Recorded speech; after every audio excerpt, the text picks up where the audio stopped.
neutralized.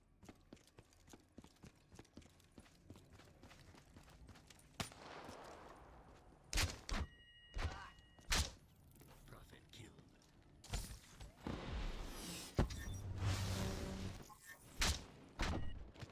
Dead. Cleaner. Stealth specialist wasted. Flame unit neutralized. Neutralized.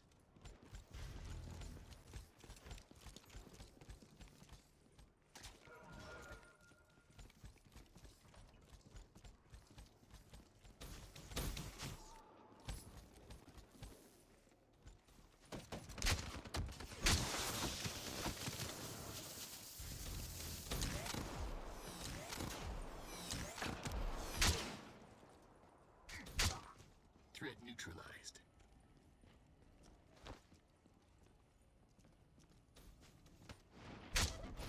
Wasted.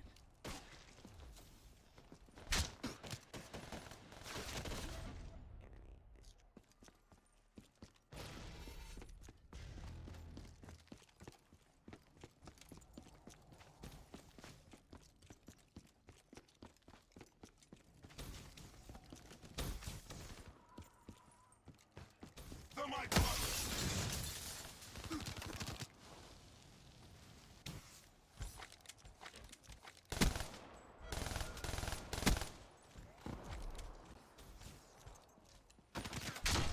Scrapped it.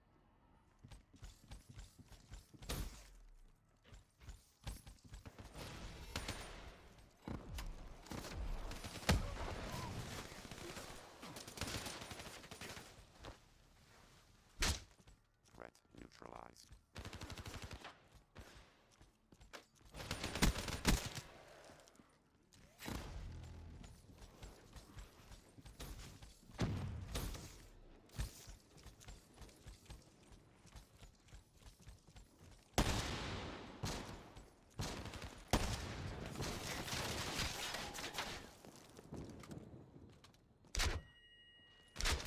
Spectre kill.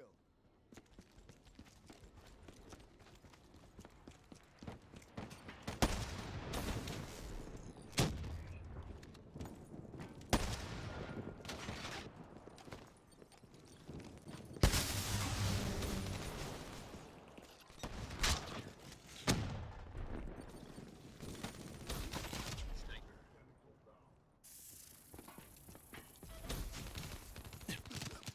Spectre down.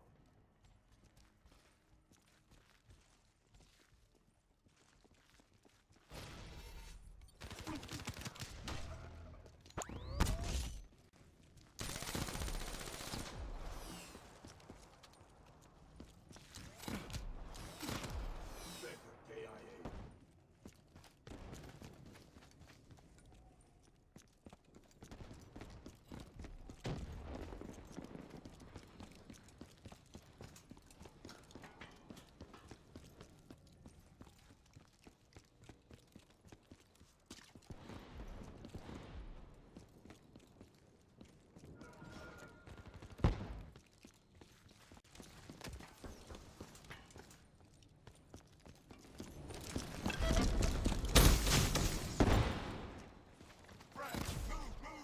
Sniper. Keep down.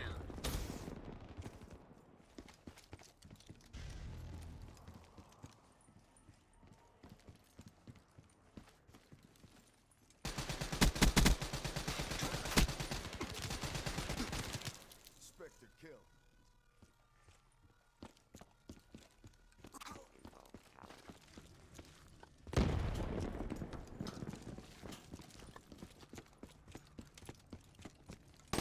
captured.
kill.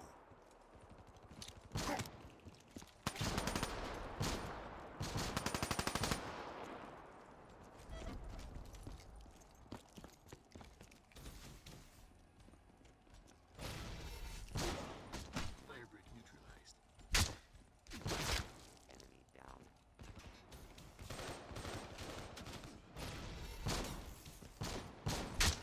Tango down.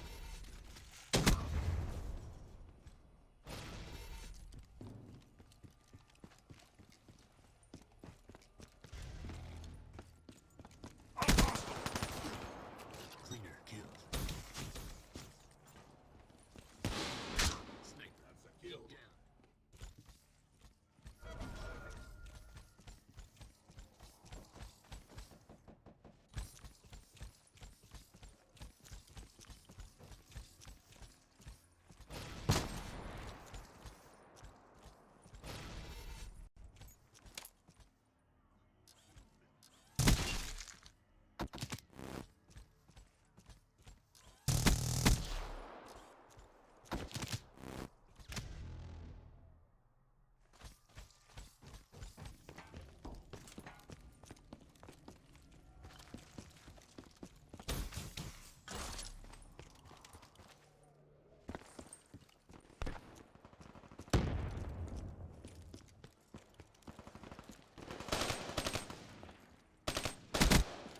Liquidated.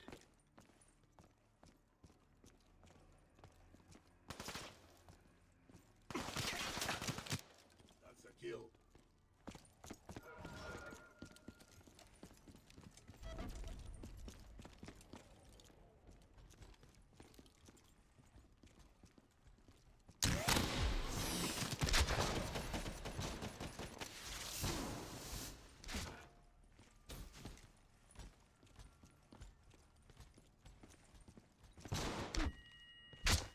Threat neutralized.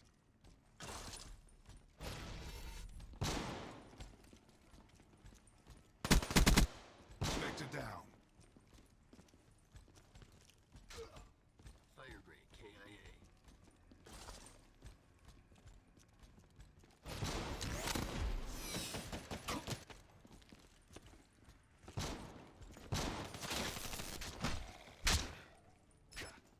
Assassin down.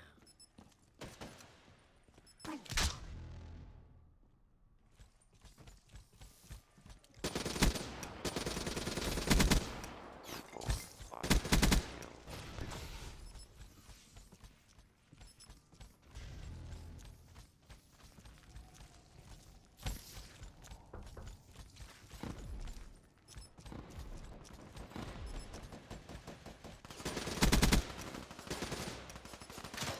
Enemy down.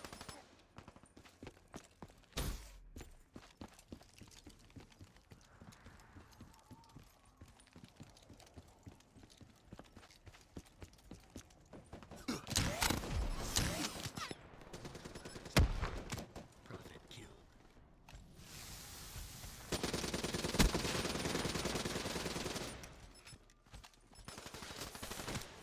Reaper KIA.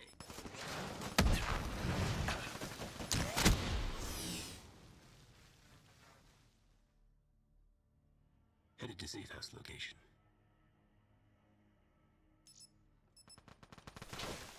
Reaper KIA.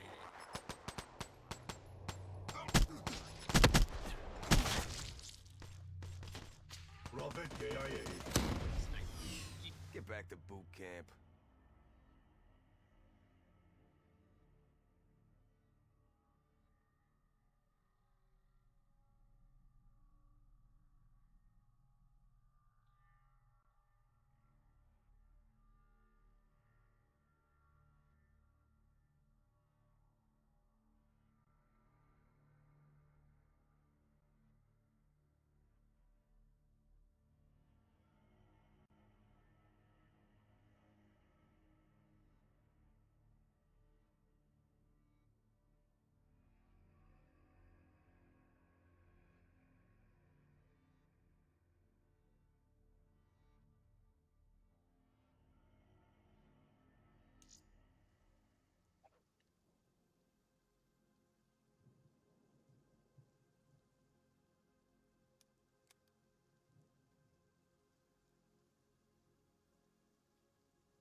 hard point.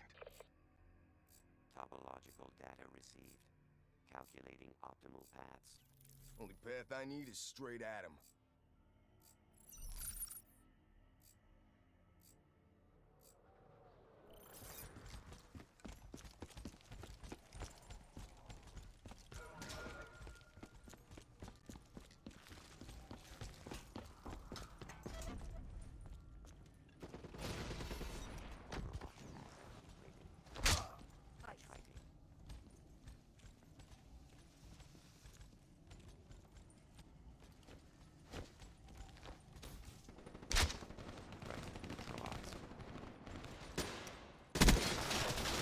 Prototype destroyed.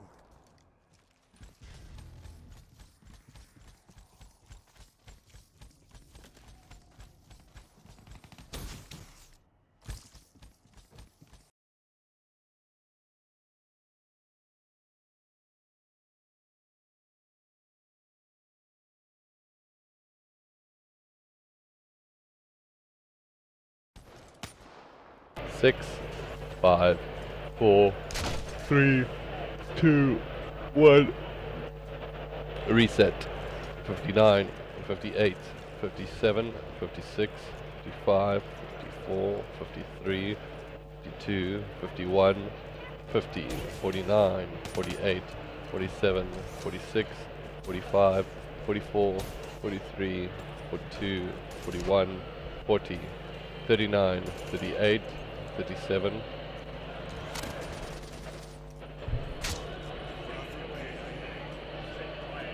Why? We sorted. Nice. I'm not gonna fuck with it. I'm not gonna try and get a second.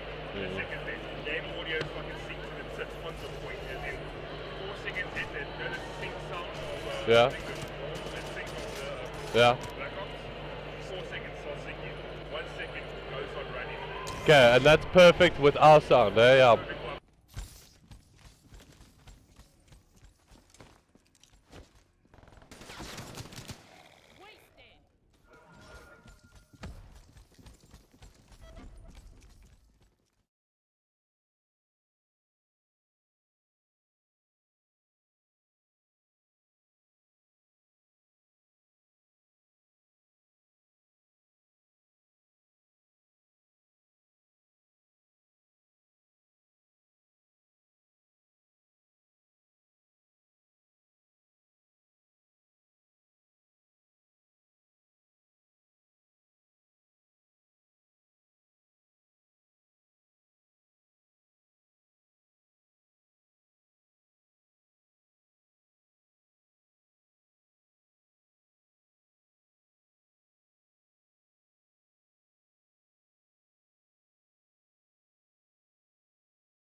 There's been a huge change at Manchester City. The facilities, they've made the ground bigger.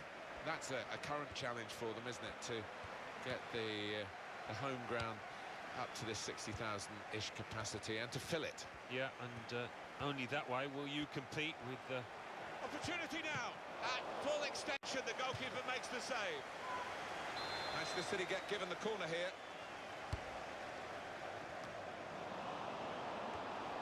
Fernandinho! I'll never be afraid to shoot, but he'll be hoping for better efforts than that.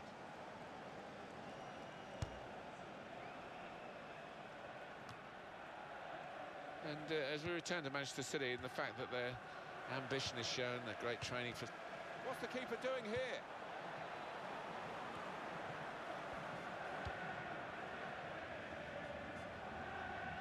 It's good vision to be able to switch the play there. Borussia Dortmund on the ball, they've worked hard to get it there. Well, it will be a throw-in.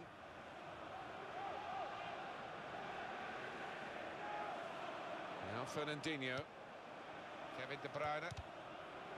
We can tell he knows the game. He had a sixth sense there to get to the right position and nick the ball.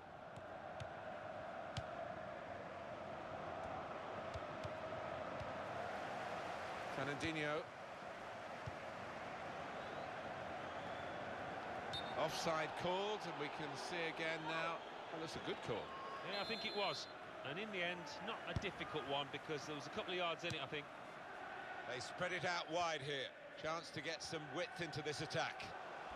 Possession back with Manchester City now. He's got his shot off now. He's taken a touch there of the defender. It will be a corner. And it's a headed effort at goal. Hit straight into the grateful grasp of Joe Hart. That's an easy interception because the... And now the shot! He's made the save.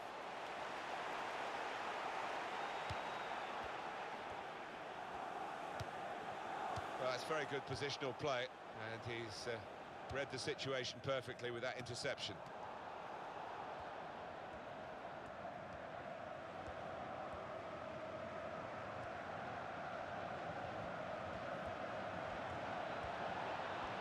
Italian! They've got a corner now.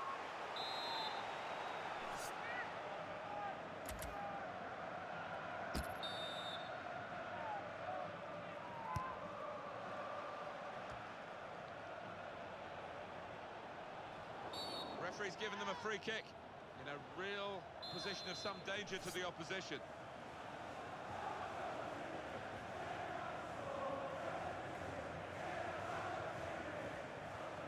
Here comes the free kick. Very nearly from the free kick. Don't think he could have hit that one much better.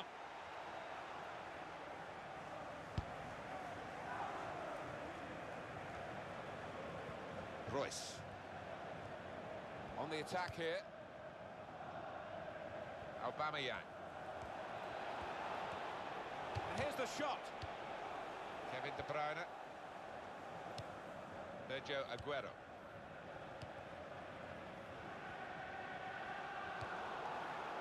And he passes back to the keeper. He stumbled a bit there, but this could be a chance. Rice! And it goes straight at Joe Hart, catches it easily. Manchester City trying to get the win here that they so badly want, and they know they're going to have to work very hard to do it in this match. David Silva! The ball's loose. Goalkeeper made the save, but he shots on here. Great work by the goalkeeper. Great hands.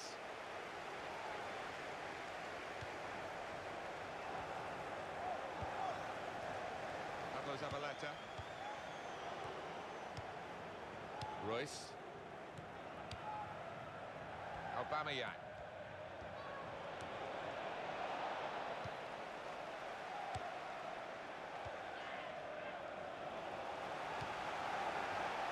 Yaya Toure.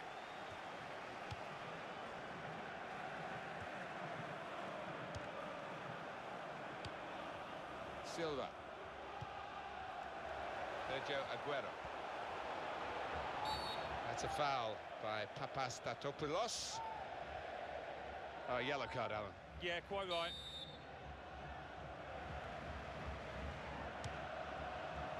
It's another very good save, and it didn't get away from him, the ball either.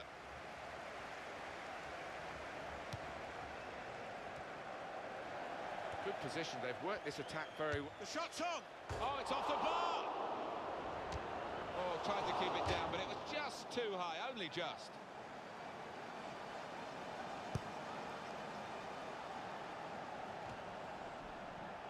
Kevin De Bruyne. Well, it wasn't a chance to really get in at goal, but it was a chance to keep the ball. But they're offside. Yeah, sometimes you do despair about the decisions that footballers make. I think his manager's feeling like that anyway. Shinji Kagawa. It's a real tussle between Rice. Well, that's straight at the goalkeeper.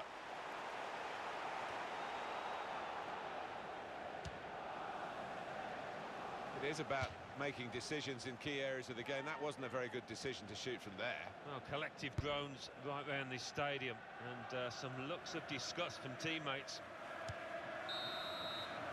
Well, that is hard.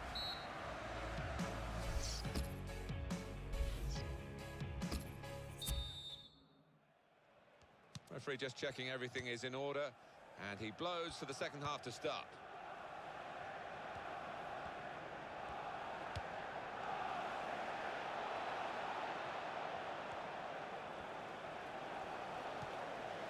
Sanya.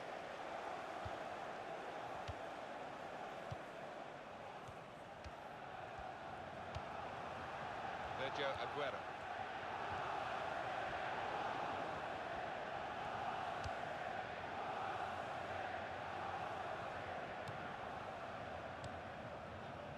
Now Fernandinho.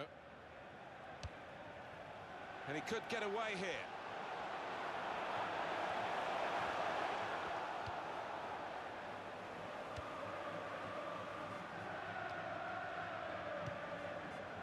Possession in the midfield area.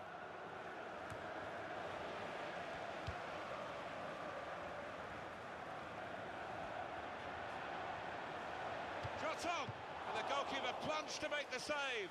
Well, we've been privileged to watch two of the best goalkeepers, and some of the saves they've made have been outstanding.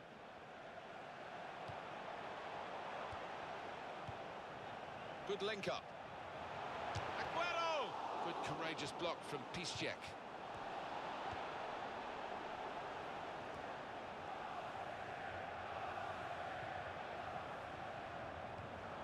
Right, he'll feel good about that. A really strong and clean tackle. He's got his shot off now. Oh, they thought they'd scored there. I did as well. What a terrific save from the goalkeeper, though, to keep it goalless.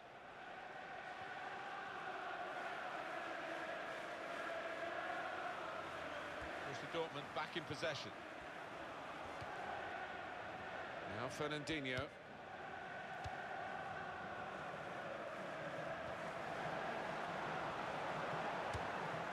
Excellent goalkeeping from a pretty...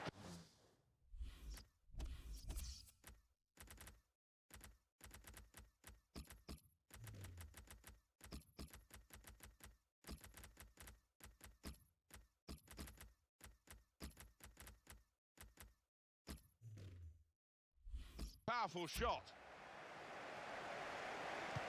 Manchester City going to make a change here.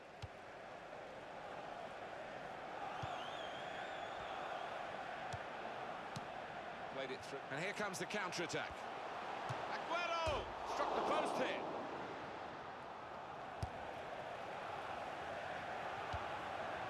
Jesus Navas. Able to make a good interception.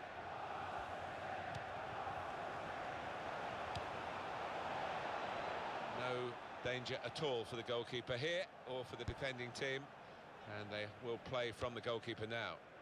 And it's gone out for a throw. Fabian Delph.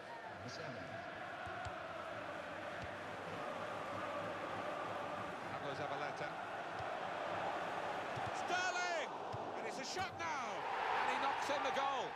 Well, he's only been on the pitch a matter of minutes. I'm not sure he's touched the ball before this, but a vital touch there to score. So the first goal, it's 1-0.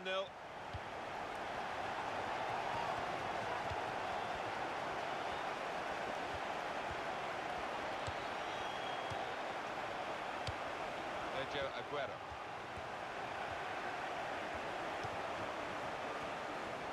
Sterling! This might be it! Very good stop here. And he's taken the chance beautifully. Restarting at 2-0. And the scorer for Manchester City. In the 74th minute, number 21, Silva. Sterling. Hummels. You have to be a good player to wait a pass like that. A little dink, really. Well, it is a free kick, and they're excited by this. It's a real chance to at least work the goalkeeper.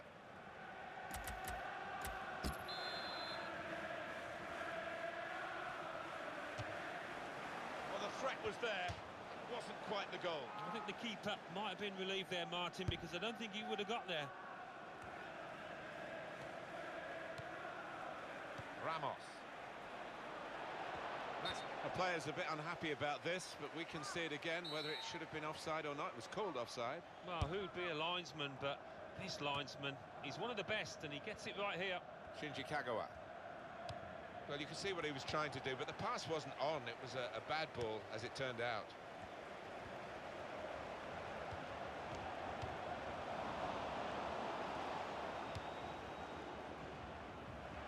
Aubameyang towards Royce. He's cut out that pass, and here's the shot. And that took a divot, maybe, as he went to strike the ball. Yeah, it looks bad, but he's looking down at the ground now. It did take a little bobble. Ramos.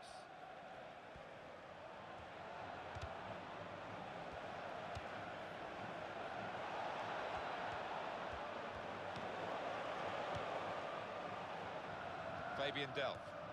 Well, that's a good challenge between the two of them there. 3 minutes left of the 90-minute match.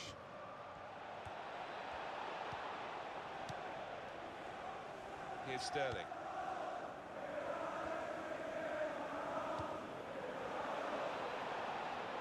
And now the shot!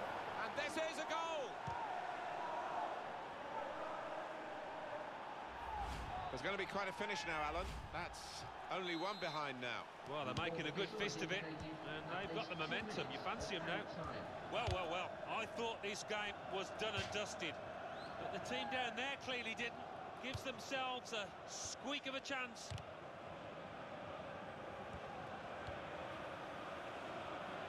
Here's Sterling.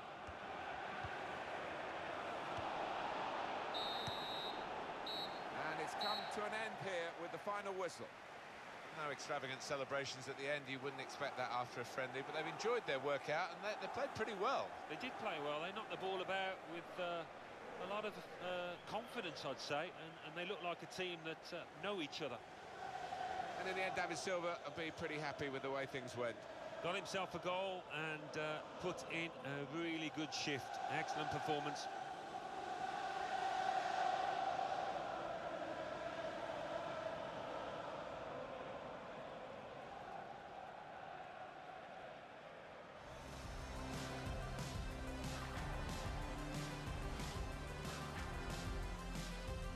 Been a huge change at Manchester City. The opportunity now.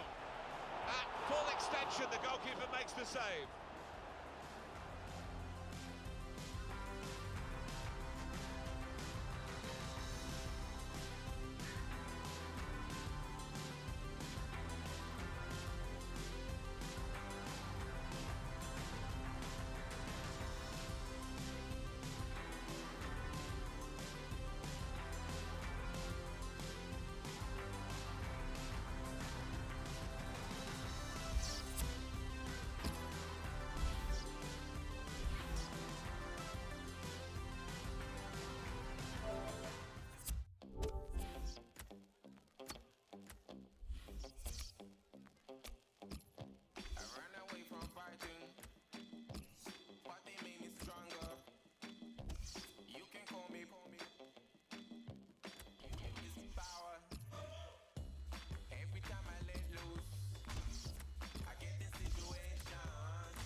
Madrid have got the game started here. This is the Real Madrid lineup. Carvajal starts with Marcelo as the fullbacks. Toni Kroos starts. Shot on! And the goalkeeper got a touch to that. Fine save. The referee's decision is a corner for Real Madrid. He's out with a punch to clear the danger. And shoots! Shot making the goalkeeper's job pretty routine.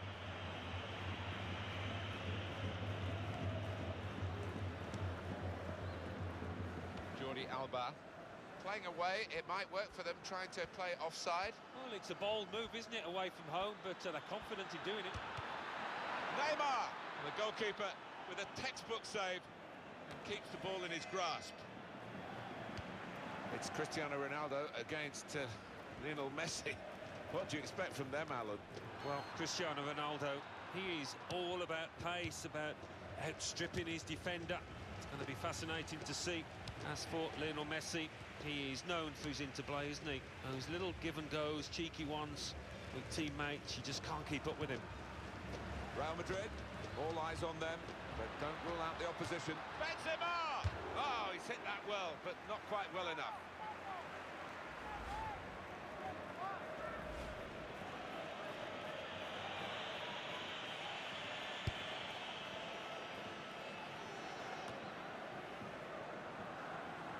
Ronaldo. There's some potential in this move.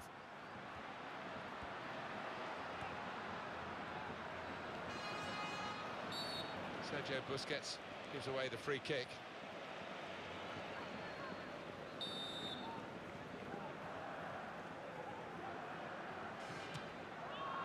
Oh, saved by the goalkeeper at full stretch.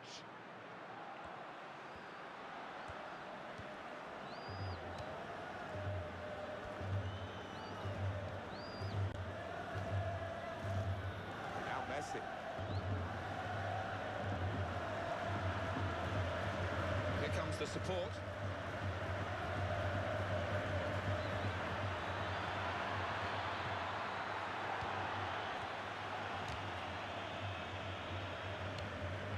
On to Ronaldo.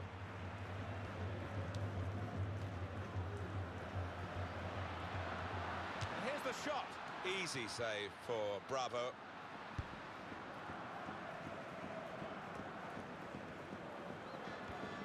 To reach Benzema. They've got the ball in the middle of the pitch here. It's a quick break. Neymar, great save by a diving goalkeeper. Well, the flag's up. He's frustrated because he is caught offside. Maybe he made his... The keeper's given the ball away. Luis Suarez.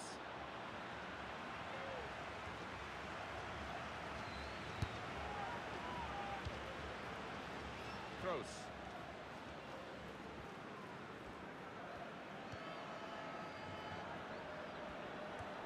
He's moved in trying to jostle the opponent off his stride.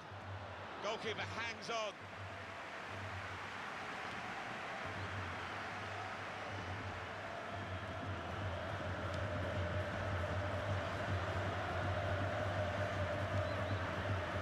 Bayern. It's looking good, this move.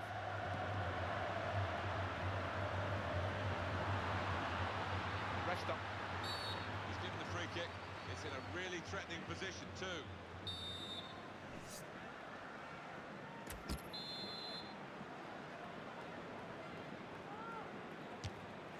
Superb work to reach that. Great technique and great belief to feel that he could stop the goal. We all love looking at goals, Martin, but there's something special about a defender showing those kind of defensive instincts. Well, down on the touchline, getting the details about that injury is Jeff Shreves. Jeff.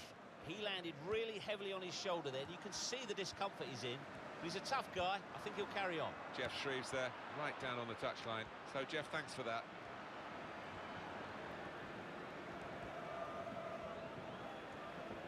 He can lay it off to the supporting player.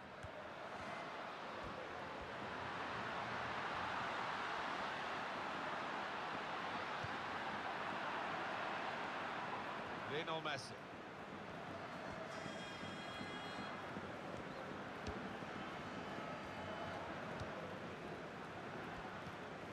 and that's broken up by the defender before the cross could come in. Bale. Ivan Rakitic. Neymar. Shot on! At full extension, the goalkeeper makes the save. That throw is definitely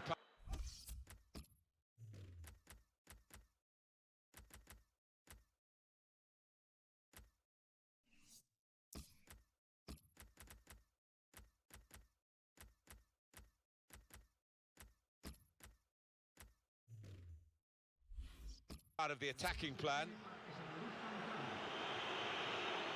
Lionel Messi.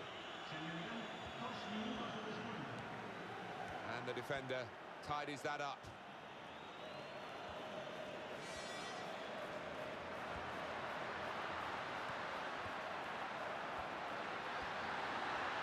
The shot's on! Oh, well saved.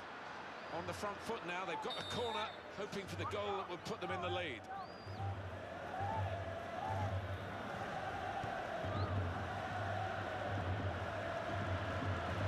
Oh, in goes the cross.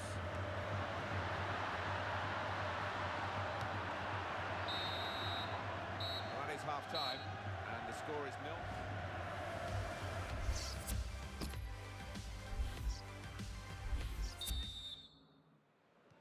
And here we go, the referee's blown his whistle, and we're off for the second half. He's cut out the pass, intercepting if you like, and now can go on the attack maybe.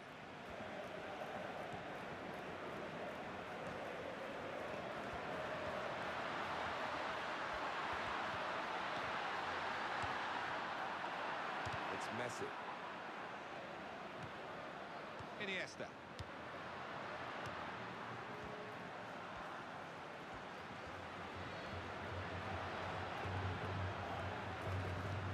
Marcelo.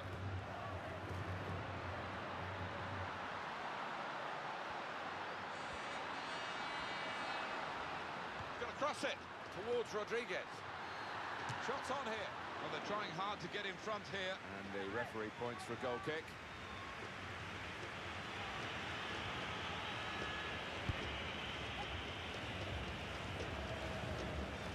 Iniesta. He has been pressed there to running the ball out of play. How do you think Cristiano Ronaldo did in the first half, Alan? He worked hard enough, but just didn't come off for him. But he's got another half to put things right. Toni Kroos, that's a foul. Right away, they're playing again. The throw in for Real Madrid.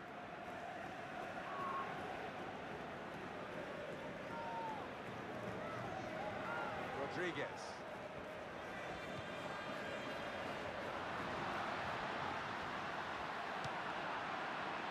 Neymar. And now Iniesta. And he's presented the ball to the opposition. It's a bad pass. He's given it straight to the opposition. And in goes the cross. Neymar.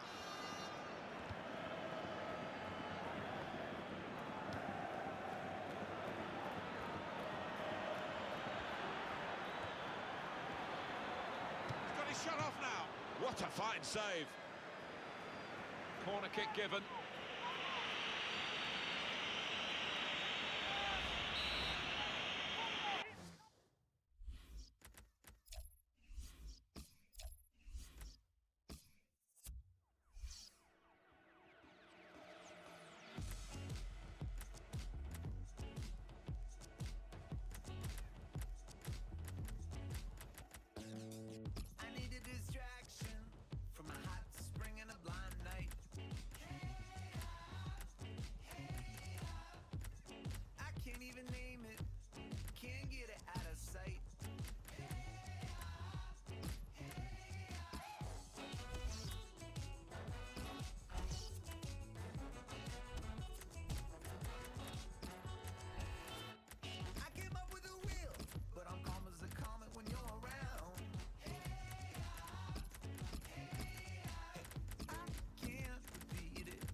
Been a different style of Bayern Munich under Guardiola to the Jupp Heynckes team, which of course did win the Champions League at Wembley. Yeah, it has. I mean, Guardiola's got his own way of doing things, and he's demanding tactically of his players. So there would have been a bedding in period, but he's one of those managers I think any player would want to play for at some stage. This is the Real Madrid lineup. Marcelo starts with Carvajal in the full-back positions.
Isco plays with Luka Modric in the centre of the park.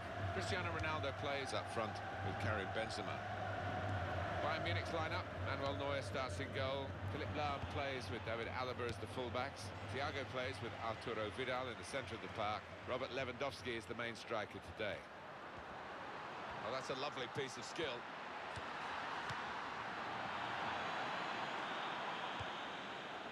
Marcelo.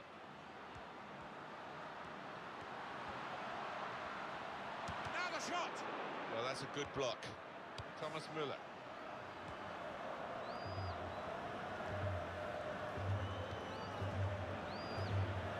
Oh, well done, the goalkeeper, and he's hung on to the ball.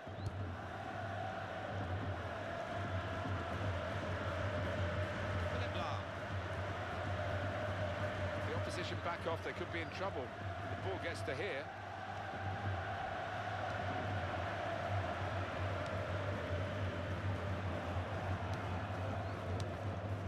Marcelo. Trying to reach Benzema. The ball back with Bayern Munich.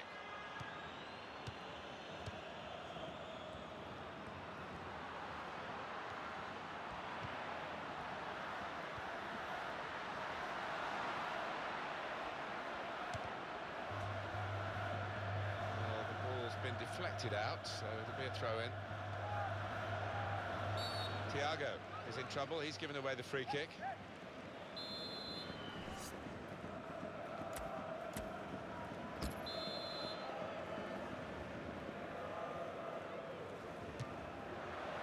I know he does practice from this sort of distance, and practice almost made perfect then. Well, you've got to catch the ball absolutely perfectly to beat a keeper from that range. Bayern Munich winning the ball back. It'll be another throw here. David Alaba. Frank Ribéry. Here's Ribéry. Lewandowski.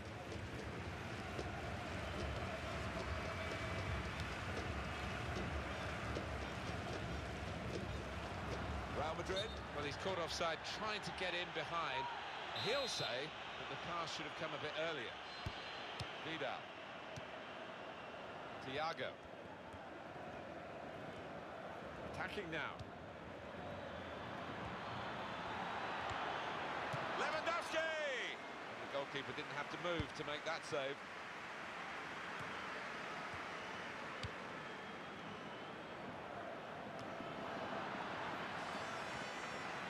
Thiago.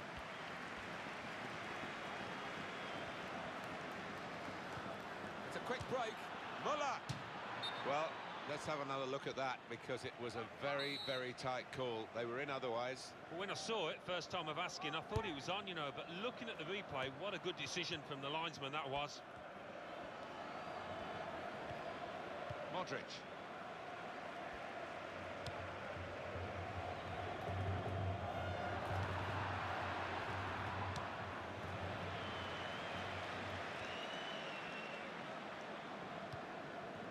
On to Muller. Looking for Robin. He could cross it from here.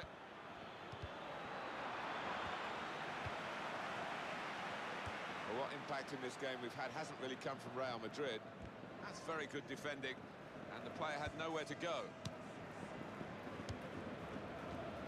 Gareth Bale. Into the attacking third.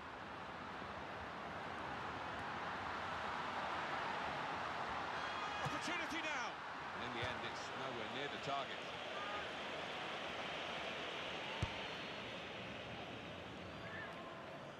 Robert Lewandowski. Sergio Ramos. Here's a chance to move forward from midfield after that interception.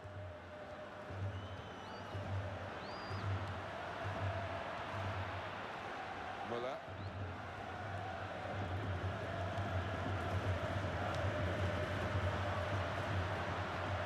Well, that's absolutely miles offside.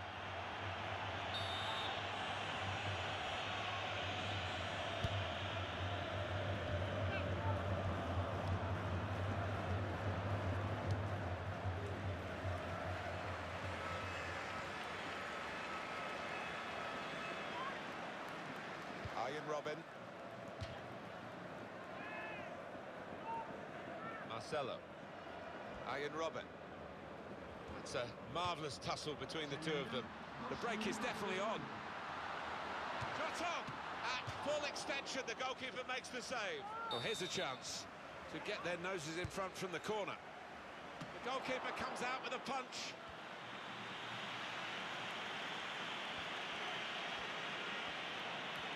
Chance for the cross.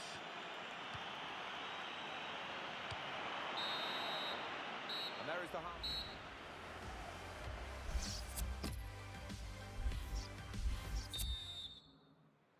Here in the Bernabeu, we're underway in the second half.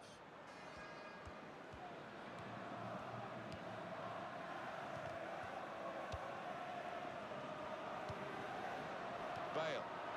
It's a great understanding here.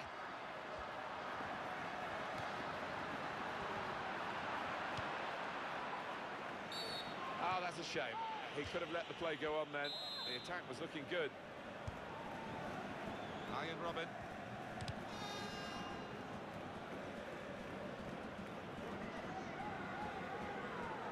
Arturo Vidal. Ian Robin. Gareth Bale. Playing away, it might work for them trying to play offside. Well, it's a bold move, isn't it, away from home, but they're confident in doing it.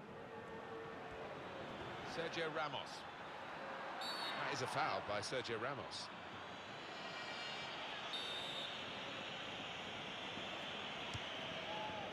Thiago! Bayern Munich have scored!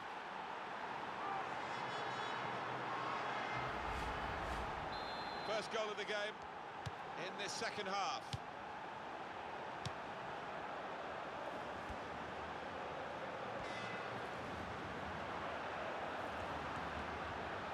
It's a nice bit of skill, but the defending, well, it was woeful. He can hit it here. That's a goal for Real Madrid.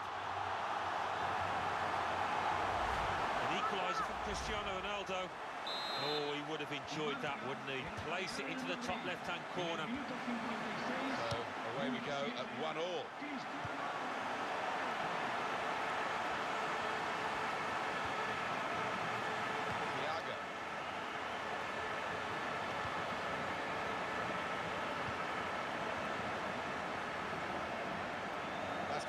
Through to the goalkeeper.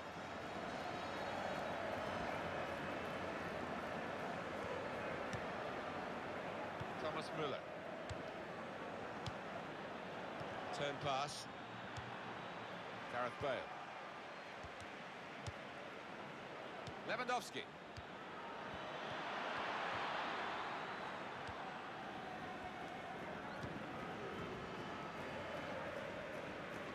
They've lost the ball. Well, that's very good positional play, and he's read the situation perfectly with that interception. The tackle there is successfully done. Arturo Vidal.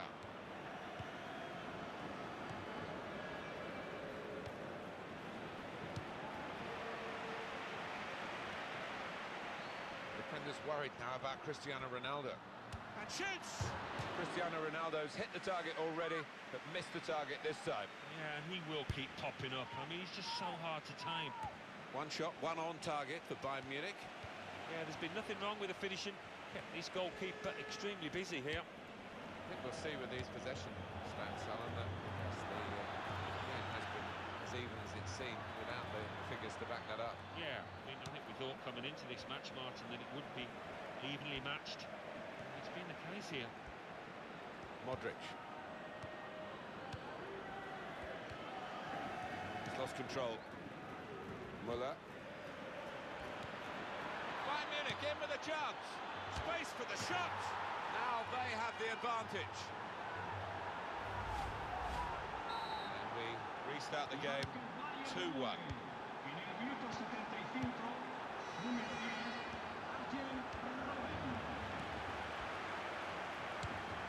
Benzema.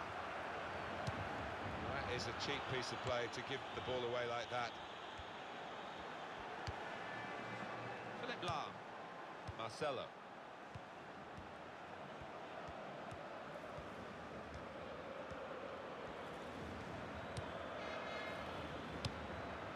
Benzema.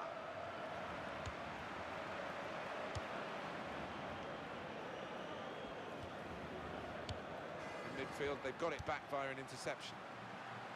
They have individual inspiration, Real Madrid. I think they're going to need that as much as teamwork now to get a goal, to get them something from this game. Well, we're nearly at white hanky time when those fans show their displeasure. But still chance for the Real Madrid players to turn things around.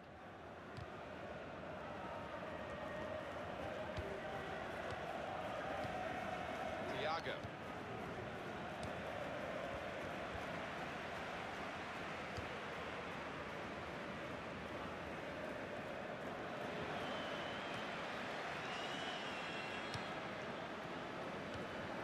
That could have been the pass to determine the match, really.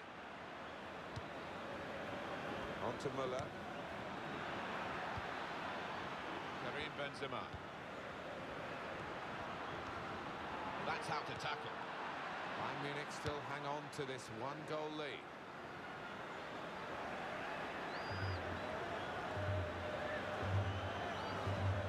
Jerome Boateng. Thomas Müller.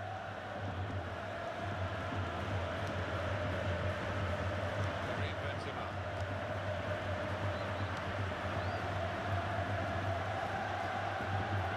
Gareth Bale.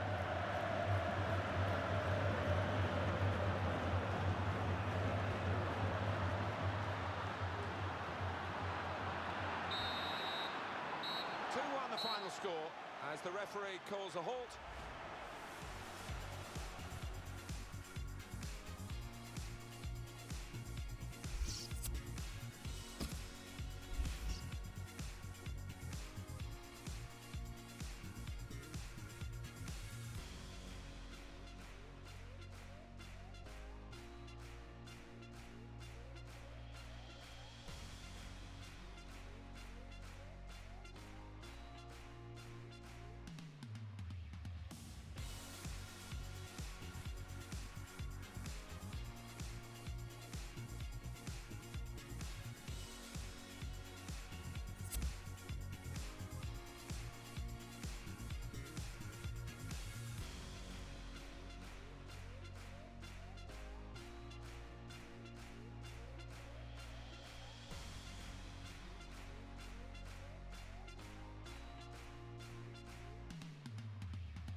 Telmo Soengas Bello takes charge of this game.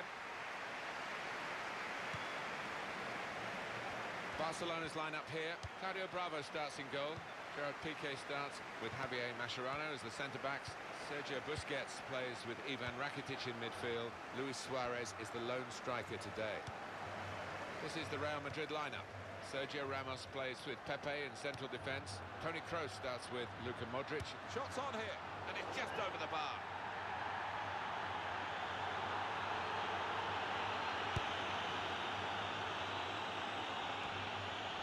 Headed down to a teammate.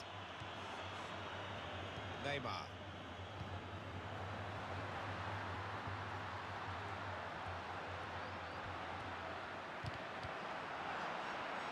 And Ronaldo. Bale.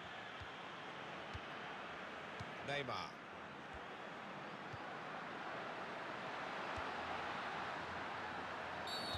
Free kick here in a scoring position, there's no doubt about that.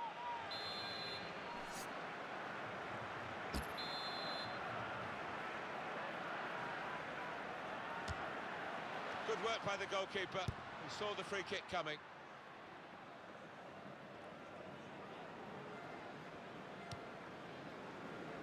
Javier Mascherano.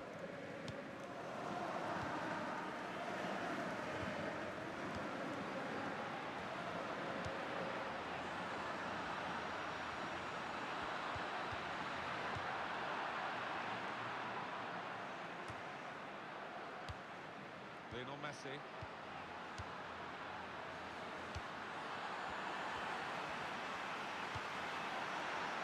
On to Ronaldo. Carvajal. Modric. Modric.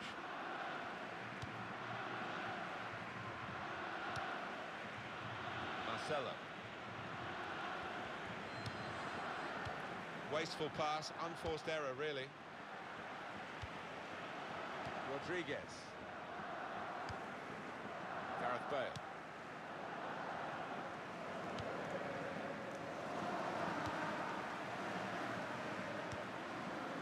Ivan Rakitic.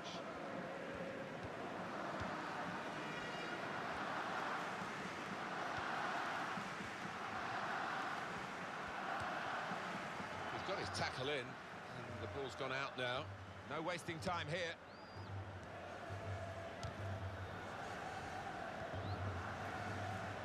Neymar.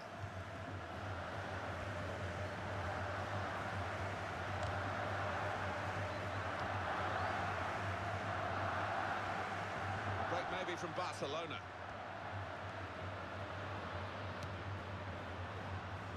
Toni Kroos.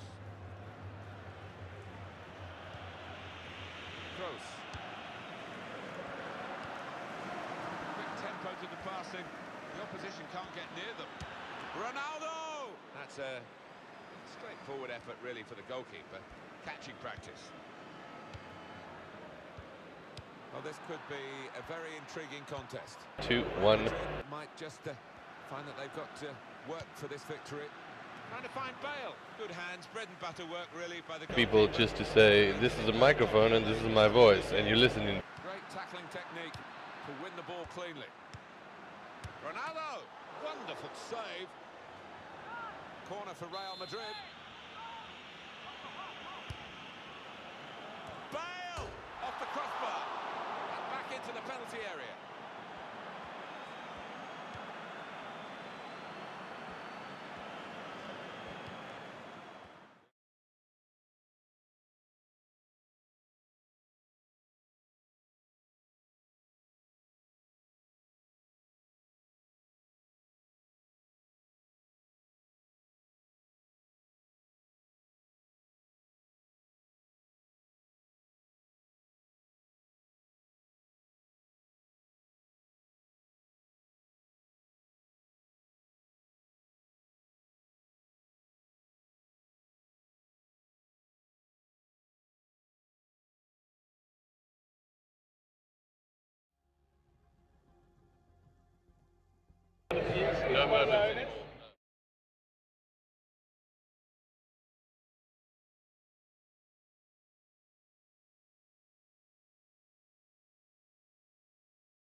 I think this is yet to be confirmed. If they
Astra. On the other side of things, we got Drewski, Eros, Strikes, and Eros.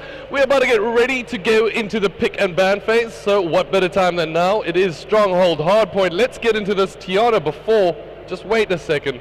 Predictions. I'm hoping for a highly contested matchup. I'm sure that is what we are going to expect and what the stream is hoping to expect. However, I'm going to have to say Astra 3-2. Okay, I'm going the other side of 3-2. Let's go high five. As we're about to get into this one, we want to hear from you guys who you supporting.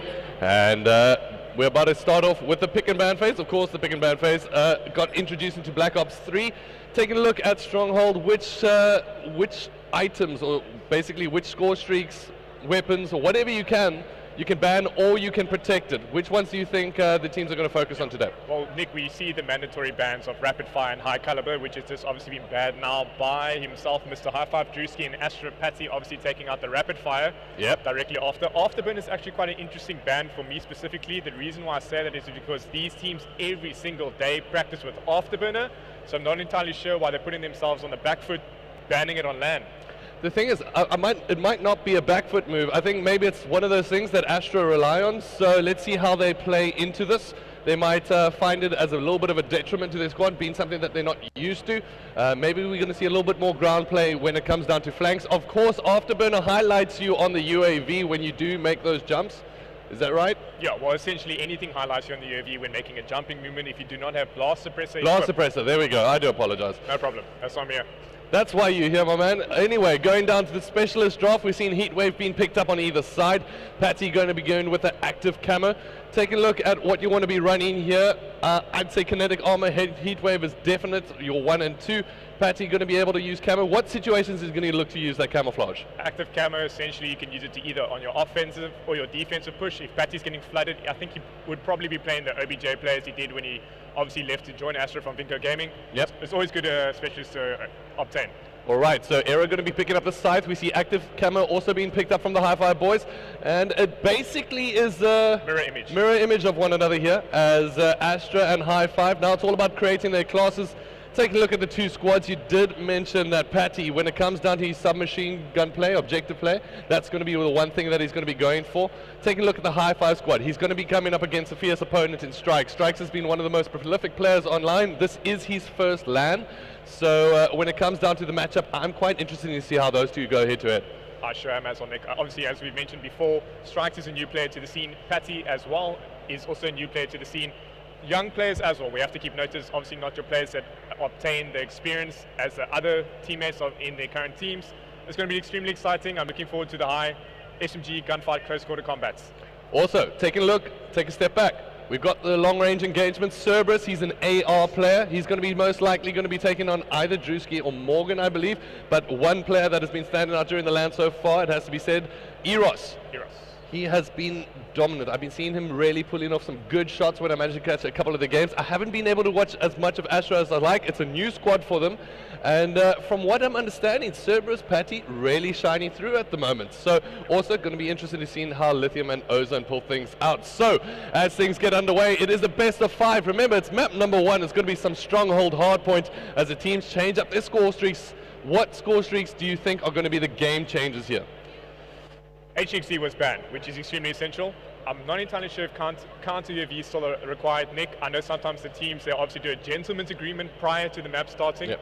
I would have to say, obviously, your Hellstorm, your Lightning Strike, and Cerberus will definitely come into play. Obviously, then not Cerberus the player, Cerberus the mechanical machine. It's like a little, basically a little turret on wheels. That you can control, That you can control as well. All right, so game is loading up, map is loading up. Let's hear it for these two teams. Let's get it underway. It is going to be Astra taking on High Five. Woo! And it's great to have this being one of our first casts ever that is directly live to the stream. It's one of those things on console we struggle with a bit, making sure that our commentary as well as the players' gameplay is basically at the exact same time. And this is one of the first for us in the Call of Duty community. So who do you want to jump on board with, my man Tiano? I would like to jump on board with your man Strikes, Nick. I mean, he's a new player, like I mentioned, 16 years old. I would like to see what he can bring to the table. Of course, has that VMP in hand. So taking a look at the top of the map, we've got High Five, probably I'd say not on the preference of spawn, because you want to make sure that you get control of that mansion, which is at the bottom left-hand corner in light blue. So it's all about trying to control the domination points when it comes down to hardpoint. Each hardpoint is going to have 1 minute of control time. For each second you remain in the hardpoint uncontested, you're going to earn a point for your team. So jumping into things, Strikes just holding back as Eros picks himself up a double headshot there. And we currently board on Strikes, who will get taken out by Patty. So now we cross over to Era, and looks like Astra getting this first hard point relatively well. HVK 30 being picked up, Patty getting some good shots, as it looks like Astra looking like a strong start for the team. Exactly that, Nick. Clearly Astra, Carbon Astra have got control over the map. They already got all their cuts focused on the cut itself, top mansion. We can see now the high five people pushing through top mansion and bottom mansion, as there's 2 players down for Astra. All right, now taking a look when it comes down to the hardpoint game mode, it has to be said, knowing the guys from High Five, they've had trouble in the past. Now when it comes down to taking on Astra, they are one of the most dominant teams in South Africa when it comes down to hardpoint. And I think High Five, if they manage to clinch anything now, it will be huge for the team. That being said, we currently on board with Eros 7-1. Kind of testament to how well he's been playing at the moment. Ethan currently does have a Hellstorm at hand, Nick, so there's obviously silver lining. He's only 100 points away. There we go, Cerberus obtained 175 points off the Wraith. I definitely think he should play for it. I think he needs to try play for this at the moment. A lot of nerves probably being felt by the youngster at the moment. But when it comes down to land play, completely different scene. You really have to bring your A game. Currently spots a player on the top. Will he be able to get the shots? Ooh, misses it narrowly. Patty still managed to stay alive somehow. Does have the shot 50 points now away. Will he be able to come up on top with this? Ooh, needed to actually leave that capture to them. Will spot out a player on top. Earns the Wraith. Huge for his team there. Game changer So currently at hand. Wraith does get pulled out almost immediately. I'm not too sure if this is the right move just yet, but as rotations happen, 5 seconds left on the hard point. It's all about the open contestation point, and that's exactly where Cerberus is going to find himself at the moment. And Cerberus has to be said, if I'm saying Cerberus, but he has earned the Cerberus. It's going to be a confusing terminology when you get Astra in the game. And at the moment, Eros doing some work, 13-2, and I love to see this from him. I know the story of the High Five guys, and he's been one of those players like some people might have questioned in the past. Yeah. And he has just shown up, and true to fashion, High Five currently double, or should I say twice the score of the lads from Astra, and getting to a huge start, and a lot of it has to be said is thanks to Eros. Yeah, obviously as you mentioned, Nick, 15-4 currently. He's just playing phenomenally well. I mean, as you mentioned, I myself questioned Ethan in the beginning, obviously with the likes of Drewski, Strike, and Era. All great players, all have experience. Ethan being the new chicken to the hen, and yeah, 17-5. He's doing absolutely phenomenal. All right, so we're coming on board. Let's take a look at the lads from Astra. As Lithium jumps inside the hardpoint, going to be able to do some decent shots on his opposite number as he gets some support. Rotational hardpoint does go to the area outside, and he's going to be able to put some shots on his opposite number. Will he be able to come up with a kill? That's exactly what he does, but Strike comes up with a 2-piece of his own, so let's stay on board with him as he's 500 points off a Lightning. Strike does have his specialist in hand.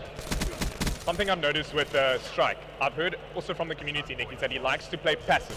Technically, instead of rushing, obviously, you know, what players like to do when they have a scuff equipped, especially at their disposal, Strike likes to play passive. He would hide behind a corner, and then when he sees 2 or 3 players pop out, then he'll go and get the 2 or 3 piece. Well, at the moment, it looks like he's just staying behind, making sure he can get the call-outs to his teammates. I really actually like the passive approach. It seems when it comes down to Call of Duty, a lot of people are very aggressive, especially with the boosted movement. He likes to wait for them to come into his space, get those call-outs, make sure he gives them information across. Now, this is the really important area that we're going to be finding ourselves in as we get to the close quarter hardpoint. Potential 60 points to the line, and Era's going to be able to get control of it early on here. Jumps into the hardpoint, and High Five maintaining control in this, the hardpoint on Stronghold. Wow, great plays by Era. He was obviously just holding back, waiting for his team to progress up the map and have control of the bunker. As you mentioned previously, this heal you can get exactly all 60 points, 1 point per second. Heatwave being utilized by Cerberus, being taken out, a lot of concentration and trading happening right down Bunker Hill. All right, 3 players rushed in from Asher, so good break from them, as it looks like Era's going to try find his way in. Let's jump on board with Lithium, who's trying to do some defensive work with his own. Ozone now left all by himself, will be able to come up with a big kill, and no, will get taken down by Era. Era gets taken out and traded out by Cerberus, so Astra now holding on to some much needed points in this game. 3 minutes 22 seconds left on the clock, and we still have a game on our hands. Wow. You just see the boys from High Five dropping one by one. Nick, 4 down currently, just dropping like flies. Astra obviously understanding that they do have the momentum to bring back this. I think it's possible for them. Alright, so now Lithium trying to stay alive on that head glitch, will be able to pick up the kill. Taking a look at the scores overall, good, should I say, a good amount of time from all the players from Astra there. Decent. Ozone probably needs to pick it up a bit. High Five Strikes got 1 minute 10 seconds. Of course, the OBJ roll to him. It's going to really come down to the High Five guys to bring all into a team effort here. Ethan managed to pick up the kills early on, and it looks like just like that, they pick up some 3 kills of their own. Big gun fight there, and it looks like Strike will fall down. So Hardpoint still very much up for grabs at the moment. The site does get called up by Era, but it looks like Asher going to be able to come secure some important kills. Yeah, rotation of the Hardpoints obviously have just gone through the 1 cycle. Coming back to the first cycle, which is this middle courtyard of the Hardpoint itself, it looks like Astra's got total control. Ozone with a massive 2-piece. Here we go now. Ozone, Astra managed to get their way back into it. Era's going to be, or should I say, Eros managed to come up a big kill. 4 down goes from the call out. 10 seconds left on the hill. They should be able to pick up this comfortably. Now it's all about rotations and trying to make sure that they can control the rest of the time. As Drew now going to be pushing his way in. 3 of his teammates go down in quick succession. Will come up with a huge 2-piece there for his team. Turns around, Strike managed to kill up on a 3rd player. Cerberus, however, gets 2 kills of his own. Will get traded out on the point. Ozone going to be able to jump in and get control for Astra. A highly contested game at the moment. I'm absolutely loving it. This is what Call of Duty is about. It's all about the high concentration, the high, fast gunfights. It's absolutely amazing to watch. Alright, so we're currently on board with Patty. Does have active camo in hand, and his teammate Ozone also inside the hardpoint has kinetic armor. Ozone's going to be able to come up with 2 kills. Drewski's going to turn around. Will he be able to clear this off? Eros is going to be jumping in, and just like that, traded kills. Concentrating. As Drewski jumps in, and they should be able to get at least 20 seconds if this does not get contested by Astra. Astra deciding, you know what, they're going to keep contesting it. They are behind. They need every single point they can get with 2 minutes 48 seconds left on the clock. It has to be said, after what got called out early on, you are facing a Wraith. Yes. A Wraith is basically an assault rifle shooting you from above. From the sky, that you can do nothing about. Absolutely nothing. And Astra still managing to maintain it. It kind of shows you how strong of a hardpoint team they are. Astra, what I like to see from them specifically, Nick, they always play as a collective unit. As you can see from the kill feed, once a player gets shot down, the next player is already there to trade him out. And Drew now jumping in, hoping that his teammates can give him some kind of support. Patty jumps in. He did use his active camo there. We'll spot out Era, and just like that, I just want to do a quick browse across the board and see who's got some score streaks. No score streaks in hand at the moment, so let's jump back on board with Cerberus, as it looks like Astra slowly but surely taking back their way into the game. As Strikes comes up with a good 2-piece of his own, Lithium will come up with a kill. And so much contested hardpoint at the moment. Look at the scoreboard, Nick. 154 to 161. I can't remember the last time I've witnessed something like this. Alright, so let's jump on board with Ozone. Got a gunfight. This is going to be a 1v1 situation. Will come out on top of it, uses that RK5 in hand. Will be able to burst his opponent down. And wow, Astra now for the first time essentially in the game taking the lead. Let's see if they're going to be able to extend it as the hard points do get switched over. 2 big kills go in their favor. Now it's going to come down to Eros to come with some big kills to his own. No, will fall down. As 164 to 161, we have a match on our hands, Tiana. We sure do. Nick, I do essentially think that perhaps the boys from High Five need to realize and focus on the score feed, that it is only High Five Strike playing the OBJ role predominantly, as opposed to you can see the 3 Astra players obviously helping out with just Lithium, which I think is now the It looks like Astra are just flooding the HP at the moment. It helps so much, especially so that your OBJ player doesn't need to rely basically kill 3 players every single time. Every single time, exactly.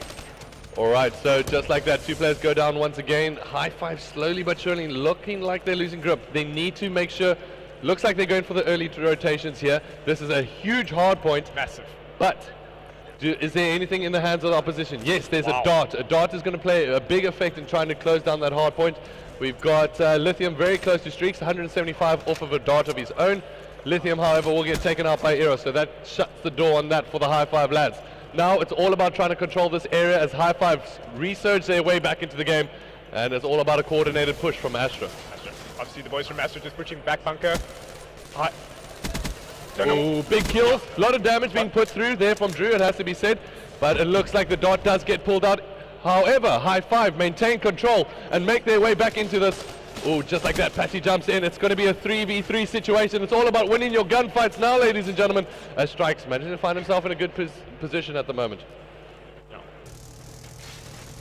Big defense being played here from High Five. Remember, first to 250 points will win it. That means High Five only 50 points essentially away from winning it, and Astra so close to doing exactly that as well. As it looks like Strikes is going to push out. Will he be able to come out on top? 3 big kills coming there from the High Five boys. Ozone's going to be able to take out Drewski. Era jumps right back in. Patty's going to be able to trade that out. Now, High Five so close to clinching it. This hard point's going to be playing crucial this time for Astra. This last hard point in courtyard could potentially be the last hard point they will see with regards to Stronghold's hard point, Nick. It's going to be highly contested. Houseform in hand though with Patty, so he still has that to be utilized. Strikes now, however, holding down this HP. Making sure that he can hold down the courtyard is going to be essential for his team. Patty comes out with a monster triple kill as he managed to take out all 3 players from High Five and allows Astra just to roll in and take easy control of the HP. Patty's Houseform executed to perfection, allowing now the Astra boys to get control of middle courtyard and very close points behind. Such a close game as Astra creep ever closer to taking the lead here as High Five trying to find their way back in. Eros comes up with a big shutdown kill, going to be coming into the hard point. Still has his active camo in hand. Strikes, however, is going to be able to trade it. No! Lithium comes up with a huge 2-piece and is barely alive. He's one shot, yet still managed to come up with a kill. 2 big kills there from High Five. Now it's all about trying to contest the mansion. Era's going to work his way around the side, however, will fall down. Strikes comes up with 1. No, will put a lot of damage in. So Lithium trying to hold this down for his team. 227 to 224. Drewski comes up with a big 2-piece. Era now trying to shut down the door. And High Five once again regaining the lead here. 250 points to 227, Nick. This is such a highly contested game. I can't wait to see how it pans out. Okay, Patty now trying to find his way in. Strikes, however, coming through the back door. Active camo. Active camo does get pulled out. However, he will get taken out. Astra trying to work their way into the hard point. High Five still with the lead. Now Astra taking over. Eros is going to be able to jump in on his side. Will get taken out. Patty in a huge gunfight. Drewski needs comes in with a big 2-piece. Wow, 10, should I say 11 points away. Make that 10 now, and High Five creeping ever closer. As it looks like Lithium's coming up with a huge 2-piece of his own. Drewski once again, come up clutch, son. Drew, wow, you're playing phenomenal, son. 6 points away are the High Five boys, but Astra now in control of the HP, and it's going to be up to Drewski to try and come up with a kill here. Who's going to be able to trade this out?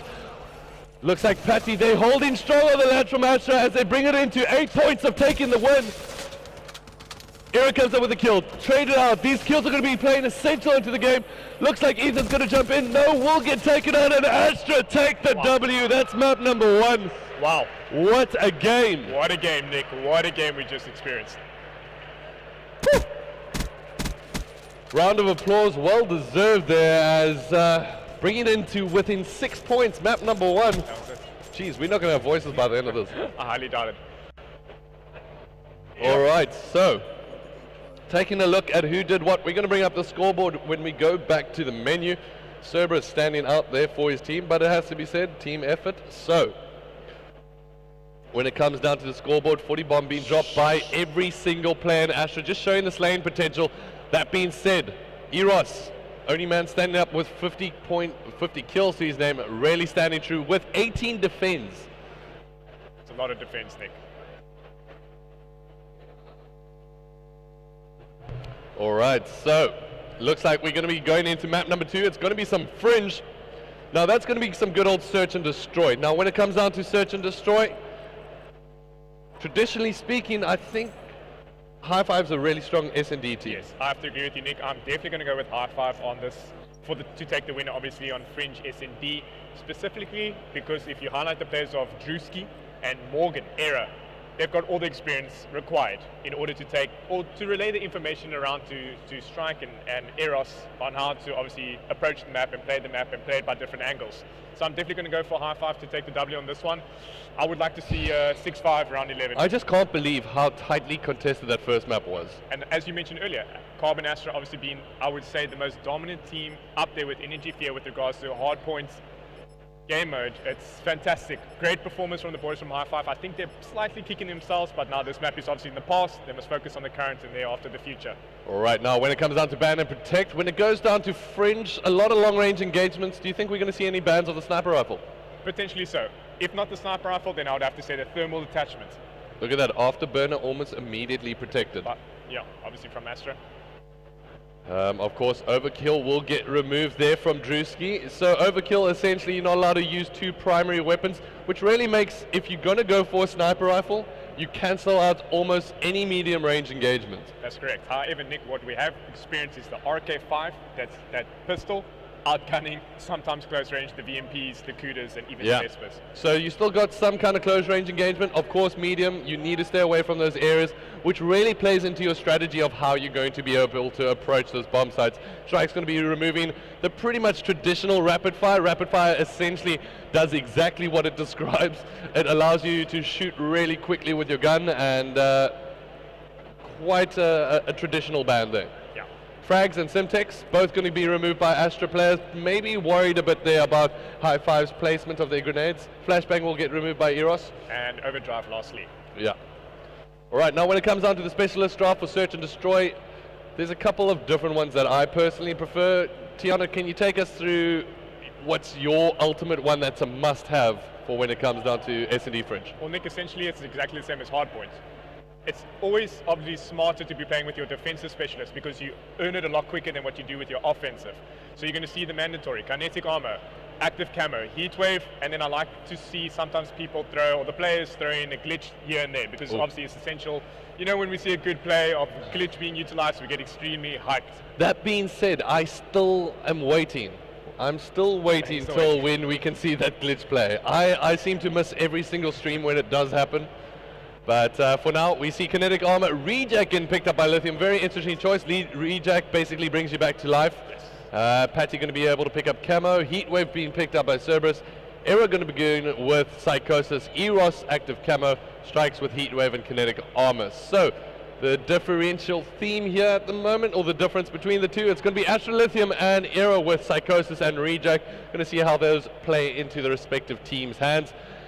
If you're just wondering what we're talking about, this is the Call of Duty Winners Bracket Final, the tournament that will see the winner walking home with 20,000 Rand in cash prizes, which is a lot of money. It's the biggest tournament of the year so far, and got to be said, kudos to my man Zombie for getting that done. Huge shout out to Zombie Gamer and Mr. Klill himself. So the winner of this game will essentially go to first Vinco Gaming in the next round, which is going to be really, really big for both teams.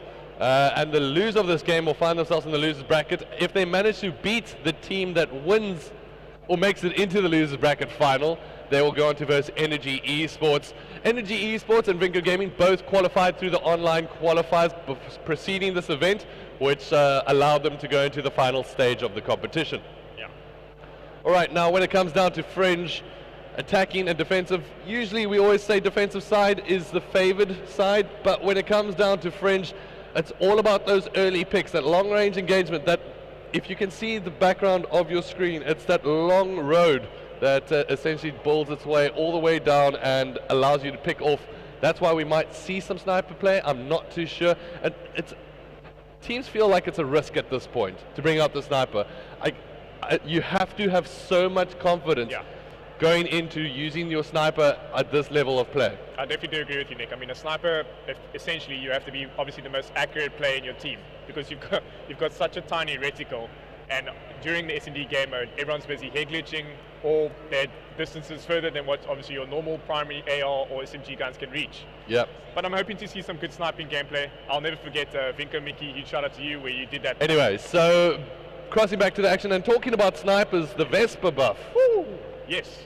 Prior to this, quickly, Nick, there was obviously David van der Haan, the team at Treyarch, did an update prior to a tournament. Apparently, obviously, all the NA pros were complaining about it, and currently they did that as well. But yeah, Vespa buff, VMP reduced, CUDA reduced, and I think Man of War reload speed also reduced.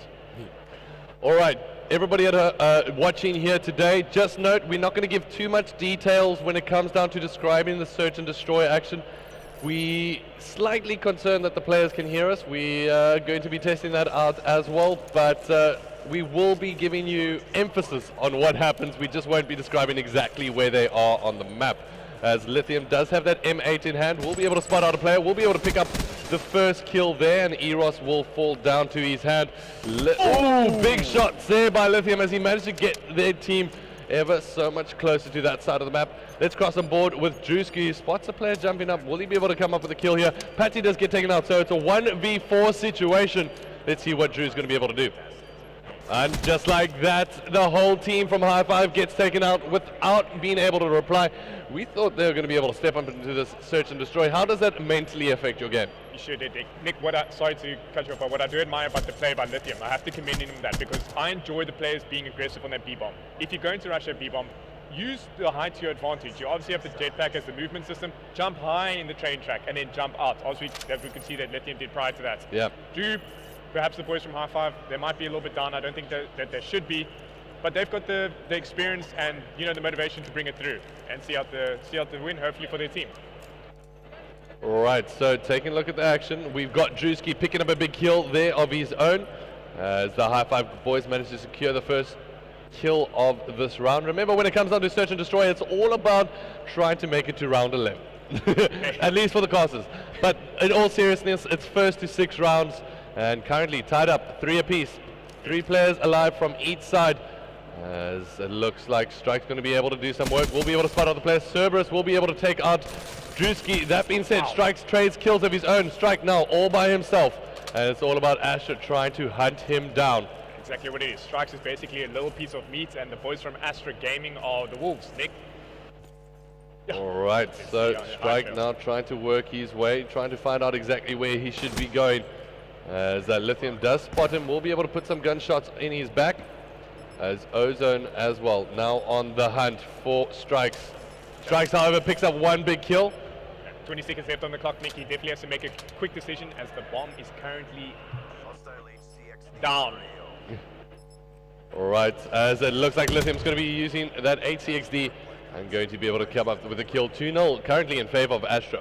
Yes, huge players, but Lithium is obviously, I would say, Nick, potentially putting his team currently on the back. I know it's a little bit of the early rounds, too soon to make a judgment of that. But it gets your motivation pumping. Cool, calm, and collective. We've already 2-0 up. See it out. Alright, so Astra, and it's got to be said, Lithium's really in a good position at the moment. So he's currently got 4 kills to his name, 225 points off of that dot. So let's see what the boys from Astra are going to be able to do. RK5 with that M8 in hand. Once again. Aggressive push. Trophy systems down.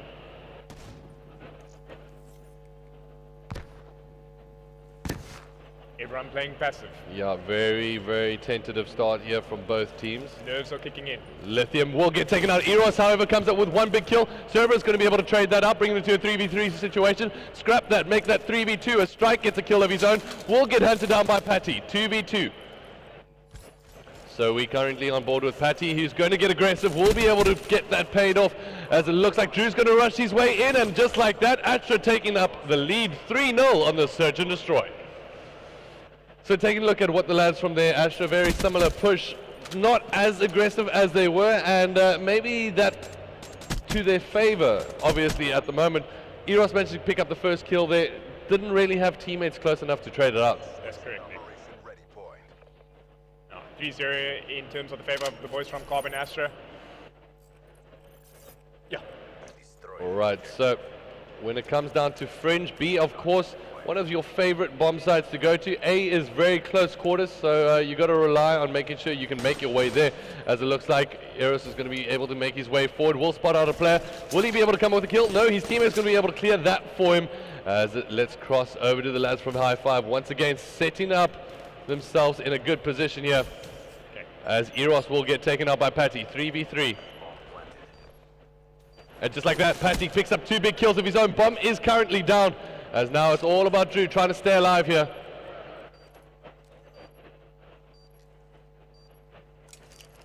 Makes his way forward. Oh, misses 2 important shots and will get taken out. There really didn't leave himself much room to work with. He should have just chased the kill, potentially given himself a chance.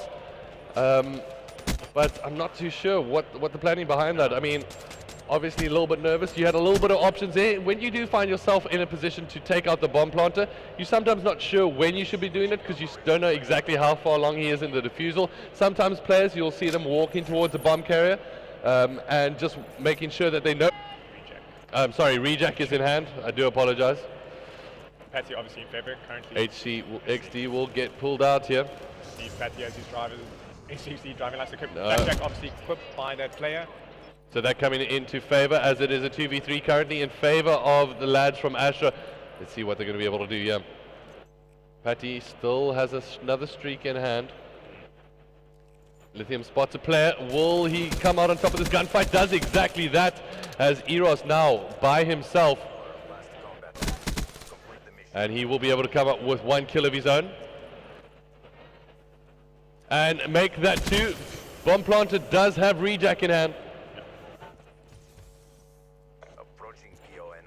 Oh, so close, and just like that he will get taken out, bringing things 5-0 in favour of the lads from Astra, looking so dominant in S&D, something we didn't expect. No, we did not, Nick. I mean, I myself called it for High Five to obviously take the win over Astra with regards to Fringe Search and Destroy, but it just shows that this new team is obviously in favour for Astra, Nick. I mean, they're playing cool, calm and collective, as I mentioned earlier. And they're currently 5-0 up. There has been potential reverse sweeps that we've witnessed in Search and Destroy. Will High Five have the motivation and the patience to do so? All right, so taking a look at a High Five. I want to actually get on board with Strikes. No, he's going to be all the way back. So let's go back into the action. These two teams going to be colliding right now. Oh, it doesn't spot out the player. Oh, does get traded out though. And that's going to give High Five an opportunity here. Let's cross on over to the lads from Astra, who are currently defending this, as Ozone picks up a big kill of his own. Now, Cerberus going to be able to get himself into a good position. Error comes up with a kill, does earn himself Psychosis, and it looks like it's a dart in the air, as we can see on the minimap. There is a dart in the air, and I think that's being controlled by Patty, so let's jump on board. All right, your travel plan was cut short there, unfortunately, as Patty finds himself in a 1v3 situation, make that 1v2 with the bomb currently in an opportunity at the moment. But Patty does have a silver lining in hand, Nick. He has obviously obtained that active camo. Oh, and just like that gets traded out. I like that play there from High Five, earning their way back into the game. 5-1, are we going to see a potential 6-5 comeback? I'm not too sure with streaks in hand, but you know what? I love seeing more Search and Destroy action, so I'm not complaining. Neither am I, Nick. Like I've mentioned previously, we have seen in the past, teams have had the potential to do so, and I can tell you right now that the boys from High Five, they do have the potential to do so. All right, so now it's going to be up to Astra, so let's browse across. No more streaks for the lads from them. So I think Patty could obviously still have his active camera in hand. No, he actually popped it. He popped it, all right. I think he went for the kill and then he used it immediately and then got taken out. It's unfortunate. So now it's going to be up to High Five to resurge their way back into the game. And some early kills will help exactly that. Lithium finds himself in the head glitch. We'll be able to take out the player there. And looks like Eros comes up with 2 big kills. Let's jump on board with him. He's almost fully red. Strikes coming up with a big kill. And it looks like just like that, the High Five boys are going to take round number 2. Woo! Is this a resurgence that the High Five boys needed to bring to the table? Potentially so, Nick. I mean, we called it previously to this. They have the potential to do so. They have the experience to do so. Currently, all they need to do now is perhaps Drew and Eris. Obviously the most experienced players in High Five team need to gut wrench that experience out, Nick, and put it to play. And they essentially putting it to play right now. This is the point where it really needs to turn in favor for them. They are quite close to streaks, with Eros being the Strikes actually being the closest to. Interesting that they decided not to keep the bomb with him. I think potentially because he's only X amount of points away from his streak, so play for that. Play for your life. Play for trades. All right, so at the moment, just holding things tight are the lads from High Five. Interesting play, basically inviting the Astra players in. It doesn't look like Astra is biting at this point, as they seem to be holding the defensive line. As we bring up the map, and you can see pretty much split across your screen exactly who's going to be running into who. No one really running into each other at this point, as it looks like both teams being very slow to be aggressive. So I like to see the change in pace from both squads, to be honest. Definitely. With 34 seconds left on the clock, you've got to expect the moves got to be made quite soon from at least one of these teams. Or the slow push coming to High Five's flavor, we're about to witness. Strike picks up a kill, that should be able to earn him. HXD must have been obtained. As here we go, teams are going to be getting into one another's territory. As it looks like Lithium picks up 2 kills of his own. We'll be able to pick up a 2-piece there. Eros and Strike picks up a huge kill, bringing things back 5-3 of the high five boys. And now, Favor, it has to be said, they are bringing momentum in, and it's going to only push them to bring a little bit more confidence into their S&D game. Definitely a lot of comfort obviously being obtained, Nick. Talk about leaving it late. a little bit too late. Obviously streaks and specials have been obtained as well. So now they can use that to put into play to continue and see out the last rounds.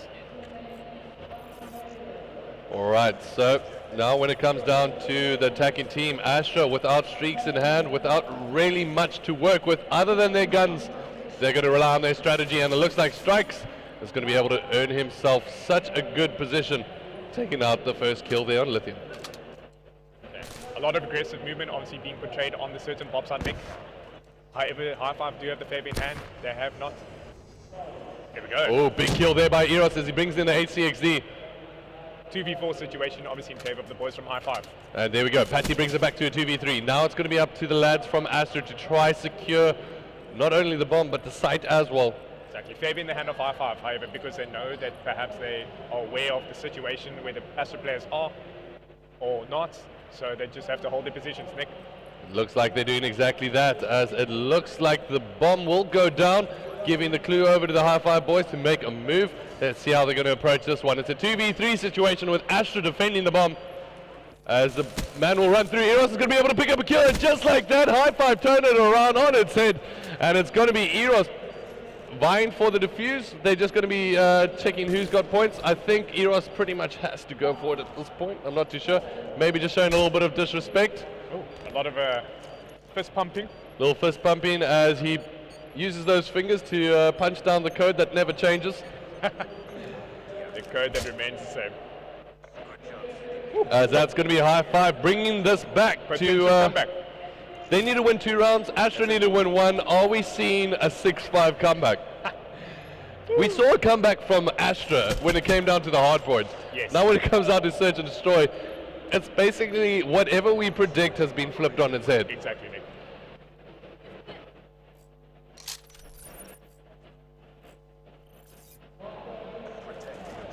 All right, so now hitting things on attack. It is all about trying to get the bomb down for now. It seems we're a bit flustered on this side after everything has been going down, and these two teams have been providing a great game for us as we jump on board with our pilot. Ladies and gentlemen, your exits are to the right and left, as it looks like Eros. Oh my gosh! Come on. Your flight plans just got cut short, son, as it looks like Eros will go down as Eric gets the first kill for the team. Going to find himself in a tight situation as Patty comes up with a kill of his own. Bringing things back to 3v3. It's got to be said, Patty's really been playing well in this S&D. Got himself 11 kills right now. Double digits. Has to be commended. As interesting push here from the High Five guys. It looks like somebody is going to be running themselves into a very thick crowd of players quite soon. Yeah. Interesting positions, obviously, from each opposing team. Just like that, Drewski picks up a big kill. I like this position here. I like it. As that's exactly what plays into his favor here. As Cerberus now finds himself in a 1v, that 1v2 situation. Drewski comes back to make it 5-5. Search and destroy, ladies and gentlemen. High five mounting a comeback to bring it this far. Let's go. Nick, we called it. We called it. Round 11. We did. Round 11. Let's go, ladies and gentlemen. All about round number 11. And it looks like High Five with the resurgence, bringing it back from a 5-0 down situation against one of the top teams in South Africa, Carbon Astra. And it's all about round number 11. Here we go. Map number 2 only. I feel like this game has been going on forever, yet it is one I do not want to take my eyes off of. As Astra looking to get aggressive. No. Players trying to spot out. Cerberus is hit up. So now it's all about trying to make his way towards the bomb site. We'll get spotted out and we'll get taken out there. So Lithium now trying to work his way thing.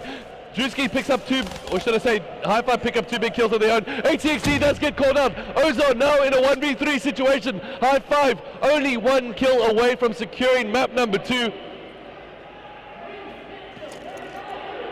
shows the never give up attitude, and at the moment Ozone really needs to do it all. Does have the connecting over. Eros comes up with the kill, bringing things back from 5-0 down, ladies and gentlemen. High five, take map number 2, 6-5. Wow. Woo!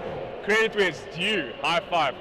Hashtag high five army. Taking a look at high five, Eros once again. Strikes doing really well. Era 6 and 7. Drewski started off slow, managed to pick up some kills towards the end. They're really well played to the high five boys, as we're going to be going over to map 3 in just a second. Patty, well done. You really did well. Got 11 kills for your team, and Lithium as well.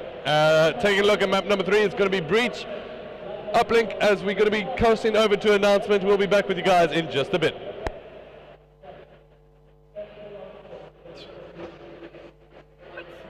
I told you, man. Told you, dude. 5-0. They come back 6-5.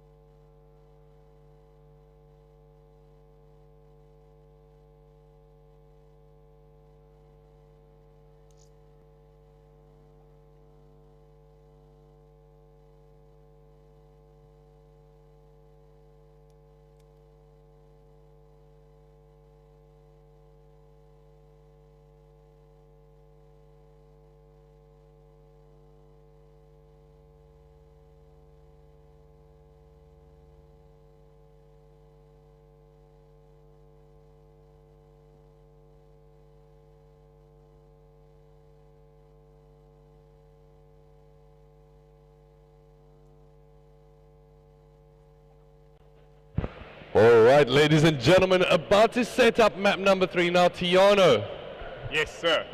welcome back. Back. Back at it Jeez, again. what a game we have had on our hands, and when it comes down to Uplink, I think that's one of the game modes that I'd have to say Astra in the past, from the past team, Inferno, it has to be said, who has left their team, was one of their go-tos when it came down to Uplink. Yeah, Inferno, we all know every Call of Duty South African player to carry them, especially in this uplink game mode. Essentially, I could think Patsy, Lithium, they've got the experience. They've got a strong squad, there's no denying that. I just want to see exactly how they play on Uplink. That said, high five. I haven't been watching any of their recent Uplink games, so I really can't comment on that right now. So, only best way to find out is wait a second. Drew is going to be changing some classes, so we're going to have to delay that. But the best way, like I said, is to find out is just by watching and seeing exactly what happens. I'm sure they're going to provide a spectacle nonetheless, because that's exactly what they've been doing in the first 2 maps. Sure. It seems they want to stay on stage as long as possible, these 2 teams. Who would not want to? Obviously the hard point, highly contested. Search and destroy, going all the way to round 11. I'm excited to see, will this uplink be a blowout? Will it be a washout? Will the boys from Carbon Astra simply wipe the floor with the boys from High Five Army? We're just gonna have to wait and see, Nick. All right, I just want to, let's see if I can actually bring that up a second. Nope, can't bring it up, as it looks like Drew is ready once again. All right, so just apologize. I got to set up the COD World League. Unfortunately, they're just going to be changing sides. We'll be back with you guys in just a second as we get this map started. The teams are just going to be choosing their sides, and we're going to be ready to kick off. Uplink, the favorites at the moment, I've got to say, when it comes down to Uplink, are Astra, but like we said, a bit confused about their roster, haven't seen them together. Uplink is one of those modes I think is very Slane dependent. Yeah. And if the hard point is anything to go by, Astra are really strong at that. No, definitely are, Nick. Obviously, the OBJ player, which is your objective player, once the ball is equipped, once he picks it up, that eliminates his gun away from him. So technically, he's free-handed. All he has is a big orbit satellite ball at his disposal in order to get kills, and then you rely on your 3 extra players to help slay around you and clear the path open for you to continue and get that either dunk, which is a 2 points, or a throw, which is a 1-pointer.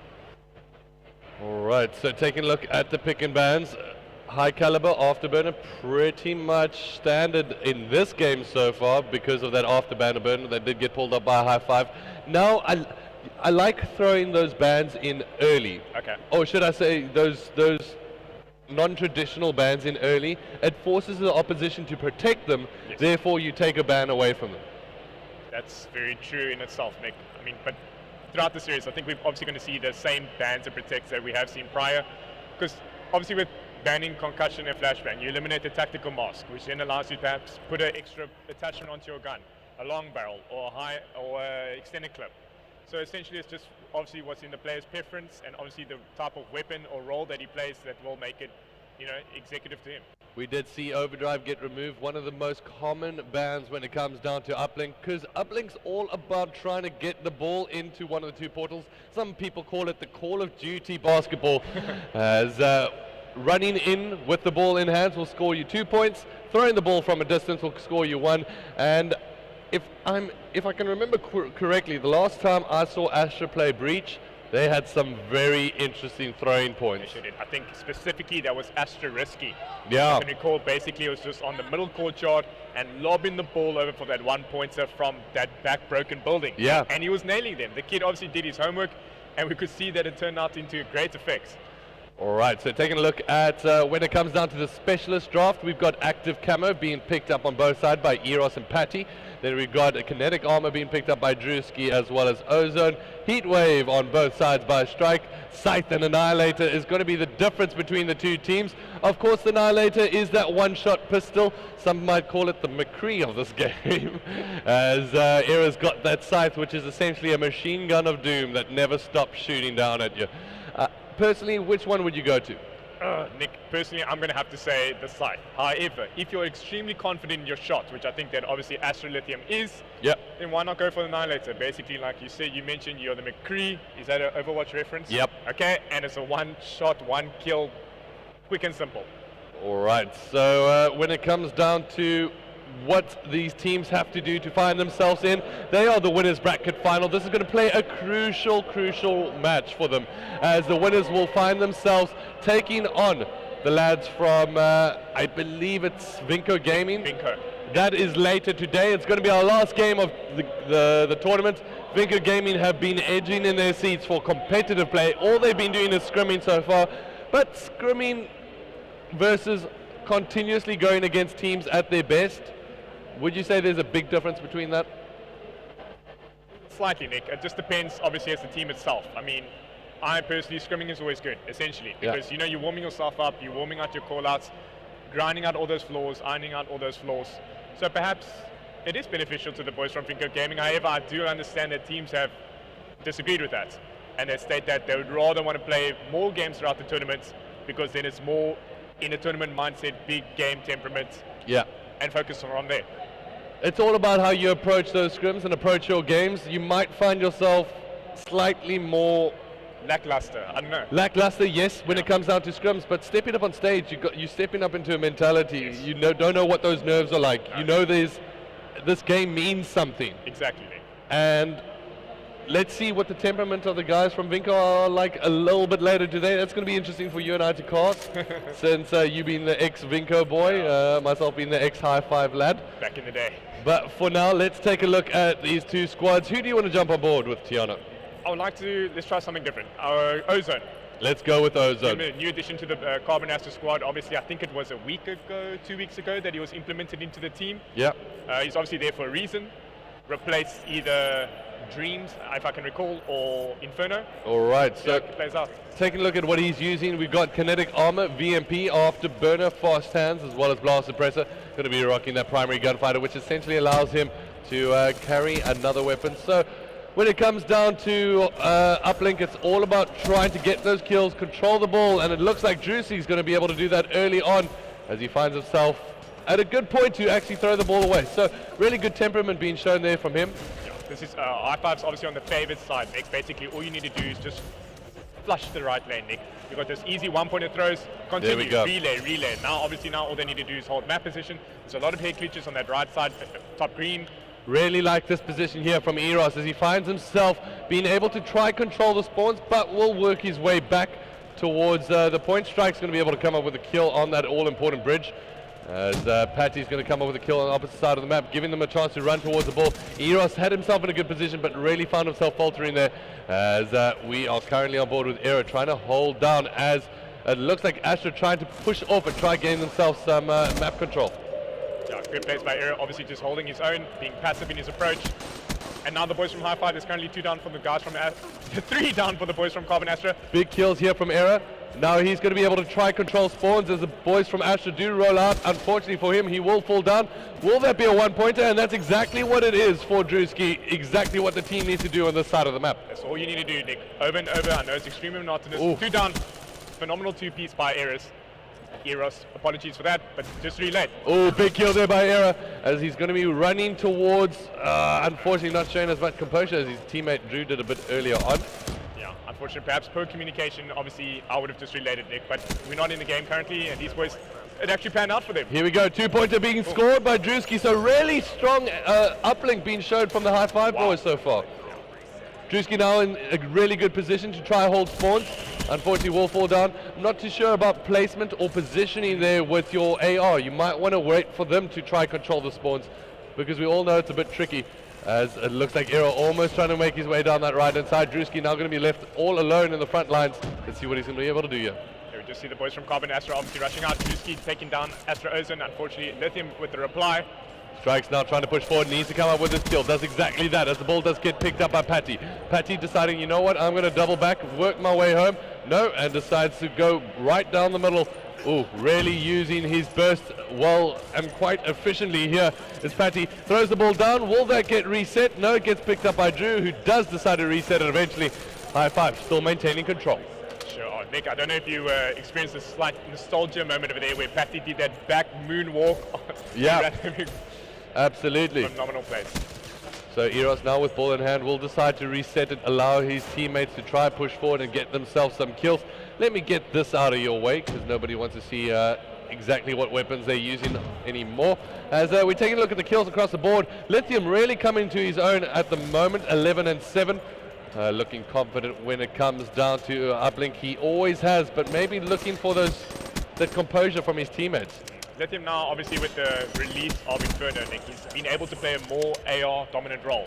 He's extremely potent sub-player, as we've all known and come to see, but perhaps I think he possibly feels a little bit more comfortable with an AR in his hand. Patty now finding himself in a really strange position, but using this wall run really effectively. Cerberus going to be able to clear the road. Will he be able to make his way? No, decides, you know what, I'm going to throw it and just get the kills, rather secure the ball. I think he was a bit concerned about falling off the map there. I would be too.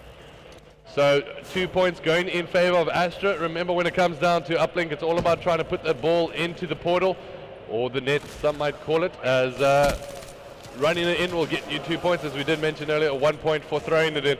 Let's cross over to the lads from High Five, who managed to pick up 3 big kills of their own. Now it's all about trying to push forward and make momentum count in their favor. Just like that, Drewski picks up a kill, Strikes picks up one of his own. Now it's all about clearing up the spawns. Lithium, however, has annihilated in hand. Let's see what he's going to be able to do. Cerberus comes up with 2 big kills, and the point will get thrown in there for High Five. 1 point score for the squad. Drew currently sitting in the spawn of Astro. Hopefully he'll be able to engage in this gunfight and execute it. Yes, he does. 2 down. Drewski picks up a big kill. This should be giving them an opportunity to run in another 2-pointer. Big plays here from High Five. Yeah, 24 seconds left on the clock. Hopefully they'll be able to relay some more points. Here we go. Eros now being protected from his teammate. Drewski now trying to run this one in. Eros managed to get the kill just in time. Will he be able to secure this? Active camo does get called out, and just like that, Eros picks himself up a nice 2-pointer. High Five looking really good on this uplink, using the good side to their advantage and picking up the first round 9-2 in their favor, taking a 7-point lead, which is quite big when it comes down to uplink. Extremely big, especially Nick.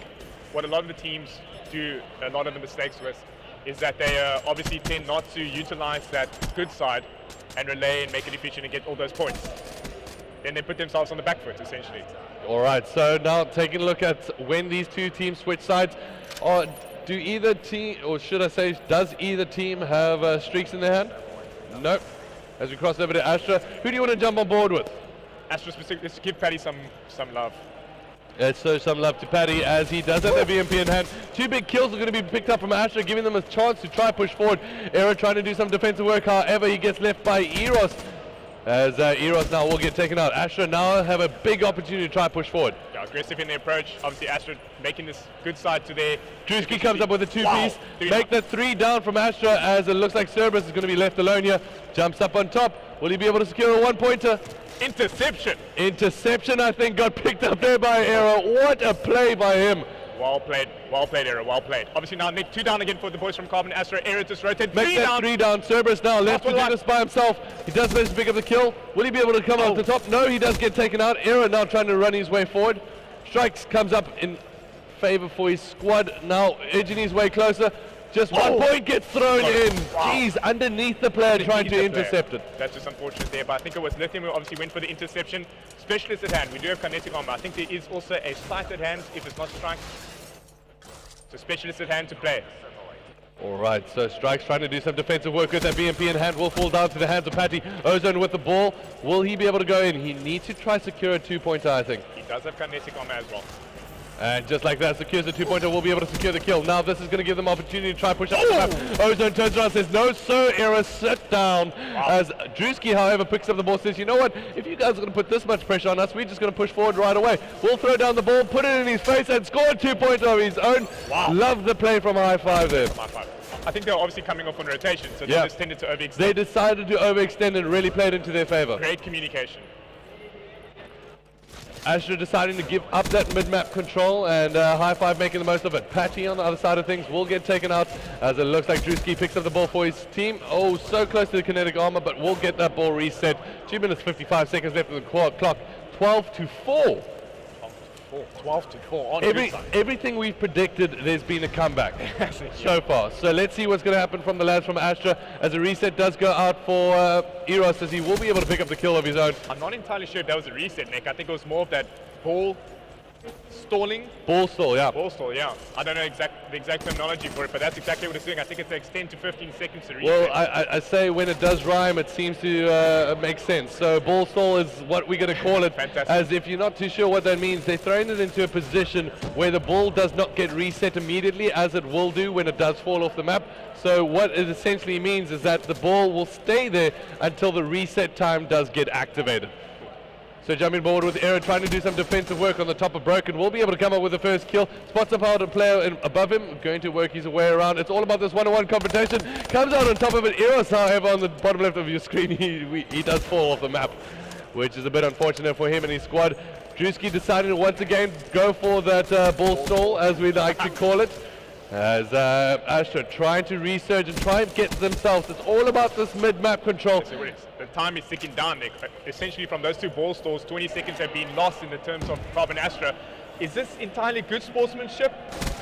I don't know. It's up to you. It's a strategy, and we've seen professional teams use it, so why not? I guess it's catch-22. I mean, some teams prefer to use it on the last 30 seconds of the dying match, or now I5 guys have obviously used it since 2 minutes. And active camo will get called out here, and does get secured for a 2-point capture. And just like that, High Five are looking so strong, but Astra trying to work their way back into it. Okay. 12-6 in the favor of the boys from the High Five Army.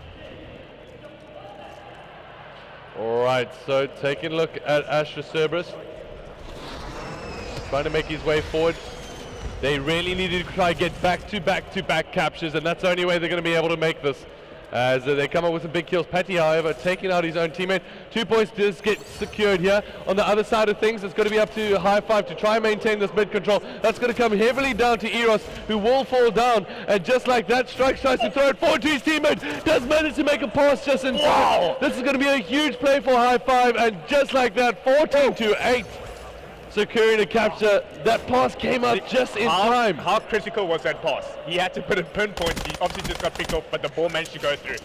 And Ozo now furthest forward for his team, needs to secure this. Does pop his kinetic armor, however, will fall down. And that is going to be it, ladies and gentlemen. High Five are going to be taking map number 2. One more map away from moving into that winners bracket final versus Vinco, a team they've been demanding to play in, wanting.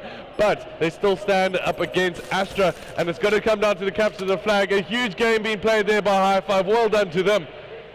Take a look at the scoreboard, or let's just wait till the final kill count. Let's see what Strike was doing on his screen. little bit of a 180 turn on Patty himself. We'll be able to take out Patty, but take a look at the scoreboard. Really in the slaying department, High Five doing a bit better than their opposition, but it has to be said, it came down to their strategy at the end of the day. That's exactly what it is, Nick. And we've always known High Five to be an extremely tactical and strategic team. They did play Astra during the Astra Gaming Cup Invitational, where they did beat them essentially with Inferno and Vadix. Vadix, yeah. Yes, on CTF. On CTF. So those two players obviously removed from the current squad. 2 new players introduced. Let's see what's going to happen. All right, so taking a look at the maps, we are going to be crossing over to Stronghold in just a bit. So hold tight, ladies and gentlemen, as we get things set up on our side. Take a little bit of a breather, but listen, we'll be kicking off the game in just a minute.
All right, ladies and gentlemen, it looks like we're about to get underway with map number 4. If you're just joining us, it is the Call of Duty Winners Bracket Final. So far, we have been treated to such a great game between both of these teams. It is currently 2-1 in favor of High Five, the team with white and black, and a little hint of pink. As on the left-hand side, we've got the lads from Astra in the famous black and orange. Anyway, let's kick off with this game. Tiana, when it comes down to CTF, High Five notoriously strong at the game mode. But it seems whatever team is strong at a game, it seems to go the other way sometimes in one of our last predictions in what just transpired in that uplink. Yeah. Currently, Nick, obviously, we mentioned just before we resumed the stream is that high five. Like we just said now, they're extremely strategical, tactical. They know how to play CTF. Obviously, as I keep on focusing on Drewski and Eris because they've obviously played the game a lot longer than what their two other teammates have played. Yeah. They have the experience. Experience is so critical in competitive Call of Duty as opposed to obviously every other game, competitive game, whether it's Counter-Strike or Halo, FIFA, whatever you want to put on the table. I honestly think the high five will come out victorious. All right, so taking a look at what has been banned and picked on this side, high caliber, afterburner, concussion, flashbang, rapid fire, as well as overdrive, pretty much a standard. Active camo will also get removed just to get rid of those sneaky flag captures that we always see once in a while when teams try to overextend. Curveball. Whoa, VMP gets removed, so that is a curveball. Okay.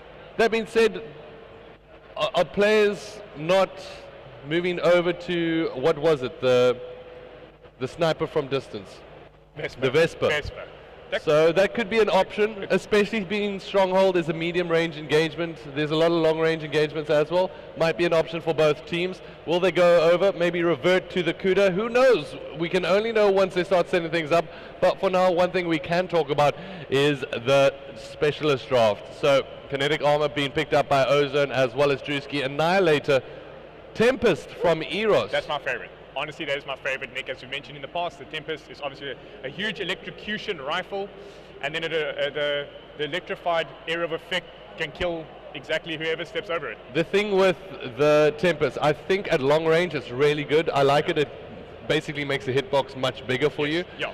That being said, hardpoint is one of my favorite times to use a Tempest. All right, so we did get a request on YouTube to start things off with Cerberus. So rather than ask my man Tiana which way we're going to be able to kick this off with, so we're going to go over to Cerb. He's been really playing well so far, Lithium as well. I want to see more from Patty. Patty did so well in that Search and Destroy. Yeah. Search and Destroy did extremely well. Uplink, he had obviously a few critical kills. Ozone, with all due respect, I only have to say, is a player lacking currently for the team. Needs to pick it up. I do think that the boys from Carbon Astra are missing out the stellar talents of Inferno.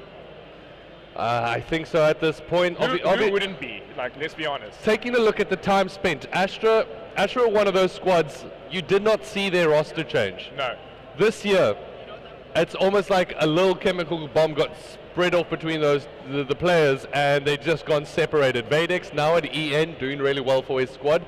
Inferno, now we're not playing for the team. Lithium, Cerberus are only two of that strong four that dominated South African competitive play for a long, long time. High Five now look to be a squad that have been with one another for a long, well, not too long, only since the Astro Gaming Cup. Just after that. Yeah, we've seen obviously Strike replace Calden. Yeah. So potentially. So since that first MGMS qualifier online, that's how long they've been together. So it's a good amount of time if you consider it's been about 4 months, I'd say. A lot of practice time, a lot of time to grind out the floors and obviously execute it in times like these when they need to show up and come into play. Yeah, absolutely that. As it looks like the teams are just about ready to kick things off, changing up their score streaks. Yeah. You pointing at something, my man, Tiana? I think these two teams have qualified already for the MGMS. They have. They have, yeah. They have qualified indeed. And it looks like they're about to get ready for this game and maybe bring it up an MGMS potential final end of the year. Who knows? Possibly. All right, so kicking things off now, it is going to be Stronghold CTF, the 3-lane traditional map. I like this map. It gives you a lot of running routes. Of course, going straight down the middle is going to give you the fastest way back to the flag. But when it comes down to exactly who's going to be able to assert their control, I think they're going to look, the Astro guys are going to look to Lithium and Cerberus on this one. I agree, Nick. I definitely agree. Passy, obviously the OBJ player, since Inferno was released, and Lithium obviously took over his role. Yeah. But currently we're hopping on board with Astra Cerberus, Keaton. I think this guy, I have heard, Nick, from outside information that he plays on a 12 sensitivity. 12 sensitivity. The man he's one of those guys in gaming who just picks up a game and he's good at it. And he's just fantastic at it.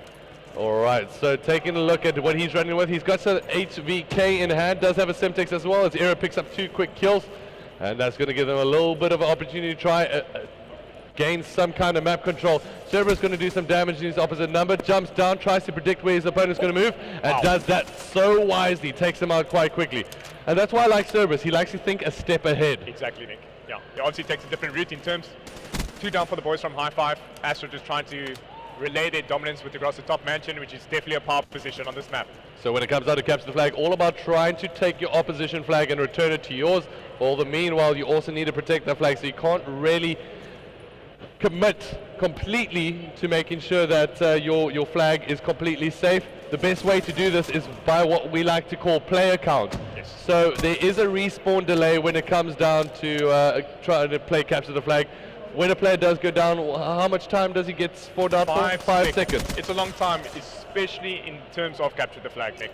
So you need to make sure you watch your crossovers, make sure that you watch your players, keep control of how many players are left alive, how many players allows that you to move forward up the map, and we're going to be able to see exactly how High Five are going to be able to use their map control as Drewski's trying to do some defensive work of his own here, or should I say offensive work of his own, as he's just going to hold tight and wait for his teammates. As you check on your map, there's going to be a spread across the map at the moment. Because Drew's furthest forward, that means they do have map control as there's no player on the left-hand side. Currently, Strikes getting over slow in the game, 0 and 5 for his team. He needs to try and pick it up as Drew comes up with a big kill.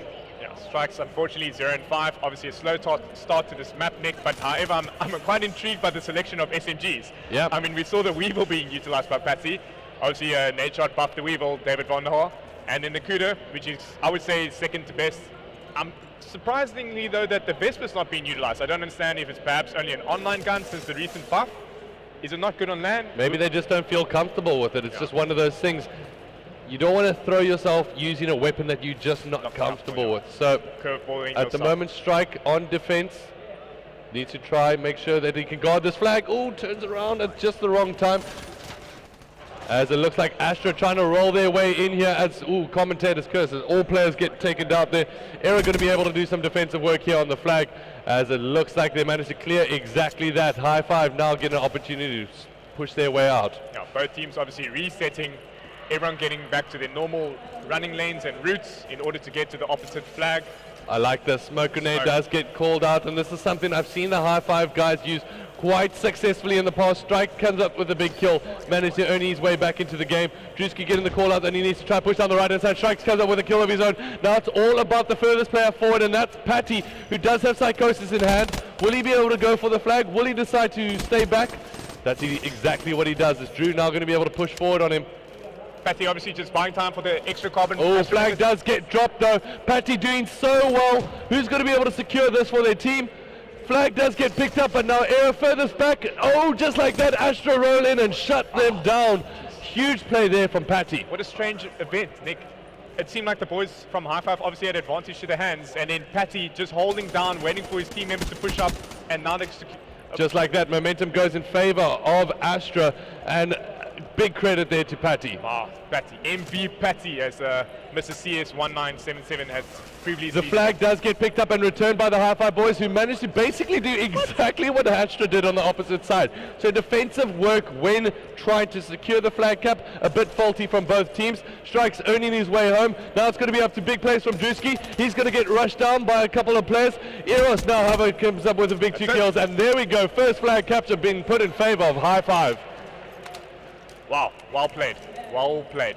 High Five looking strong with 45 seconds in this first half left to play. It's either let's play for our kills and streaks, or let's try just keep our momentum going up. Strike deciding to use his ACXD, going to be able to take out Ozone there, as Drewski earning, or should I say, slowly walking his way forward here. Will find himself in a confrontation relatively soon. No, decides the right running route as well. I like this from High Five, as it looks like Drew picking up the perfect running route, dodging and ducking through players' reticules. As the opposite side, Arizona's going to turn around and say shut down to you, sir, as Drewski's all by himself, does have kinetic armor still, so it's all about Aero trying to protect him at the moment. As 3 seconds, 2 and 1. It doesn't look like either team's going to be able to secure another flag capture in this first half. It is High Five leading 1-0.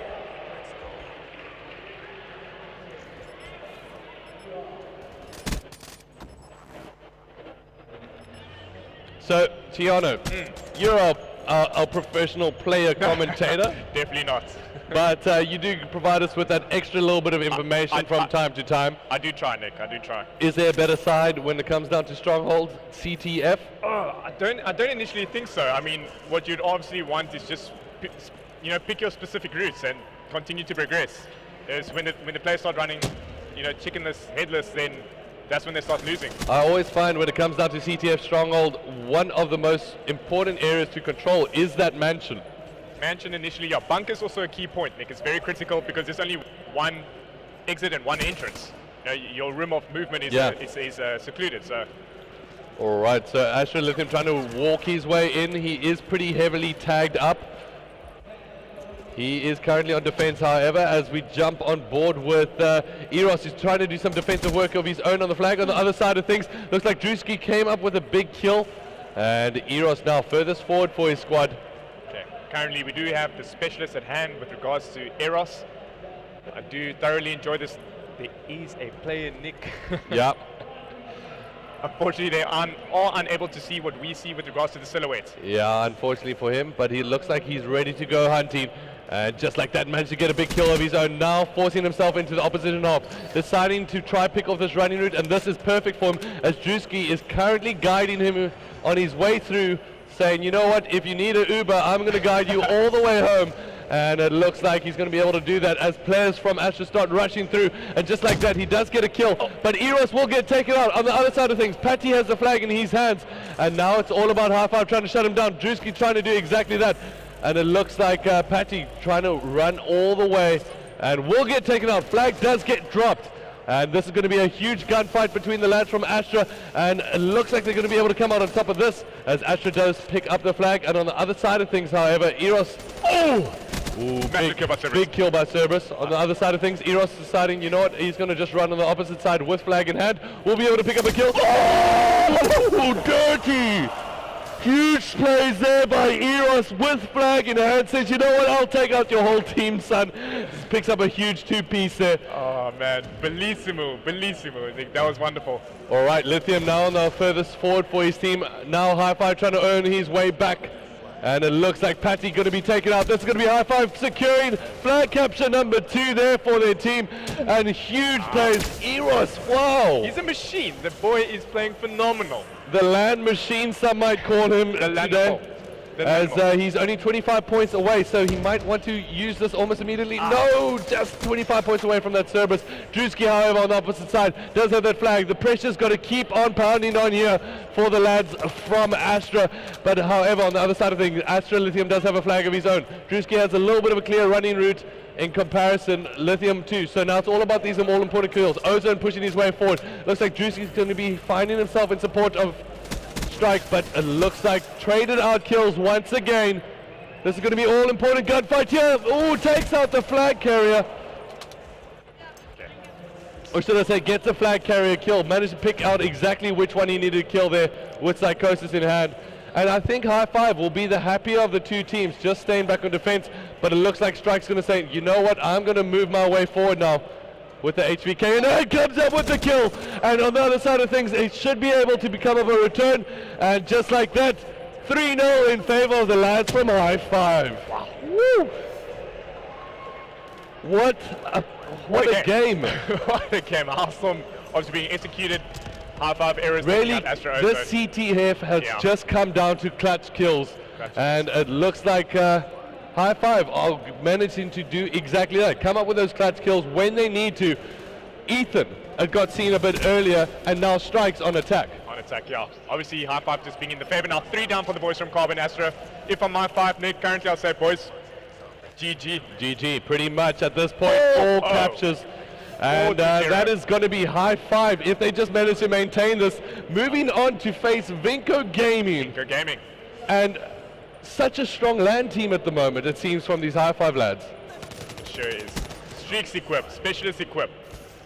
High Five looking so strong. Astra Ozone trying to pick up the flag, trying to do something for his team as all 4 High Five players go down. This should give Ozone an opportunity to run this one, but is it a little too late from the lads from Astra, as High Five are only 20 seconds away from taking this one.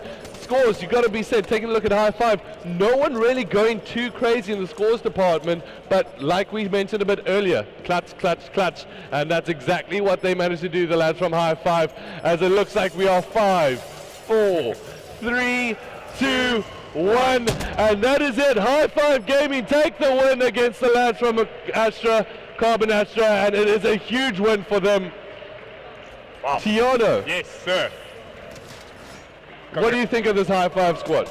They are here for one reason and for one reason only, Nick, and that is to take the championship of EGE 2016. What a game from them as they take on one of the best teams in South Africa. Ladies and gentlemen, that is going to be it for the winners bracket final. We're going to be following up with the losers bracket final shortly. Allow us to take a small break as a big congratulations on order for High Five, who are going to be progressing to face Vinco a bit later tonight in our last game of the event. Next, however, it's going to be, I believe, losers bracket final in around about 2 hours time. I think they still need to play the game before that, so we'll be back with you guys in a bit. Cheers.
particularly hard, you know.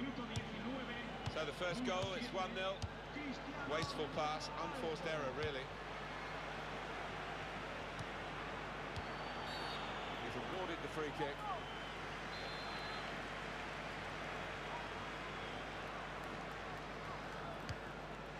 Now Messi.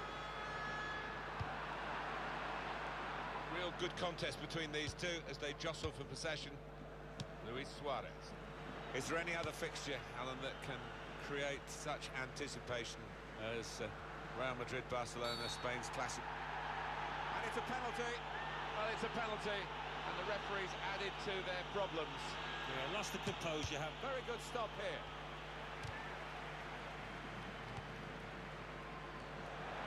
Well, let's have another look at that, because it was a very, very tight call. They were in otherwise. When I saw it, first time of asking, I thought he was on, you know, but looking at the replay, what a good decision from the linesman that was.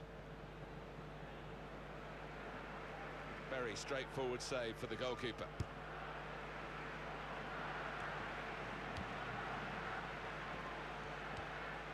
Ivan Rakitic.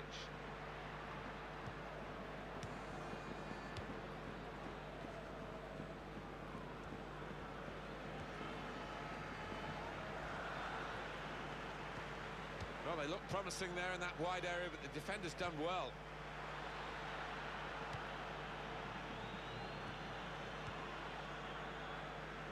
Pepe. Gareth Bale. And that will be a goal kick.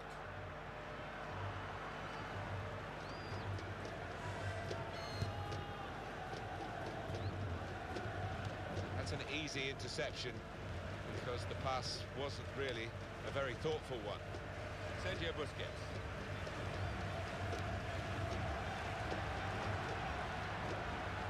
Gonna cross it, trying to find Suarez.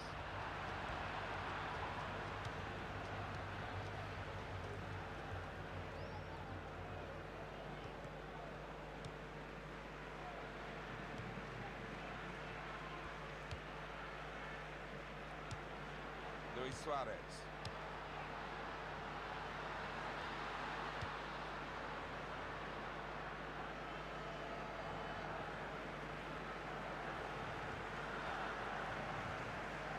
And now Iniesta.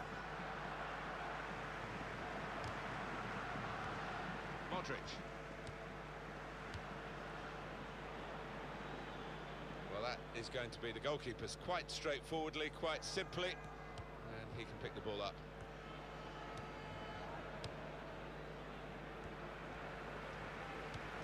Towards Bale. It's a decent cross. Well, the signal's gone up for 2 minutes. Luis Suarez.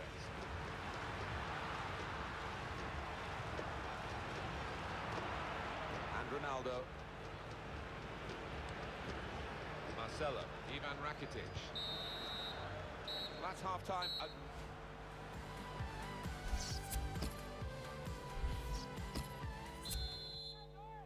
Real Madrid leading at this point. Second half is underway here.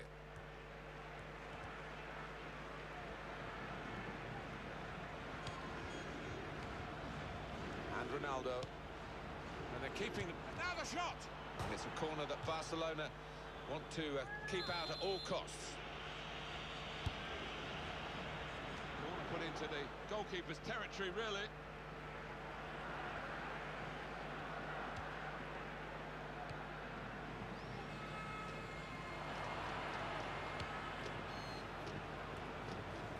Very well done with the inside of the head as well as the outside. Good pass. Looking to supply Cristiano Ronaldo.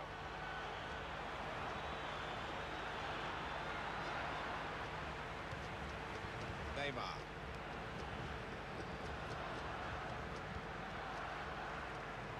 How do you think Cristiano Ronaldo did in the first half, Alan? Well, he played really well, didn't he? And he got himself a goal to put his team ahead. He'll be pleased with that first 45 minutes. Jordi Alba. Neymar.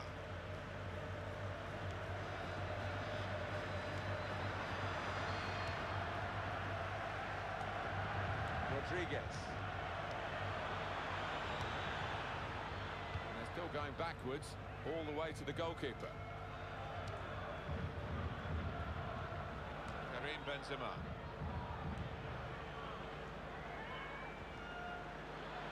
Time to get the ball in. It's a cross from Gareth Bale.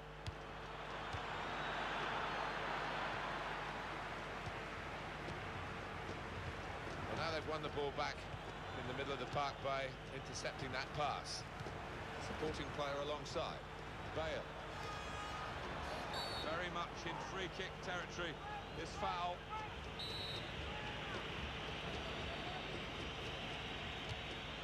Goodness me, it's hit the post.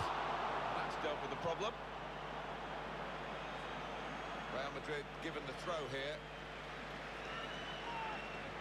Marcelo. Towards Bale.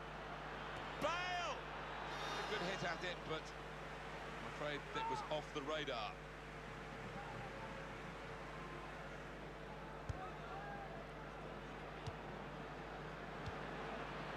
Benzema. Good place to win the ball back there, because the pressure was starting to mount. The interception was timely, to say the least. Gareth Bale. Marcelo. Saw that pass coming in midfield, made the intervention, and now maybe he can push the team forward with his work on the ball.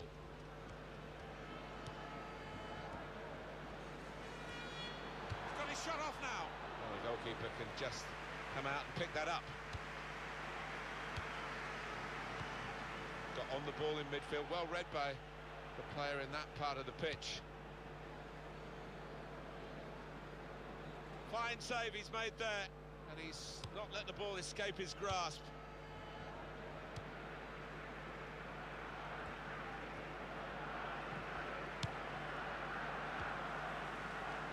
Neymar.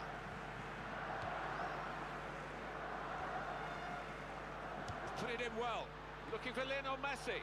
Here's a chance to counter-attack from that wasted cross by the opposition. And that's good support as they build this attack. Well, that was looking good, and now it's turned over, and all the potential of that attacking play is lost, and they now got to get back and try and make sure they don't concede themselves. Ivan Rakitic, the throw-in for Real Madrid.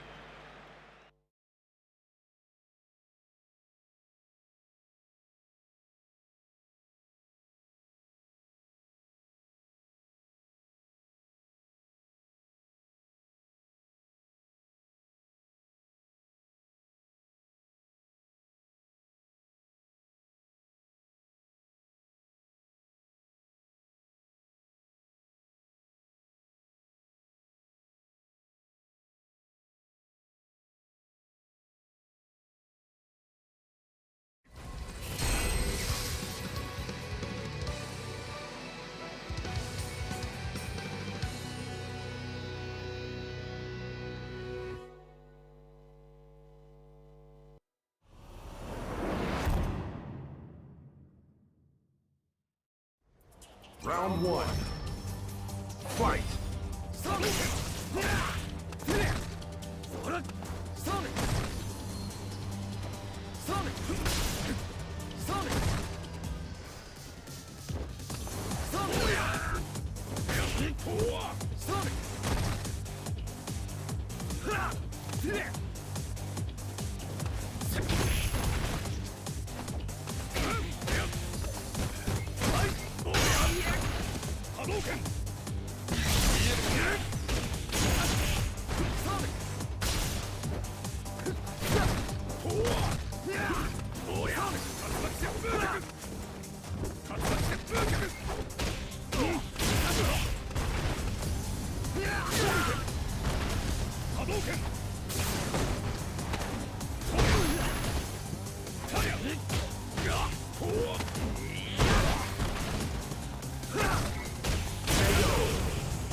Round two.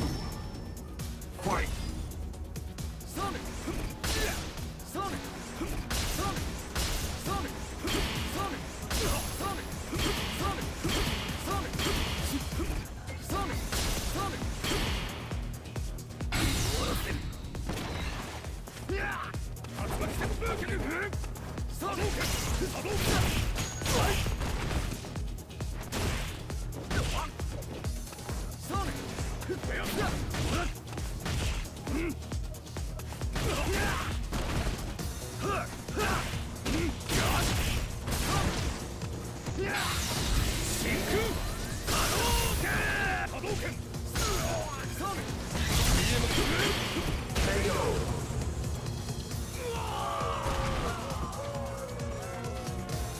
Nash wins.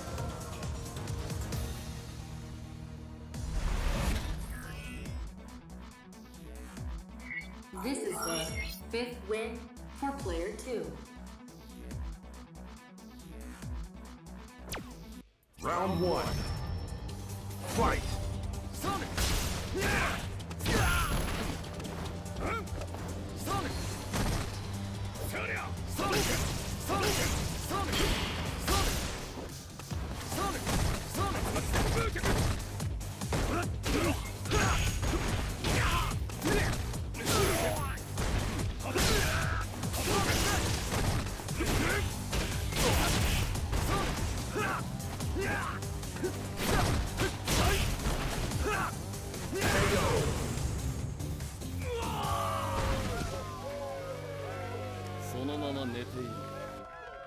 Round 2. Fight! Sonic! Sonic! Sonic! Sonic! Sonic!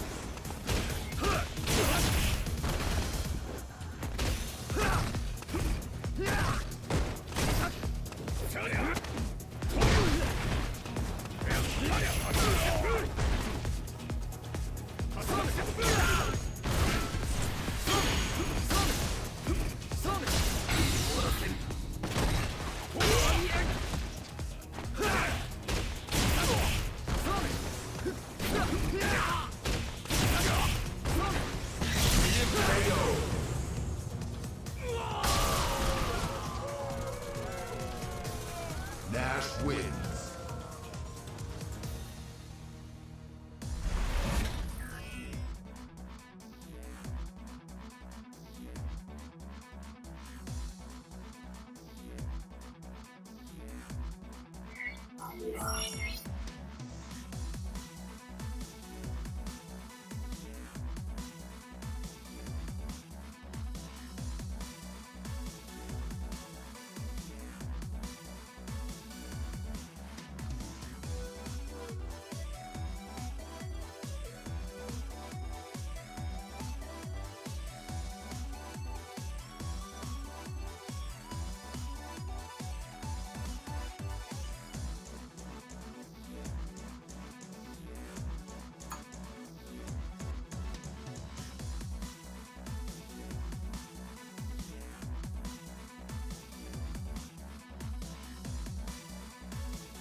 Ryu, 戦いの先へ。Got it. Come on!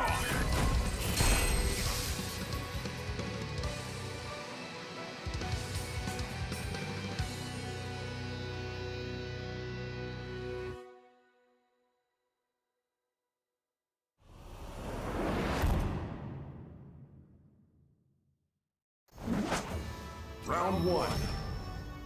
Fight! Hadouken! Hadouken! Hadouken! Hadouken!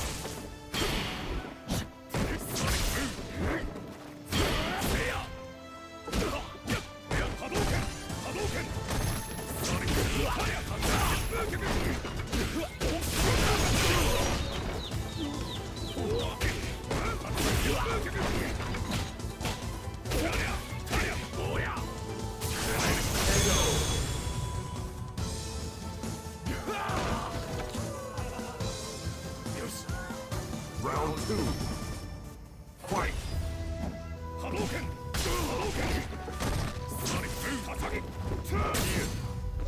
Hadouken! Hadouken! Sonic Boom!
Round one.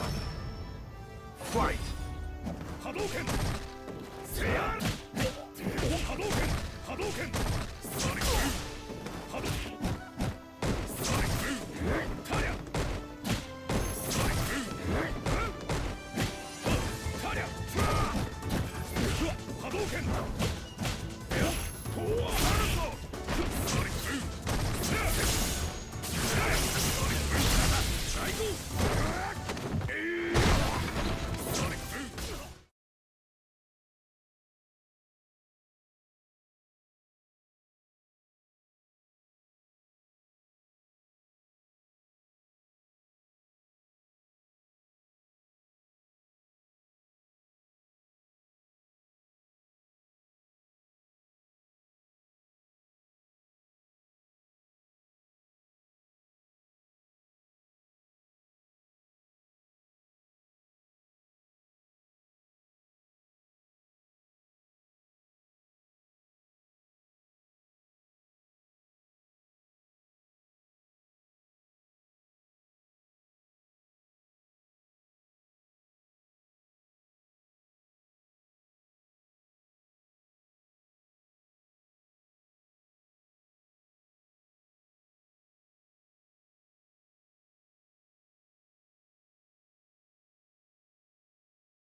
Guile wins.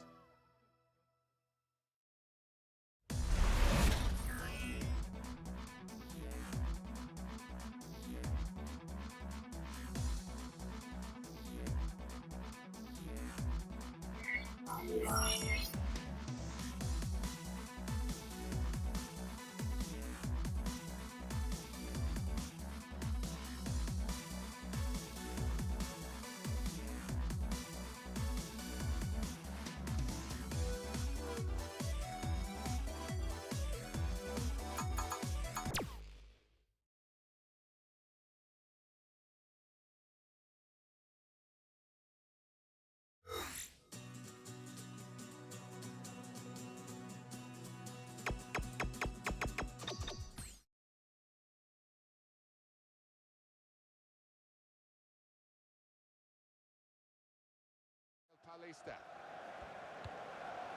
Danny Welbeck in towards Ozil. able to make a good interception. Indicated at least 2 minutes of added time.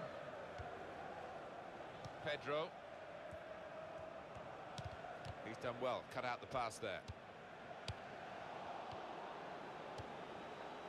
Mesut Özil. That's going to run on through to the goalkeeper. That's half-time.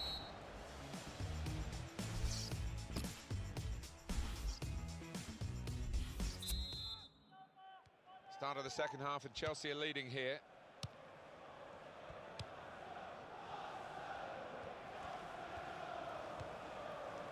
Cesc Fabregas.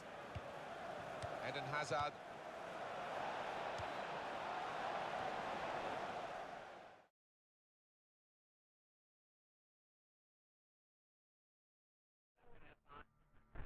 Good luck.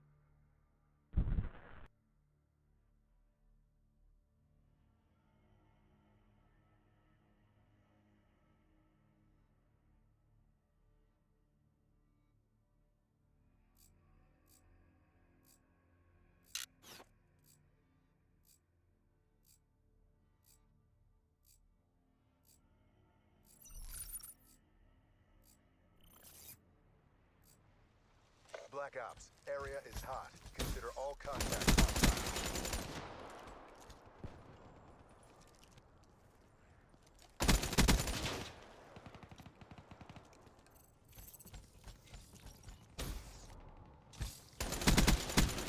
Scout eliminated.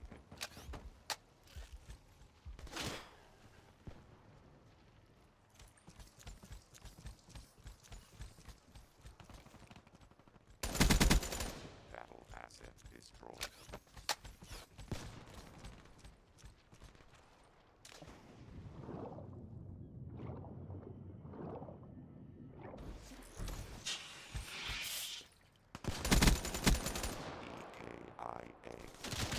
EKIA.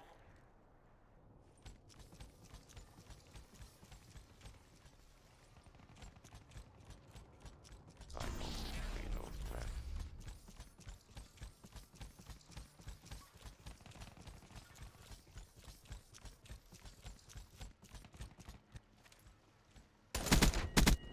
Killed.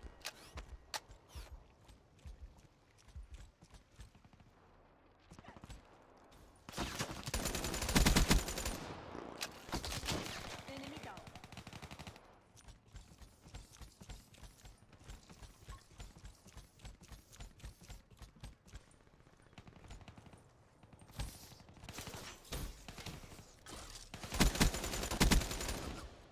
Hostile Cerberus inbound.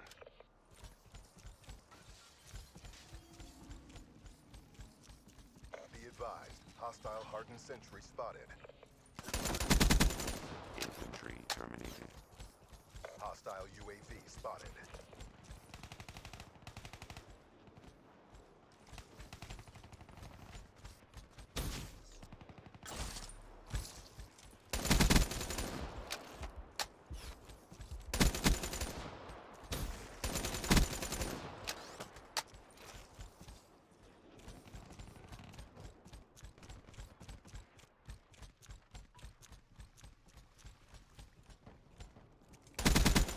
Scout eliminated.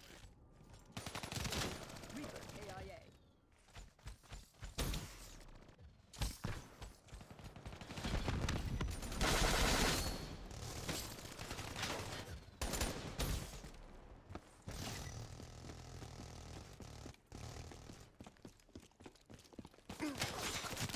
Spear blunted. Can confirm. Be advised. Hostile UAV incoming. Robot deactivated.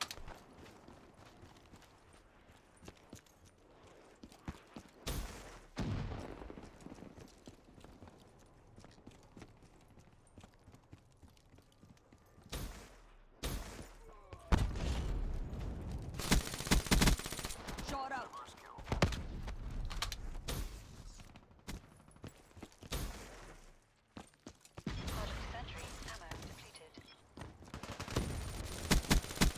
Enemy down.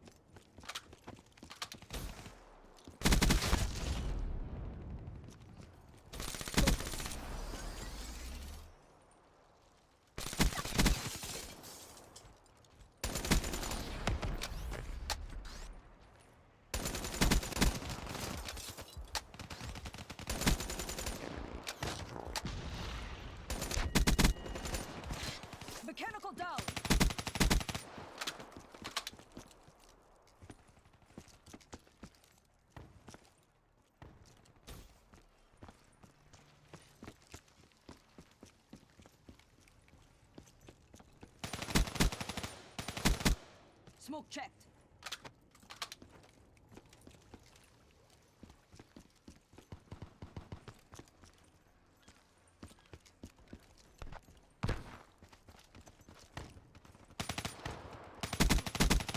Drop them.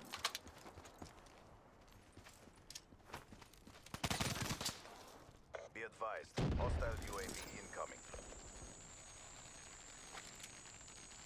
Be advised, hostile servers inbound.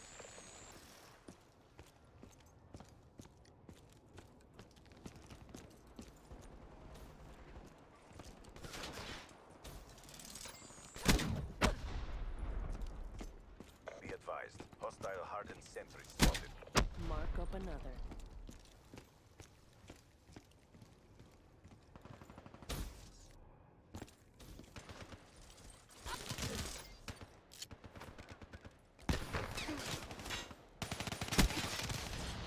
Stick to the plan and execute.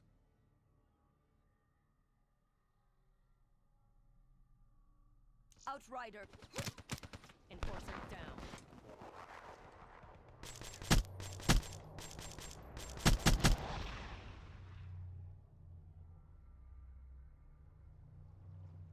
The 54 Immortals crush all opposition.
I didn't check the schedule.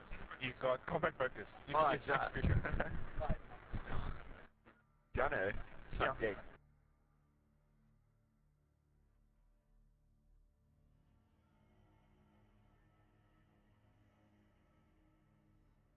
Free for all. Cristiano just travels. Baby is No, there. das finde ich klar, das sind Jungs, das ist mein. Yeah, you want to know. Das ist nicht. My mind's put that out, eh? You're using the DFP first? Ja. Oh, okay, nah. Oh my gosh, I got a swim.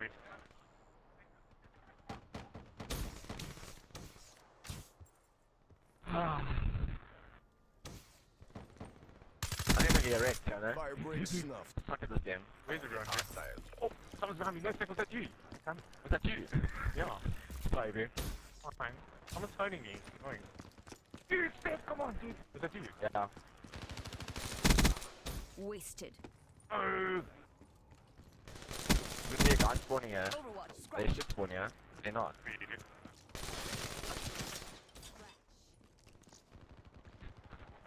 Oh, get destroyed.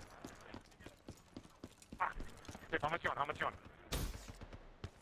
Steph. I don't know, I'm on 4, bro. Fine.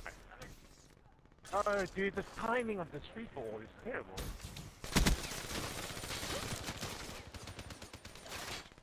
Oh, I got spawned behind me. I know, the timing's bad, eh? I know. Oh, dude. Highly contested, eh?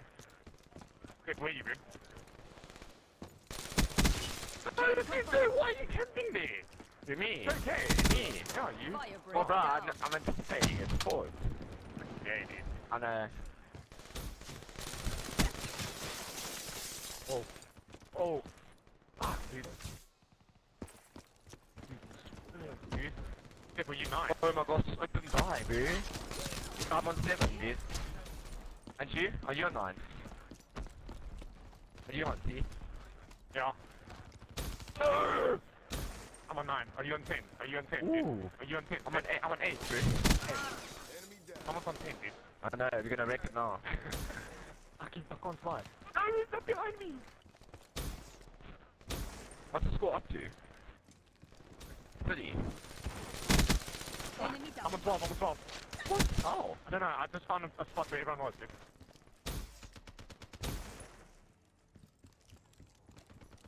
No, Steph, stop camping, dude! Anticipated, dude. Oh, fuck. Oh my gosh. I can't find anyone, dude. Neither can I, dude. Oh, that timing. Oh, dude, I'm moving.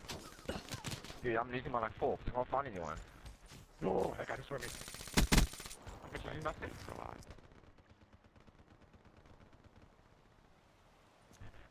This gun though. No. Someone's 21. I'm getting destroyed now, Steph. How much you on, dude? Yeah, I use a VMP, eh? What gun you using? BMP.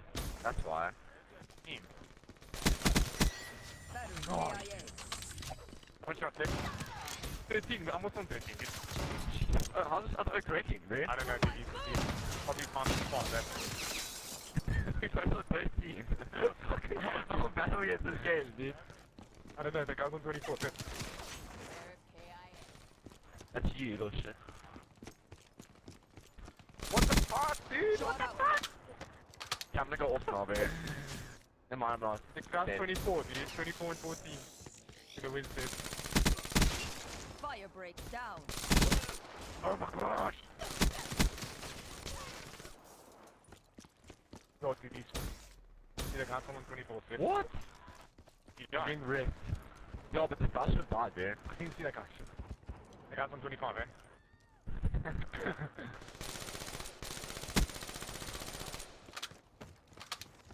It's that guy's running through bottom.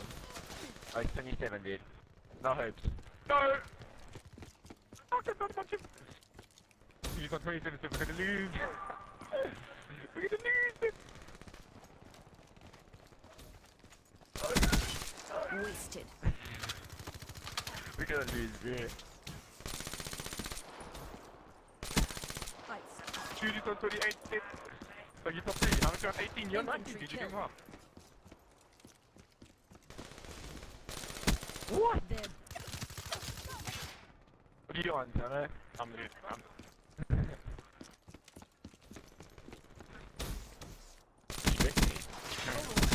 Fine. No! He's on 29 steps.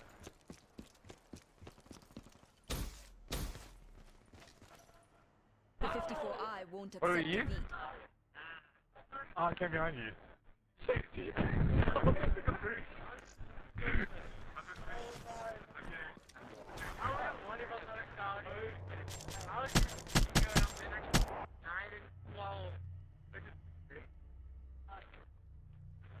One shot, one kill. Won't even hear it coming.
TikTok. If it's the little thing.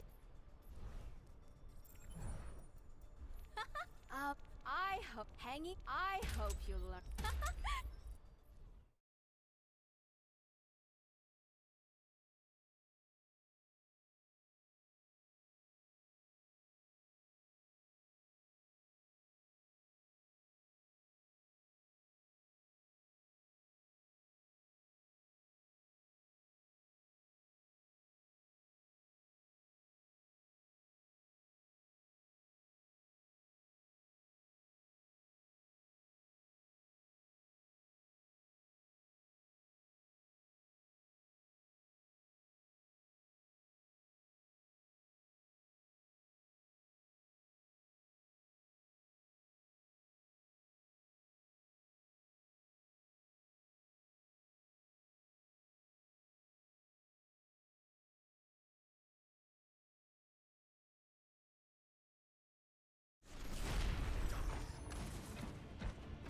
Peace be upon you.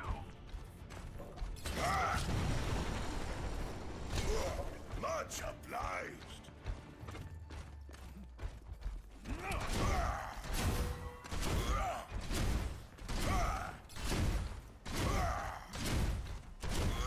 Attackers incoming in 30 seconds. Get behind me.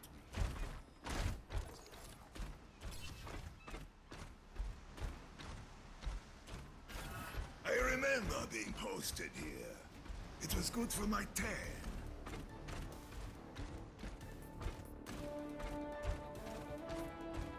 Shield matrix established. 5, 4, 3, 2, 1. Attackers incoming. Stop the payload.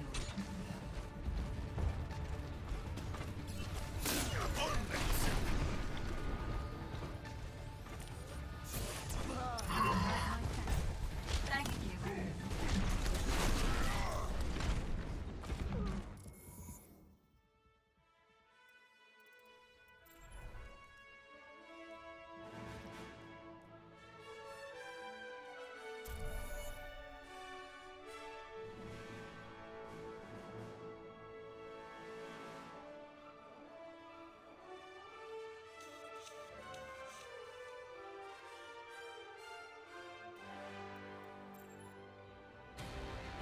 Traveling to Route 66.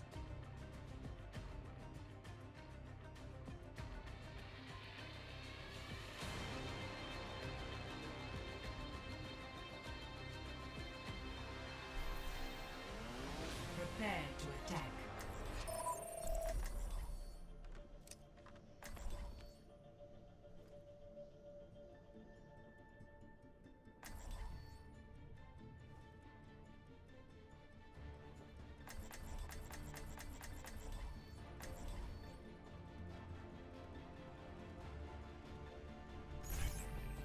Imagination is the essence of discovery. Think you can do my job, do you? Someone has to. That's one small step. I can't wait to get into the fight.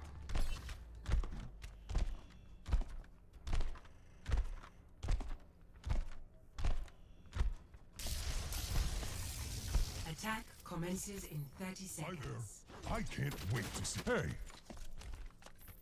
Hello.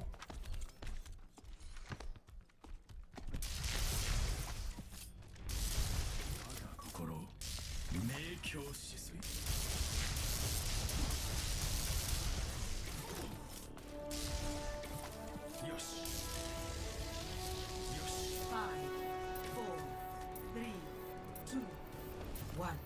Attack commences. Escort the payload. Everyone heal up.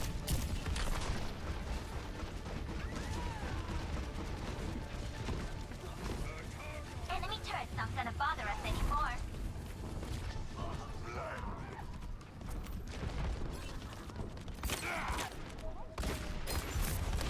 This will protect us.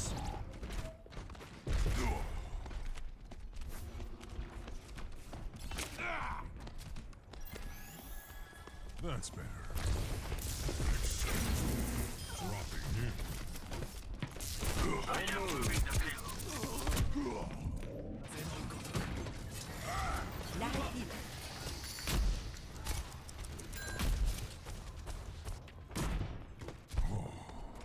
Re-engaging.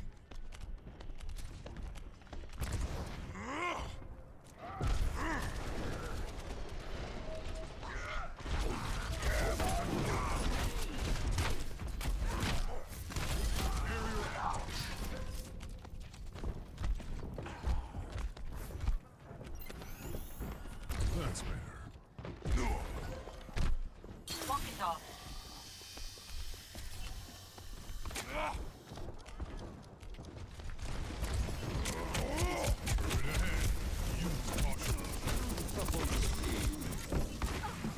My ultimate is ready. My blade is ready to be unleashed. Enemy turret ahead. Fire in the hole.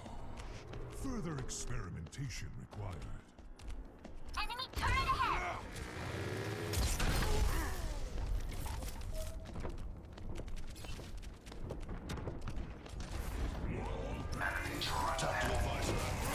Why is the team so everyone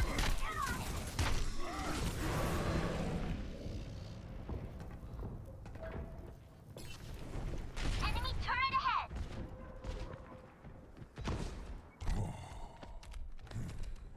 Once more into the breach. Form up.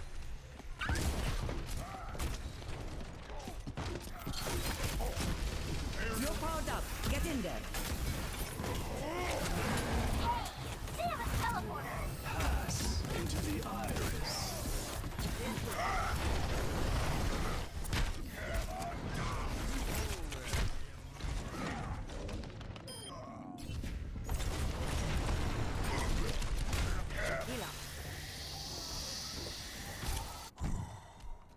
Further experimentation 60 seconds remaining. Thank you. Heads up. They have a teleporter.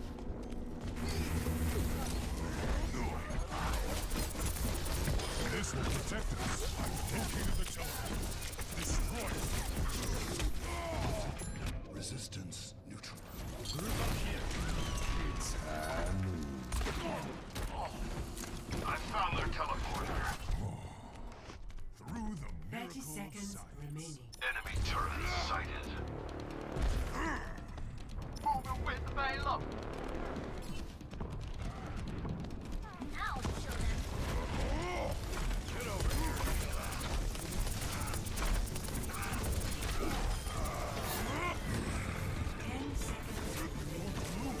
Press the attack.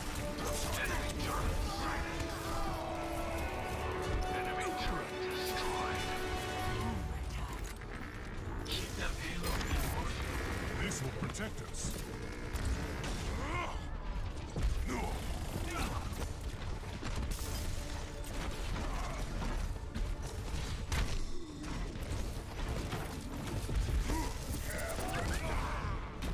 Pass into the iris.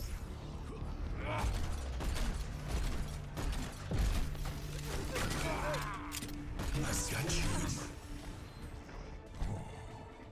Further experimentation required.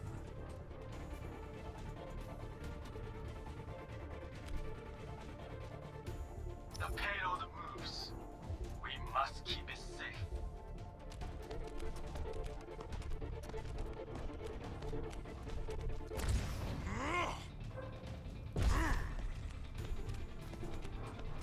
Nanoboost administered.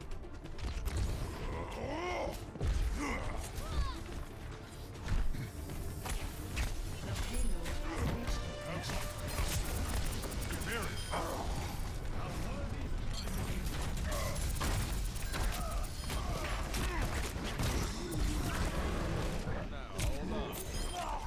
This payload's bumping.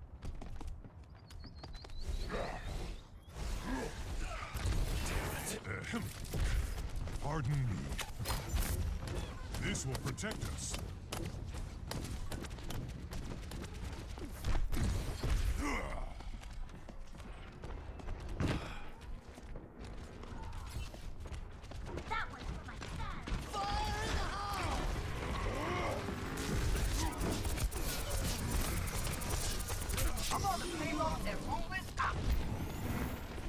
That's better.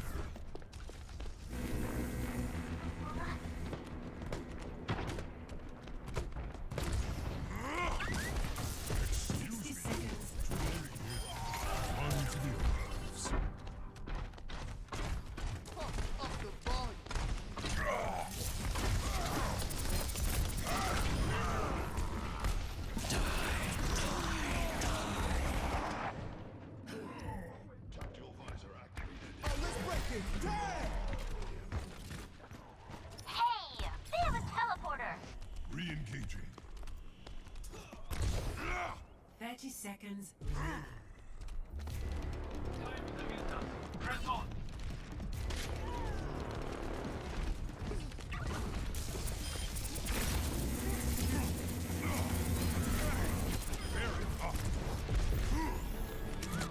It's great.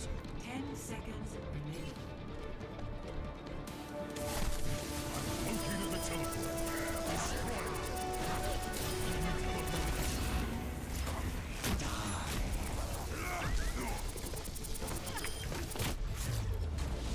Round 1. Complete. Score 1-0. Switching sides. Prepare your defenses.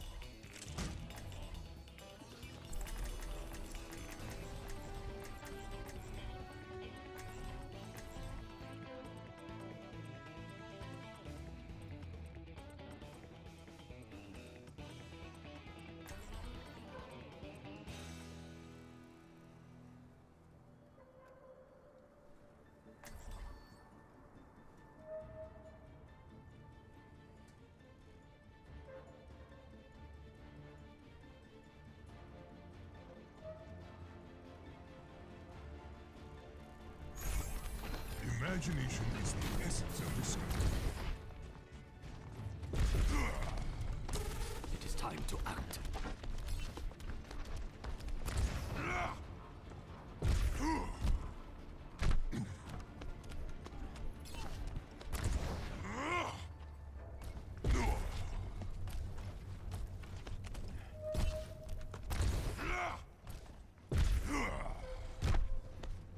Attackers incoming in 30 seconds.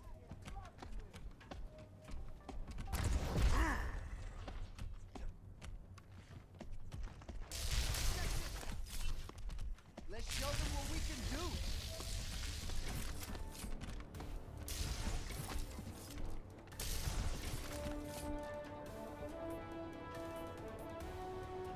Five, 4, 3, 2, 1. Attackers incoming. Stop the payload.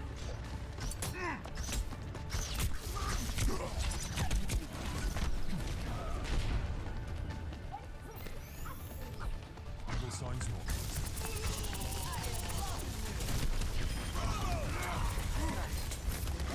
This will protect us.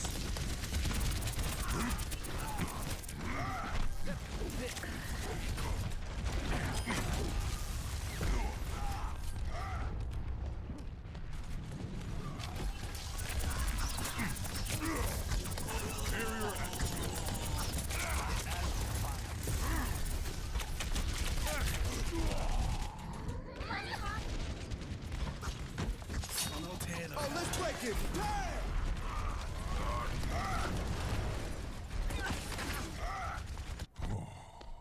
Further experimentation required. Hello there.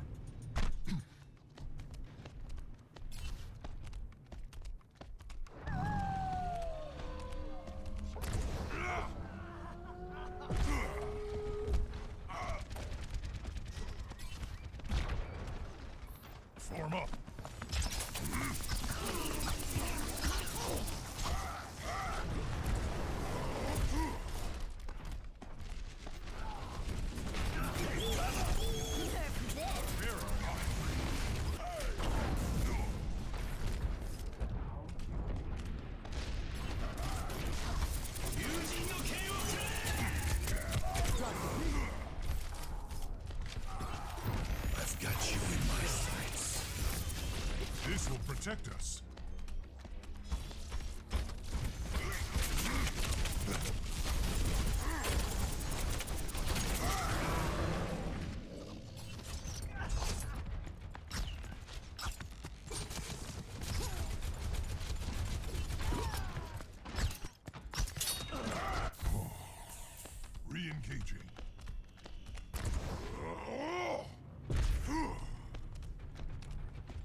Further experimentation required.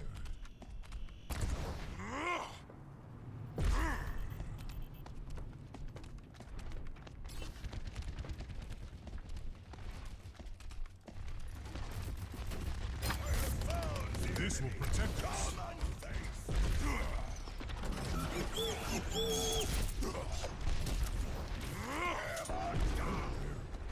Routing power to forward shield.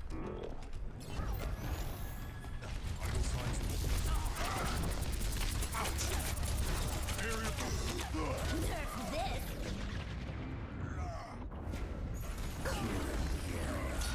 Drop the beat.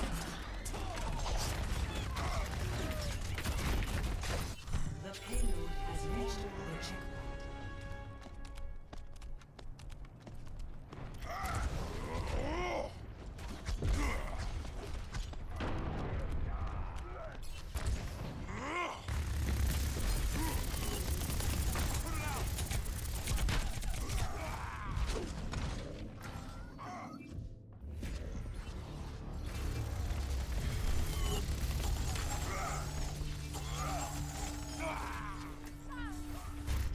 I'll be watching over you.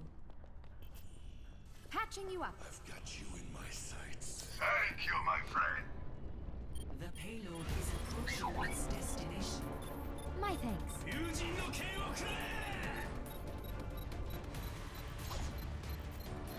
I've got you.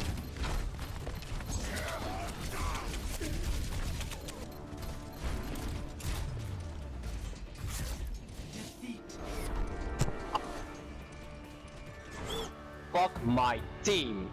Stupid team. Play of the match.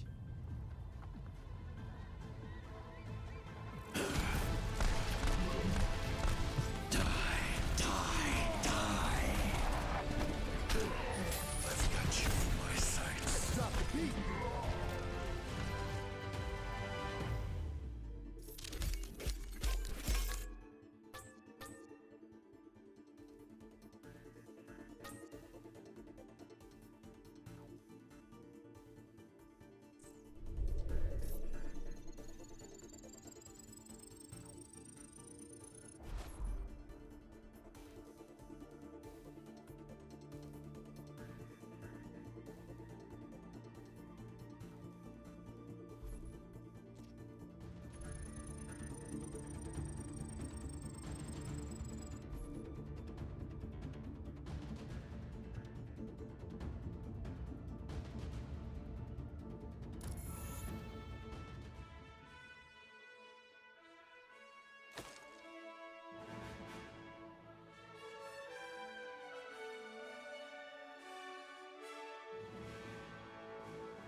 Round one. Fight!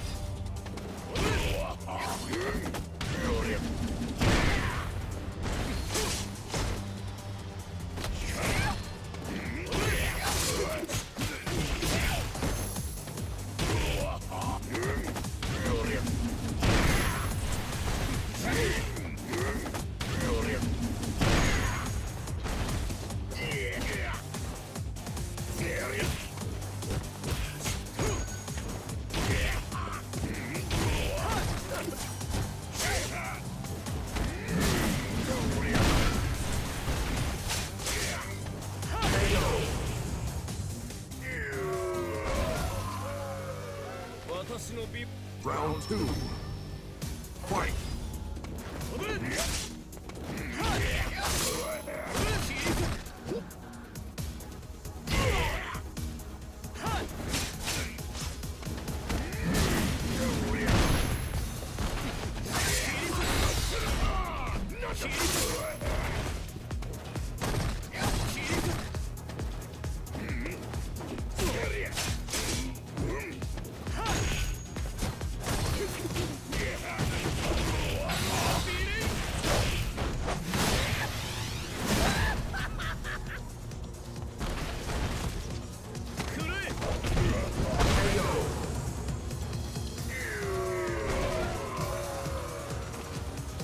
Vega wins.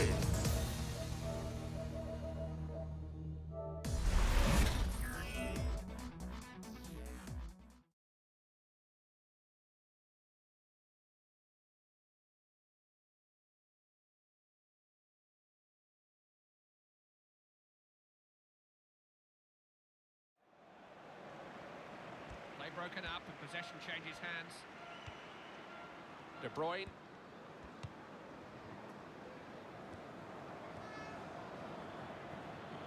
Has a go! Didn't trouble the goalkeeper. Well, no complaints from many of his teammates there. They know that was a good effort.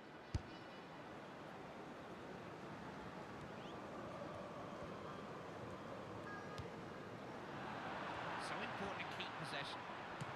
Real chance! Confident goalkeeping. Didn't just stop it, held it. Intercepted well, taking the pressure off his defence. Messi. Just how good is Lionel Messi for you, Andy? Unstoppable on his day, Clive. Messi, when he wants to be, the hardest player in the world to mark right now. Opening here. Easy save for the keeper.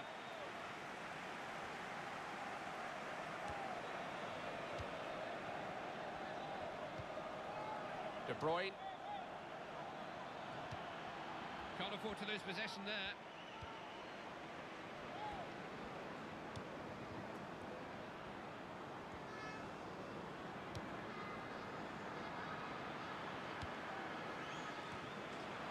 Used his head. Clear free kick, no arguments about that. May just merit a yellow card too. And the referee shows him the yellow card and books him. Oh, that's a correct decision from the referee. He's got that spot on with that yellow card.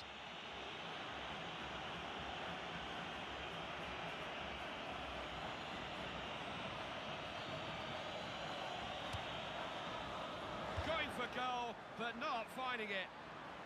Well, I think his team are surprised he hasn't scored there, Clive. They can sense that he's really up for it here. He's desperate for his hat-trick.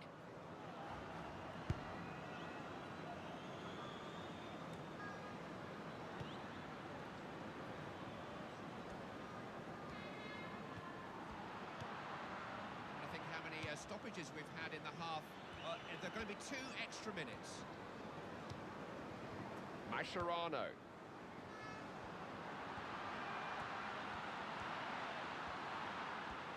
Well struck. He did well to get to that. Never mind, hold on to it. The end of the first 45 minutes. The end of a nightmare 45 minutes for one of these.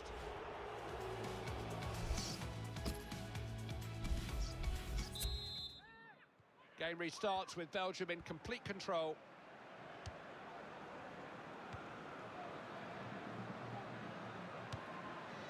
To Romelu Lukaku.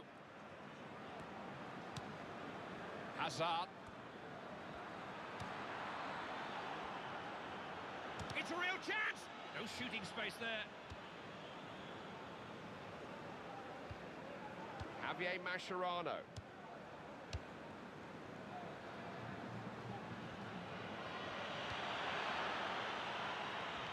Possession changing hands here. Could be a chance. Scores!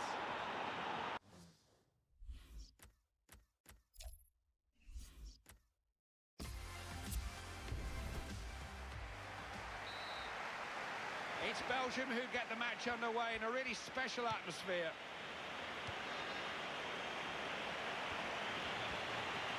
He's left him trailing.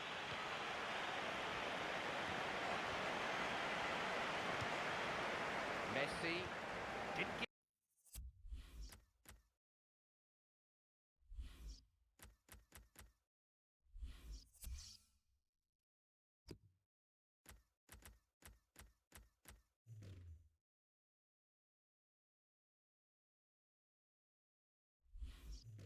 Give that up, did he? Looked to have let him get away, but he recovered. I thought he was well beaten there, Clive, but he got back on his feet and recovered well. Banega. Fernandez. Well read that, saw the pass quicker than the man it was meant for. Now Axel Witsel.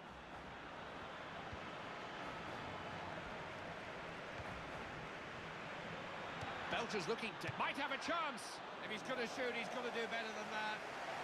Well, no complaints for me for having a go from there, Clive, because that's what it's all about. You've got to have a pop now and again.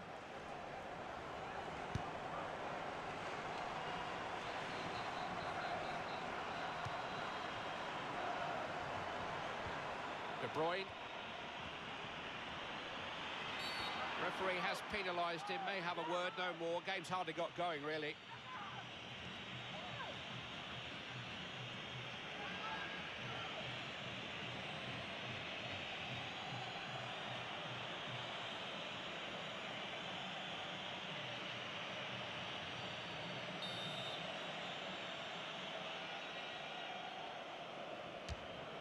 Hit it well, but just couldn't find the net.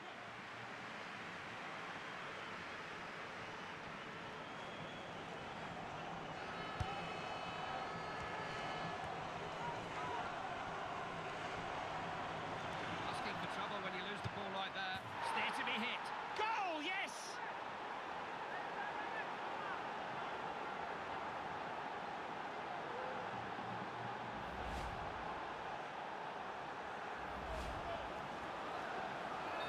Tight match this, but Belgium are in front. Lukaku won that very cleanly, took his opponent. Obvious foul, not serious enough for a card, early days.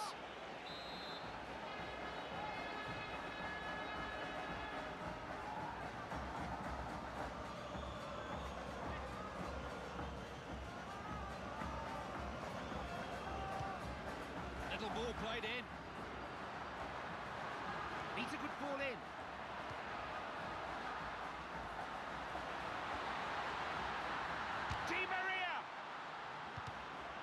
Well intercepted that, so he'll have a go!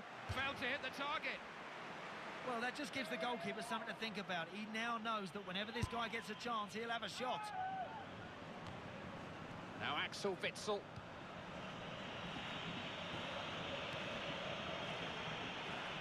Now Eden Hazard. Stopped by the keeper. It was across to no one in particular. Ball's out of play. Belgium will have the throw. Alderweireld. Now Axel Witsel. It's their ball again. Has a chance here. Hits the post! Usually a better finisher than that. Unlucky. You've got to be prepared to have a go if you want to score goals.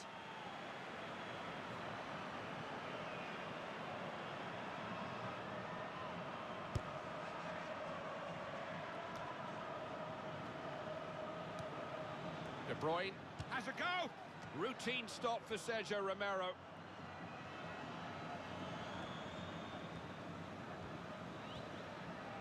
Lionel Messi. We saw that developing, didn't he? Stopped the attack at source. De Bruyne. Good effort. Oh, that's a really good save. It's out. It'll be a throw into Belgium.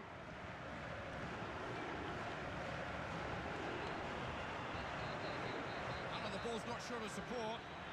Genuine chance. Shot's just too close to the goalkeeper.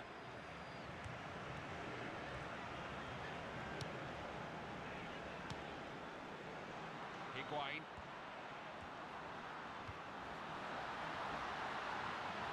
Ball to retain possession. To Romelu Lukaku. They have to fight for possession. Rode the challenge. Strikes it! No problem for the keeper.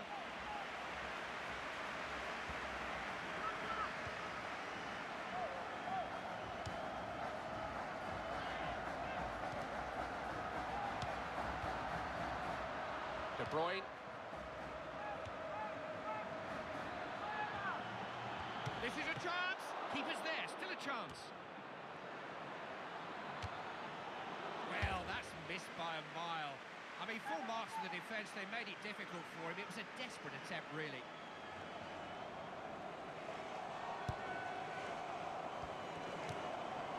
Able to keep hold of the ball.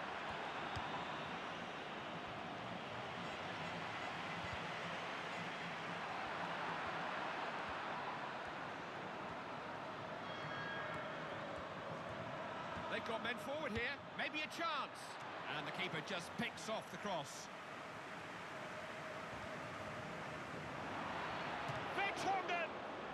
They're in front, but another goal would make such a difference. Corner. With his head. Didn't meet the ball as he meant to.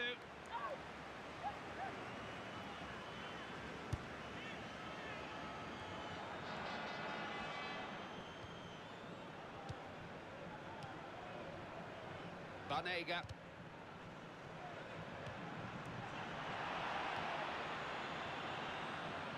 Didn't time the run, there's a flag, offside. Hold your run, you don't need to run that soon. Banega. Fernandez. Javier Mascherano. Broke up the move, good tackle.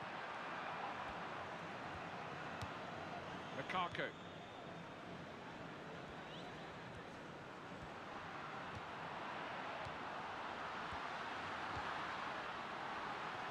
Now, will they throw it long or short here? The first 40...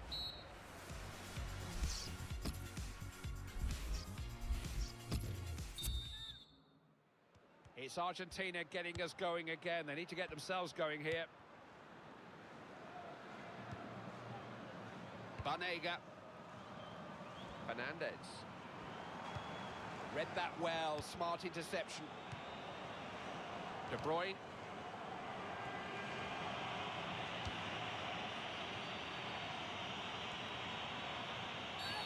He's given the foul. Not sure if he'll book him for that or not. The referee has shown him the yellow card. Sometimes you have to commit yourself to a challenge, Clive, and I'm afraid he timed it wrong and deservedly got a yellow.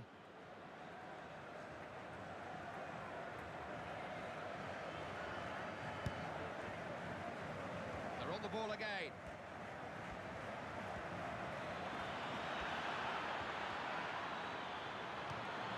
Chance maybe. That's a save out of the top draw. Corner, chance to double their lead maybe.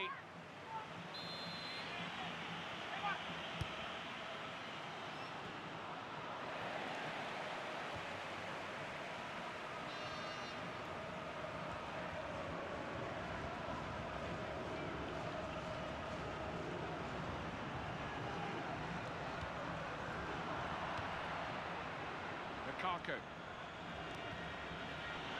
Referee's given the free kick. Is that it, or will he book him? Wasting no time. Hazard. Ball aimed towards Kevin De Bruyne.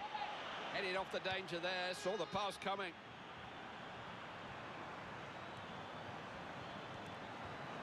He was determined to get the ball then. Fernandez. They're in possession again.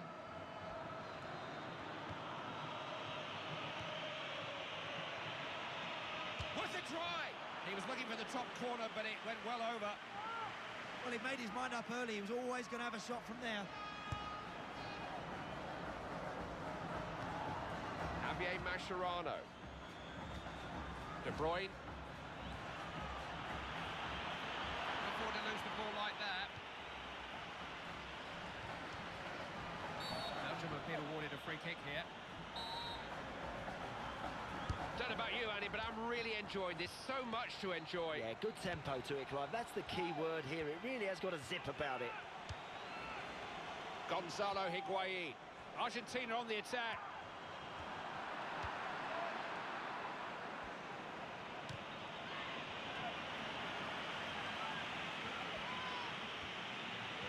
There's not much defending going on out there. Where are the tackles? At the beating of his man there. Who's on the end of this? Romero chooses to punch. Good interception, alive to the danger. He's got a chance here. That was brave defending. Banega.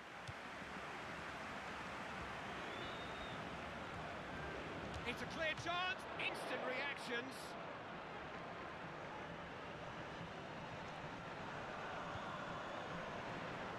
Hey, Luke. It's a free kick. I think the ref's going to speak to him here, may even book him. Referee didn't have any alternative there. He's got to book him.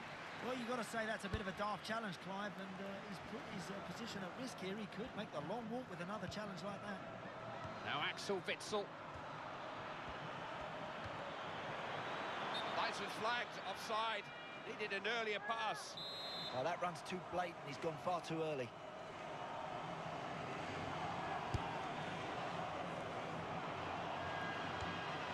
Alert play there, had to make the interception.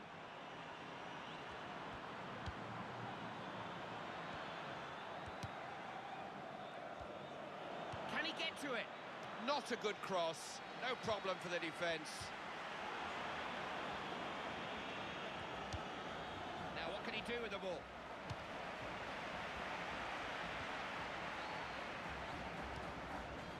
Possession has been given up here. Lukaku. Gone past him all too easily. Defender's got to do better there. It's a penalty! Well, well, well! Clive, I just hope he's got it right. And the pain may not end with a penalty. There's a card. It's red. He's off. Yes, well done the referee, because that was a red card challenge. Goalkeeper parries. It's still there. That's gone out for a goal kick.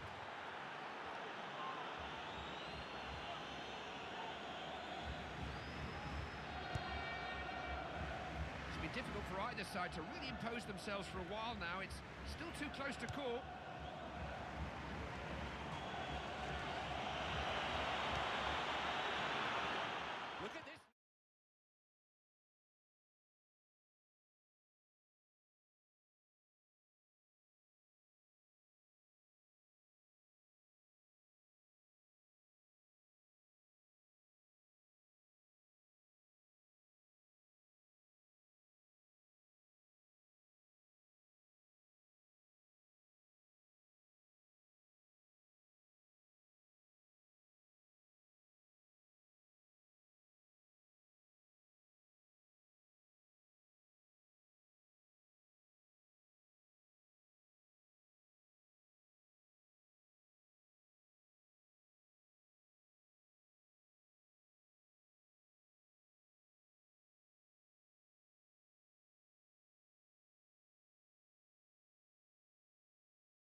Round 1.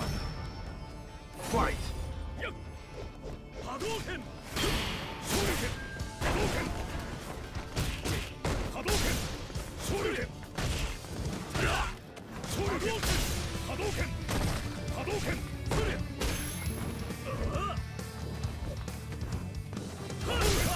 Shoryuken! Hadouken! Hadouken! Hadouken! Hadouken! Hadouken! Shoryuken!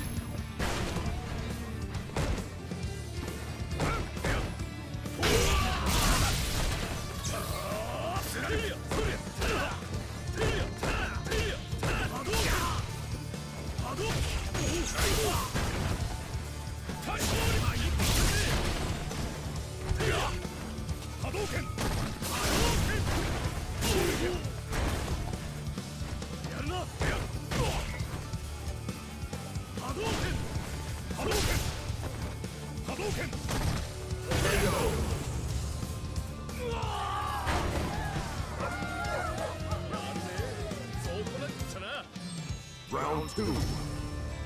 Fight! Hadouken! Hadouken! Shoryuken! Tarya!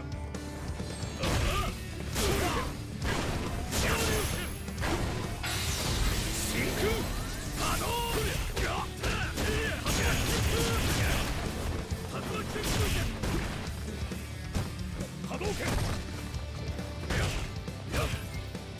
Shoryuken! Tarya! Hadouken! Shoryuken! Hadouken! Shoryuken! Hadouken!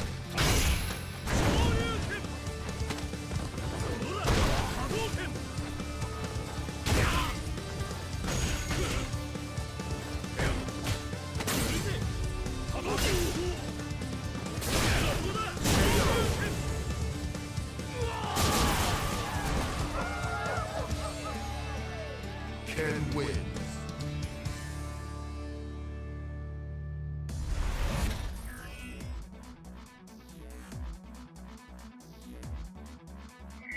This is the first win for player 1.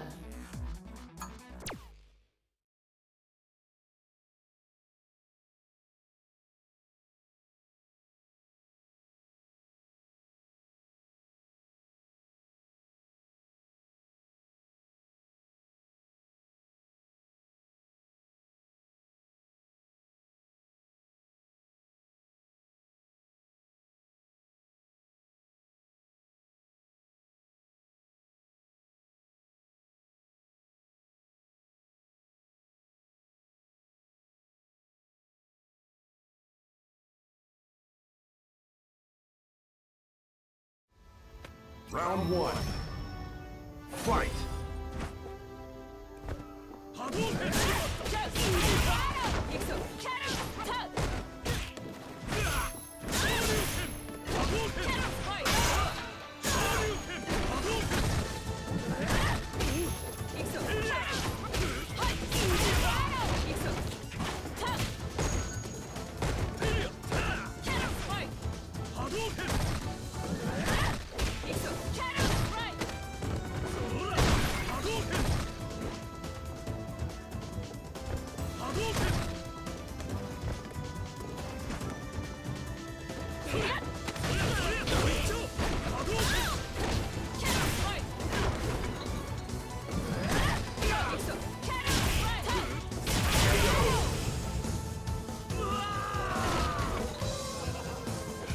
Round 2. Fight!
Final round.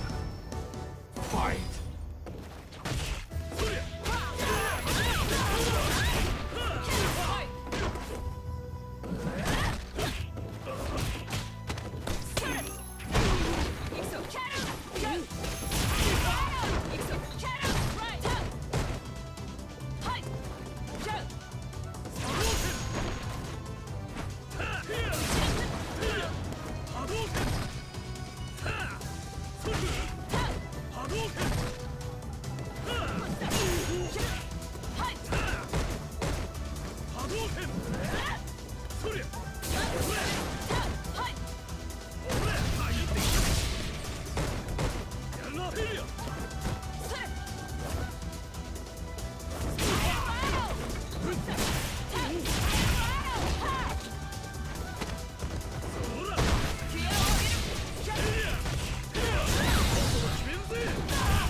Ken wins.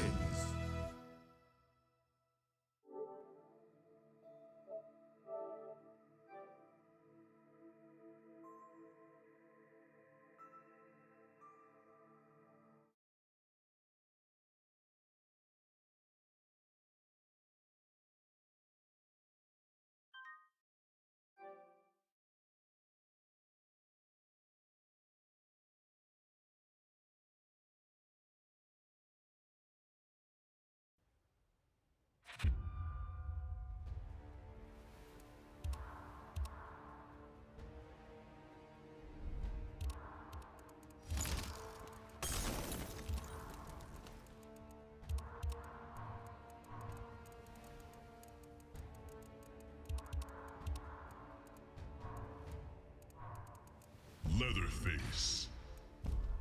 Tanya.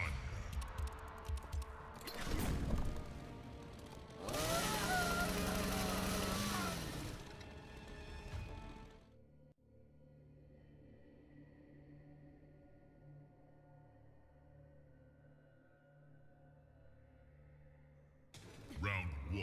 Fight.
one, fight.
Round two, fight.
1.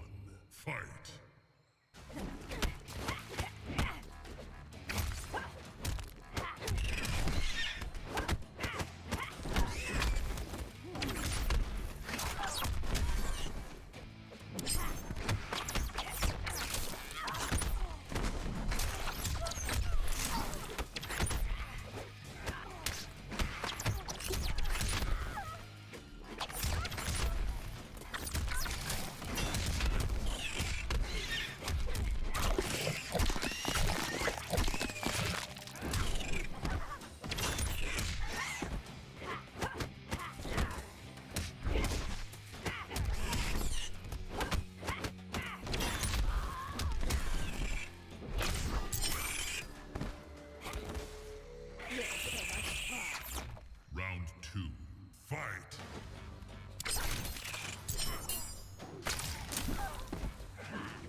Jin.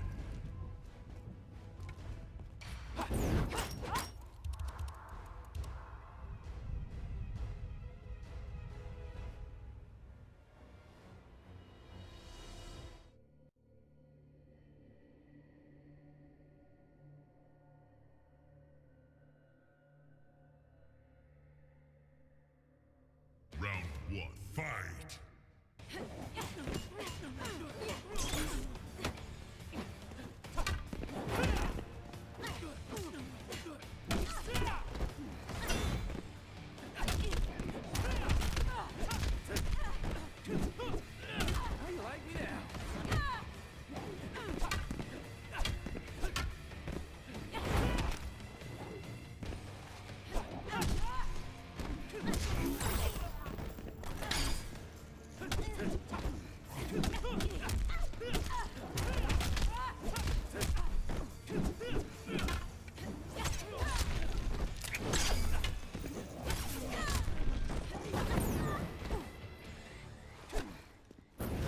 Try?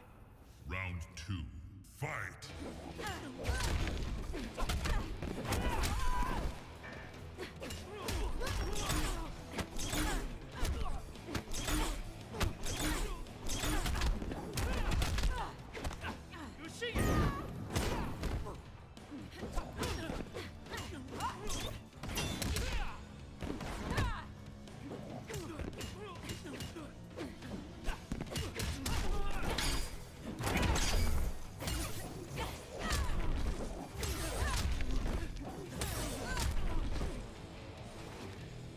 Enjoying yourself so far? Final round, fight!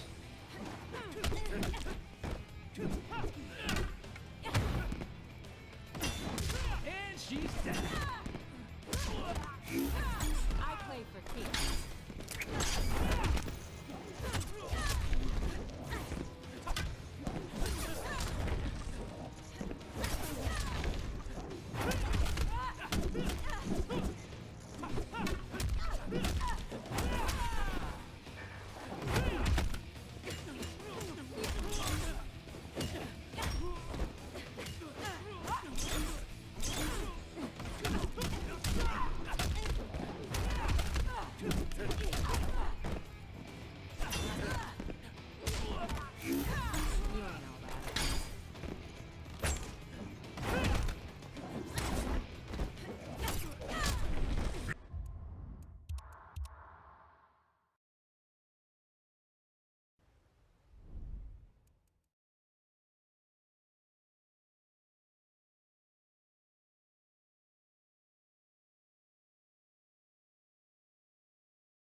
1, fight!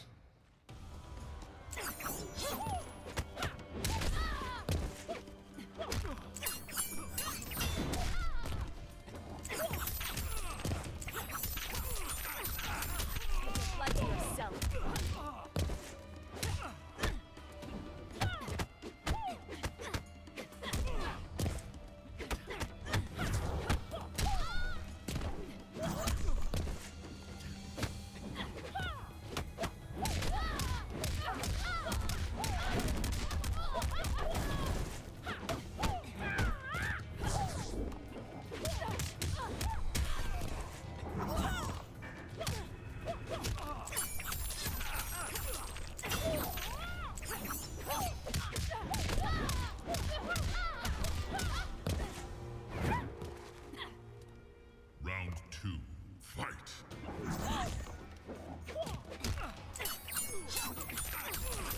You may die now.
Almost done. Round 2, fight!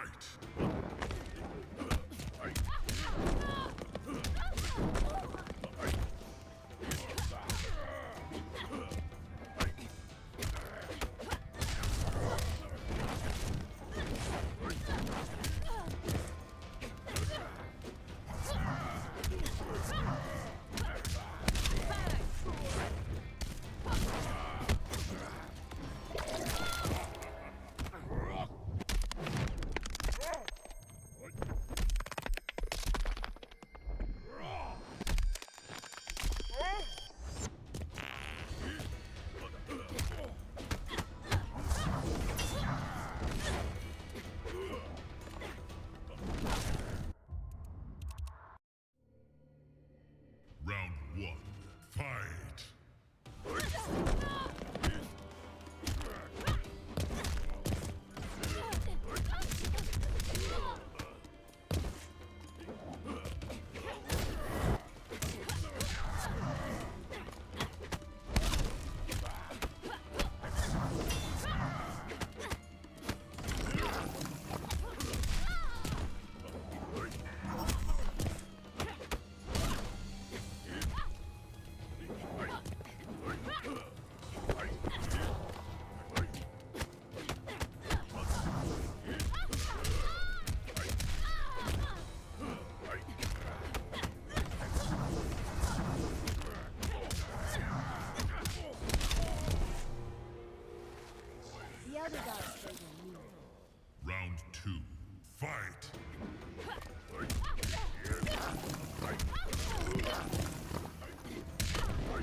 one, fight.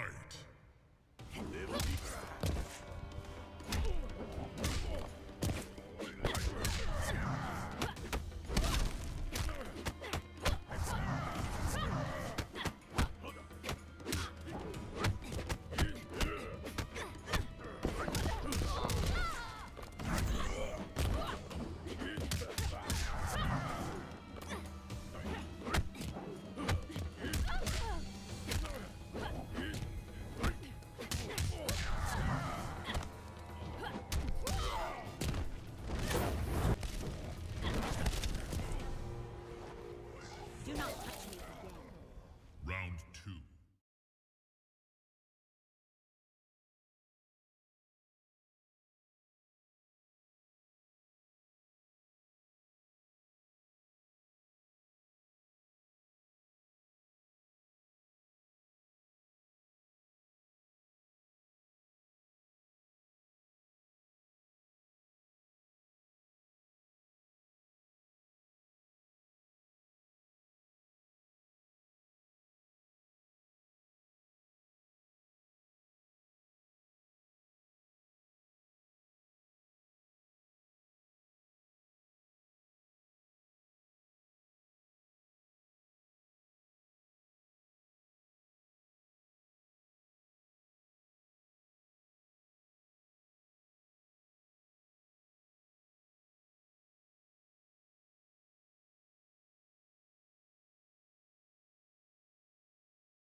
We attempt diplomacy, General. Round one, fight.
And what is up, everybody? Welcome to what we are calling the final countdown.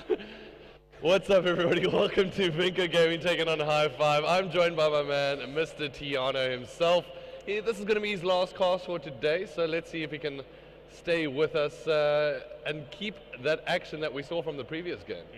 Well, yeah, that action was obviously upkept due to the great showcase that we had at hand. I'm sure we're going to have another one now, Nick, between the boys from High Five and Vinco Gaming. If you're wondering why you haven't heard from Vinco pretty much throughout this tournament, it's because they managed to make it this far into the stage thanks to the online qualifiers, where they came second. And now they're going to be taking the likes of High Five, who managed to beat the team that we all will keep an eye on, Carbon Astra. And Carbon Astra currently taking on Ventus Gaming in the losers bracket final. The winner will go on to face Energy Esports after this. But for now, let's kick off the action. It's going to be Vinco taking on High Five. And this is a game I've been wanting to see for quite some time. We didn't get to see the two teams play against one another in, I believe, the most recent MGMS tournament. So they narrowly missed out on playing one another. So this is finally a time in a tournament game where they can display exactly what they're going to be able to do on screen. So when it comes up to the pick and ban phase, any surprises that you think might be pulled out when it comes down to Fringe, Tiana? I highly doubt it, Nick. We're obviously going to see the same mandatory bans with regards to rapid fire and high caliber. I really hope to see a curveball or perhaps a fast hands ban, which I highly doubt it, because I think these teams just want to get into the going of things and play a good gentleman's agreement competitive game. Interesting stage of the competition, that has to be said at this point. Bit later on in the day, energy levels might be draining a bit depending on what they've been doing. I always advise players, and some of you guys might know my association to the High Five team. So I've been telling them, listen guys, don't overdose on your energy drinks early on. You don't need to get too hyped too early, because that will play into the latter game. If you're playing these matches this late in the day, you need that sustained energy and mental levels to be able to compete at the highest level possible. And both of these teams here today are going to need to be able to do exactly that. I do agree with you, Nick, and yeah, obviously healthy energy in terms of good foods, good water substance, and perhaps some G Fuel. Some G Fuels. I don't know how healthy G Fuel really is, though. Apparently it doesn't contain any sugar. Well, that's good, I guess. Contains a lot of other chemicals. Oh, fair enough. Anyway, back to the game before we start talking about diet. I do apologize. Astra, it says on top that is Vinco Gaming. We'll replace that in just a second as we go into the specialist draft. Annihilator does get picked up by Freaks. On the opposite side, we've got Kinetic Armor and Tempest being picked up by Eros. And then we got Twist picking up the Heatwave. Scythe being picked up by both sides. So Heatwave is currently, oh no, all right, Strikes picks up Heatwave. So the only difference between the two teams at the moment is the Annihilator as well as the Tempest. Personally, when it goes down to hardpoint, I think I'd go with the Tempest just because it does have that spread damage effect. When you do take out a player with it, it creates an arc of electricity around that player, and anybody who runs into that area will get taken out as well. So it does have a little bit of a domino effect. I do agree with you on that one, Nick. I honestly always prefer the Tempest over the Annihilator. Like I mentioned earlier, Annihilator, you obviously have to be extremely confident in your shot. I think Freaks is potentially, or no, actually he is cemented as one of the most prolific AR players through the Call of Duty competitive scene in South Africa. It's going to be interesting. It's definitely going to be interesting, but remember what we saw with Ethan with that Tempest against Astra. He won High Five the CTF. Yeah. Can I tell you why? Because obviously with regards to that two-piece that he encountered, if he had not got those 2 kills, Nick, then I think Astra then would have obviously then capped that one. Yeah. Then it would have been a 1-1 stalemate. He basically had to get both of those kills, return the flag, and run the flag back. Bingo. And he got streaks on top of that, which is fantastic. All right. So when it comes down to these two teams, I don't know which way to call it. We haven't seen anything out of Vinco today. Maybe the teams will know a little bit better who have been scrimming them throughout the day, but we all understand how different it can be when it comes down to tournament life just versus a scrimming game. Yes, that's obviously what you mentioned earlier, Nick. Big game temperaments, or big match temperaments, as we like to say. A lot of nerves, a lot of perhaps miscommunication, shaky fingers, sweaty fingers. Yeah. And that obviously plays a negative role in terms of the game. So when it comes down to these two teams at the moment, the winner of this game is going to force their way into the winners bracket final, which is a huge opportunity. And that's going to be the first match that we kick off with tomorrow. Right. The loser will go on to face the loser of Energy Esports, who is later taking on the team that is going to either be Astra or Ventus, which is currently being played at the back of the hall. It is a late night, and let's see if we can get a little bit more echo.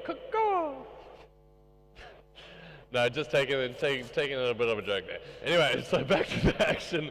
Let's kick off. It's going to be High Five taking on Vinco, and when these two teams go on to Hardpoint, it has to be said, High Five did have a good start against the lad from Astra, but that was largely due to Eros. Eros, yeah.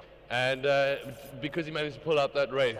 Vinco are a well-known team, and I think if anything of history is to go by just by online, they have been dominating against High Five.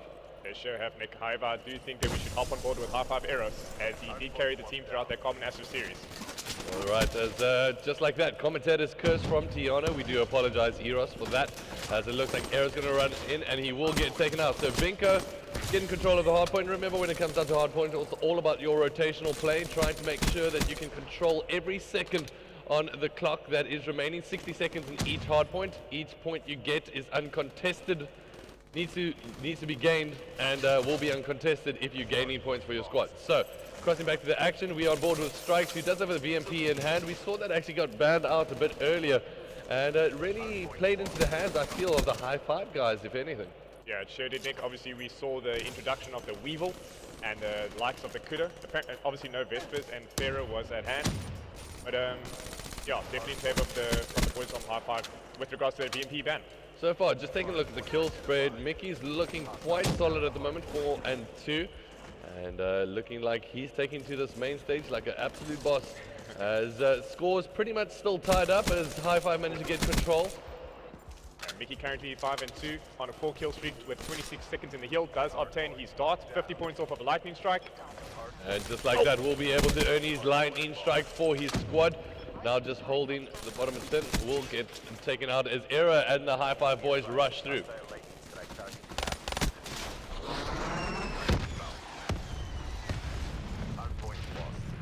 All right, Mickey coming up with, I think that's a big 3-piece, but I'm not too sure if he did manage to take out one of his players there. And Mickey currently going 10 and 3 and doing really, really well for his squad with that VMP in hand.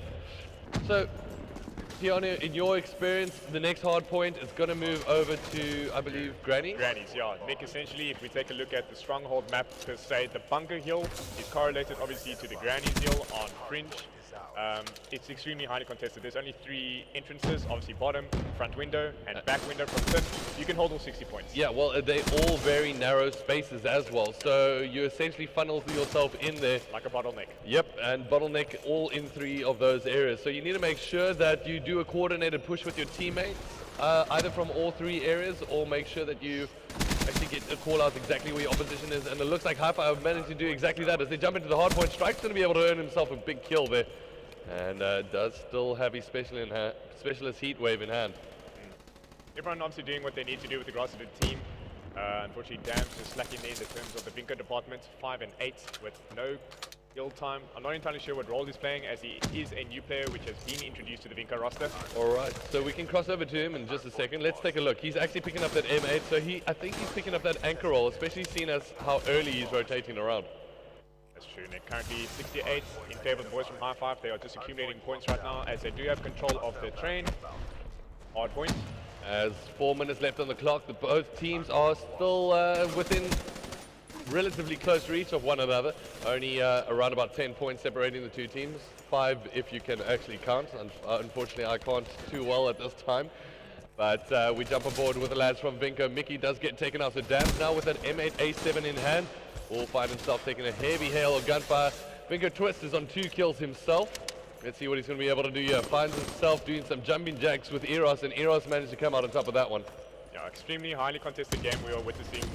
Nick, with regards to, I thought perhaps that the boys from High Five were going to run away with this map, as they played extremely well against the guys from Carbon Astra, which we've obviously mentioned before, is possibly the most dominant hardpoint team in the game. Yep.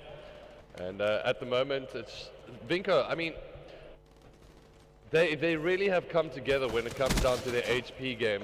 When it takes those longer time of game modes to learn, such as capture the flag and I think uplink, that's where I really think they're going to be put to the test against the Hi-Fi boys. We've seen how well they've done, especially against Astra in that uplink. Amazing, amazing. Nick, I was actually speaking to Astra Patty, and he just specifically stated how the whole Hi-Fi team worked as a collective unit, and that they were constantly trading and just calling out together. Communication was on key. Alright, so now hopefully they're going to still maintain that. I do think the boys from Vinco, however, are slowly but surely trying to pull away from this. But just like that, a couple of players get down. Drew does get taken out. That's going to get traded by Strikes in the middle of the hard point. He will fall down, and just like that, everyone who I cross over to is being pretty much reduced into smithereens. Commentators curse all around the place as it looks like Vinco are really getting their AR shots in and managed to get a couple of good kills. Just like that, Dam's back in the game. Back in the game. Early rotation from the boys from Hi-Fi. They're obviously just getting control, Nick, of Tin. However, the hard point is being currently contested. Dams with the first two-piece. Yeah, and huge clutch kill by Dams as he took out Eros, who had the Tempest equipped. And he's going to find himself in a 1v2, managed to get the one kill there, so that's quite important for him. Lightning Strike incoming. Lightning Strike is the call-out that does get made, as it looks like, I don't think it connected with anyone there. Mickey, however, picks himself up a two-piece and says, you know what, we don't need the airships to do any damage for us. We're going to be able to do this with weapons in hand. So Hi-Fi trying to find some way to secure, and it's going to come down to grannies, I think, if Hi-Fi are going to be able to edge their way back into this. It's either making those early rotations, or it's about maybe contesting a little bit of downtime that Vinco might leave to them. But let's see what's going to happen here. As Vinco seem to be pushed out, Hi-Fi do have those early rotations and manage to get control over the silos here at the back. It's going to come down to Era, and he's going to have to come up with some important kills here for his team. Era does have control, manages to pick up Vinco Dams, which is an absolute massive kill. And Hi-Fi do have control of the hardpoint, Nick. There we go, just like that. And it looks like they're still managing to control spawns. Let's see if they're going to be able to hold it. Era managed to come up with a big kill on Twist. Eros takes out Freaks. Dams will shoot down Era and Mickey. So Strikes really needs to come up with a big play. Oh, Strikes has the potential. Unfortunately, just unable to seal out that kill on Mickey there. Alright, so Mickey holding things tight there. Oh, managed to come up with a big two-piece. Strike's going to shut him down, however, and will come up with a two-piece of his own, saying, whatever you can do, I can do better. I can make it a three-piece. See how essential Nick's spawns were obviously in terms of that, Nick. Obviously, Strikes was taken out by Mickey. However, Era was holding the spawns for him, and he was able to just hop back straight into that hardpoint.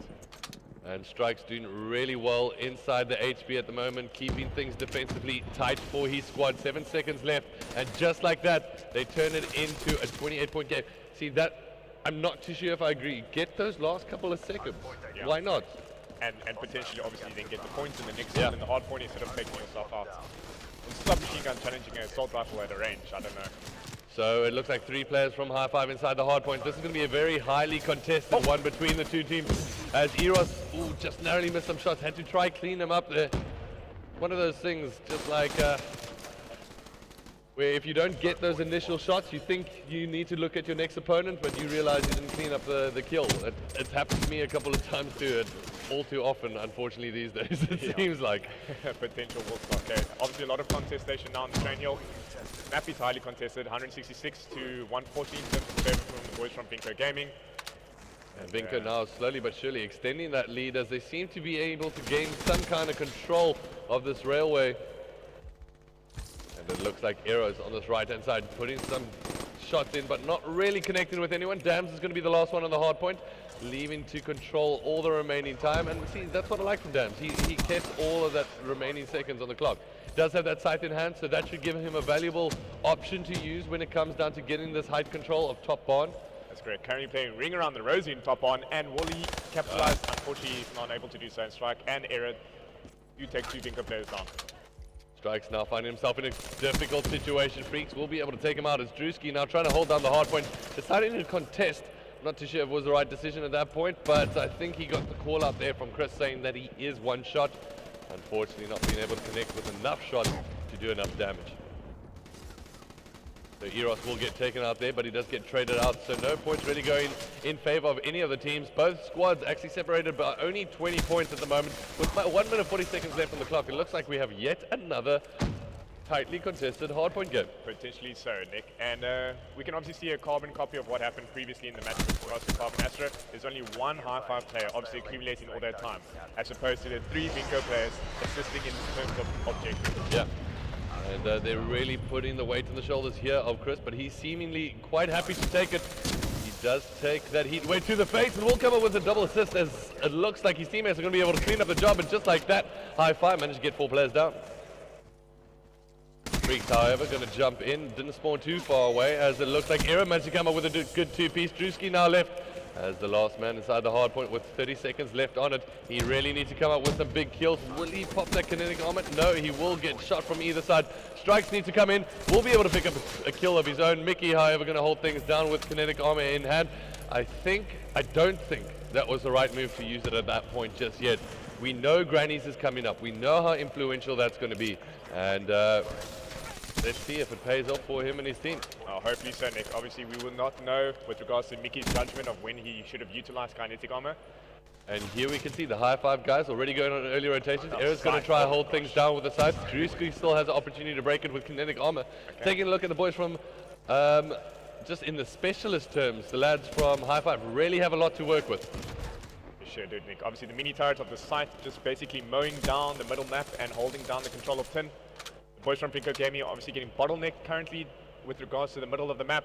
And just like that, high-five take the lead, and this is where they can slowly but surely extend it as Eros picks up a kill. Drewski's going to be able to hold the double on the side there, and looking strong as the boys from high-five are slowly but surely securing this map, as it looks like Era's going to be able to come with another big kill on top of that train. And it looks like Twist's going to be able to clear that out. So high-five need a rotate play in there, and that's going to be Era saying, I'll raise my hand, I'll go right in there, boys. And it looks like Mickey's going to be able to pick up some dirty time on there. No Strike says, I'm going to contest you for every second that we can get.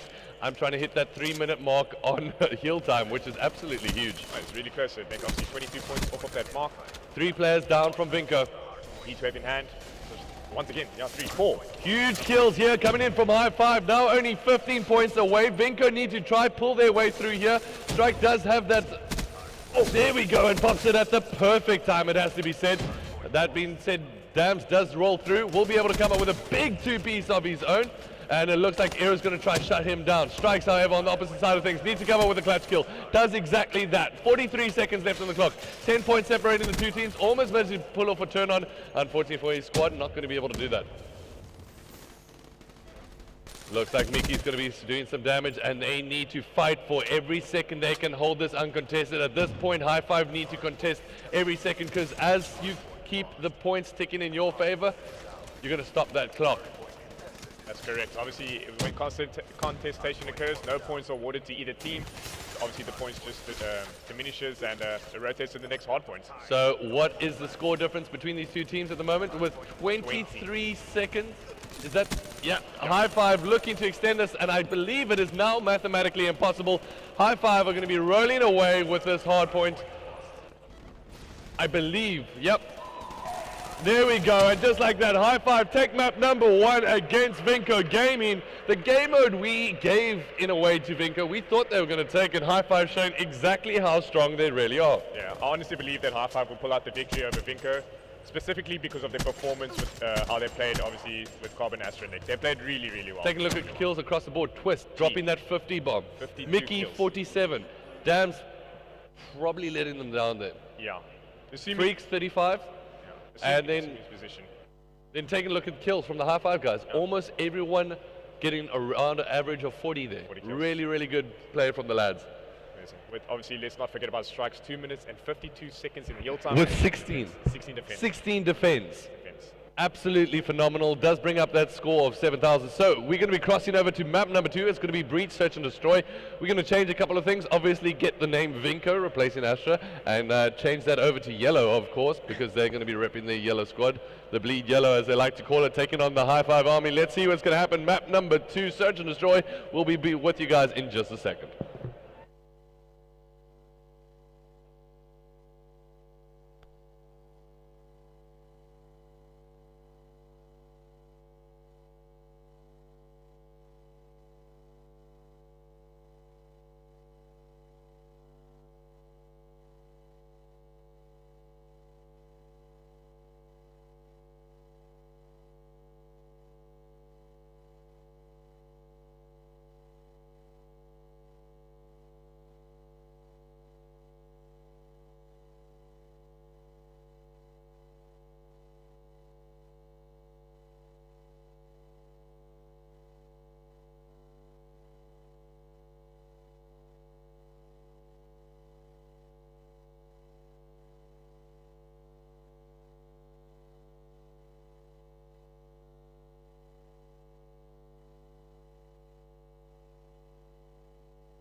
Alright, it looks like we're going to kick off map number 2 with the pick and ban phase. If you're joining us here tonight, you probably know why you're here. It is the Call of Duty Winners Bracket Final, Vinco taking on the lads from High Five.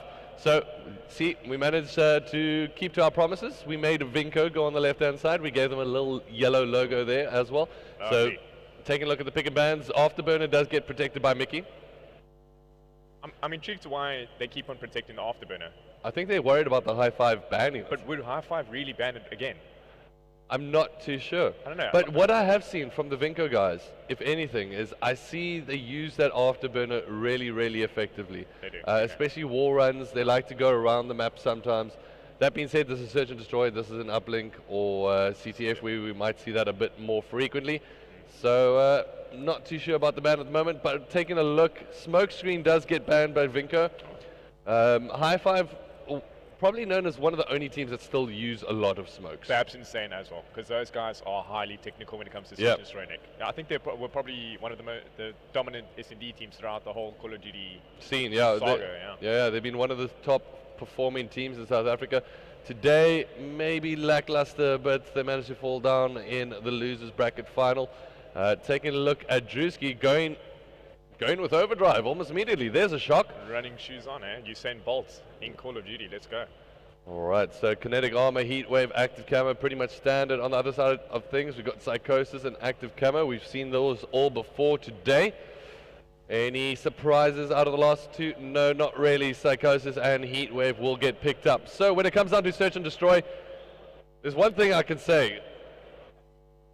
The High Five boys, they're 5-0 down and came back 6-5. That kind of shows you a really mental fortitude to be able to make your way back into a game after being that far down.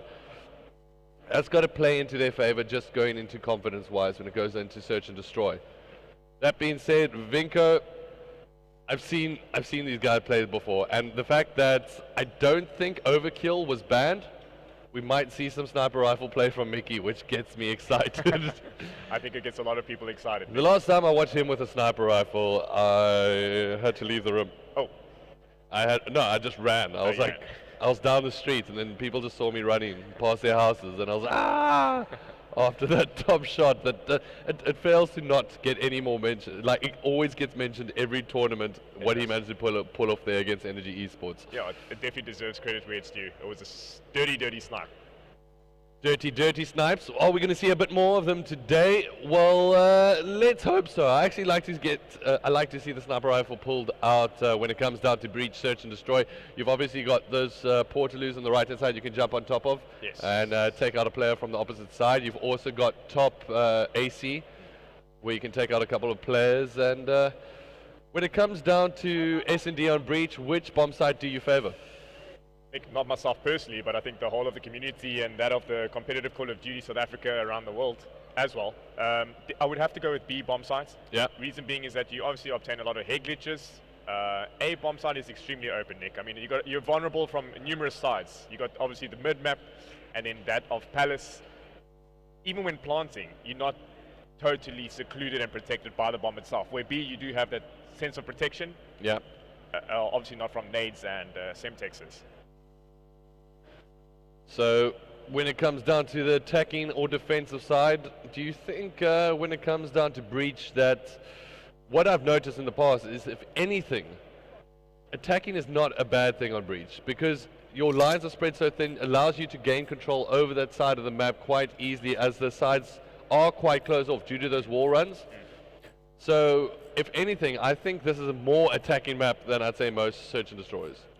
It definitely is, Nick. However, if the defending team sets up extremely well on top green, even bottom green, all they need to do is just head glitch, some jump shots with regards to the sniper rifle at hand. It's an easy bomb site to defend. Alright, so it looks like we're going to see a sniper rifle in hand. That's what we like to see. So we see a player almost picks him off, unfortunately, but Strike's going to be able to get the first kill down. And it looks like Twist still trying to find another player here. Eros, however, going to be able to take Mickey, bringing things down to a 2v2 situation. Twist missing a couple of vital shots. 3 shots counted and missed. Oh, another one. That leaves the boys from Vinco in a 4v2 situation. Let's take a look at Freaks. However, commentator's curse, I do apologize, as it looks like Aero will take him out. So now, Twist in a 1v4 situation. Will they hunt him down? Will be able to pick up one kill, but Drewski's going to be able to trade that quite nicely, taking round one of the lads from High Five.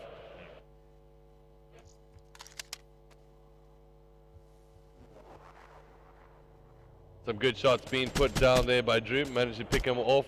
Popping out at the same time, that's something I think the High Five guys have been working on when it comes down to the search and destroy game. We see that also a lot on the other side of things. To our Counter-Strike boys in the back, of course, when you try to break an area, you send out 2 players at the same time, meaning that you can trade almost immediately and putting your opposition in a very difficult situation nonetheless. They have to face the gunfire of 2 players. They can either try just go for one. Makes living out of those 2 situations very difficult. But that being said, Vinco currently turning things around, and just like that, on the attacking side, or should I say the defensive side of things, looking very strong. Now, Strikes all by himself. Will be able to pick up one, make that two players lined up quite nicely there for him. As it looks like Strikes looking quite strong. The bomb is down, however. So it looks like Vinco do have that call out, and that in mind. So it's all down to what Strikes is going to be able to do. That basically sums it up, Nick. Obviously, Vinco with the favor in hand, but Strikes playing passively and controlling his map pressure. Exactly that. As it looks like turning around at just the wrong time there. Strikes does manage to come up with a kill. Bit strange, I find it, from the Vinco lads that they were separated at that point. I mean, potentially it was 4 versus 1. 20 seconds left on the clock. Will Strikes obviously be able to opt for time or get that bomb? I'm not too sure.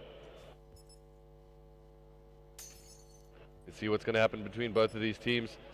7 seconds left on the clock, and Twist plays it well, managed to pick up the kill of his own, bringing things down to the 1-all in this SND. So it did pay off for the Vinco lads. I think what their idea was to separate one another and keep eyes on the bomb simultaneously, but at the same time, I feel like that was a little bit of a problem for their squad, because they lost vision. They would lose vision no matter what in the SND of their players. So instead of keeping tighter angles, kind of different areas, but still tighter angles, they were unable to trade that. So a bit of a risky play, did pay off for them.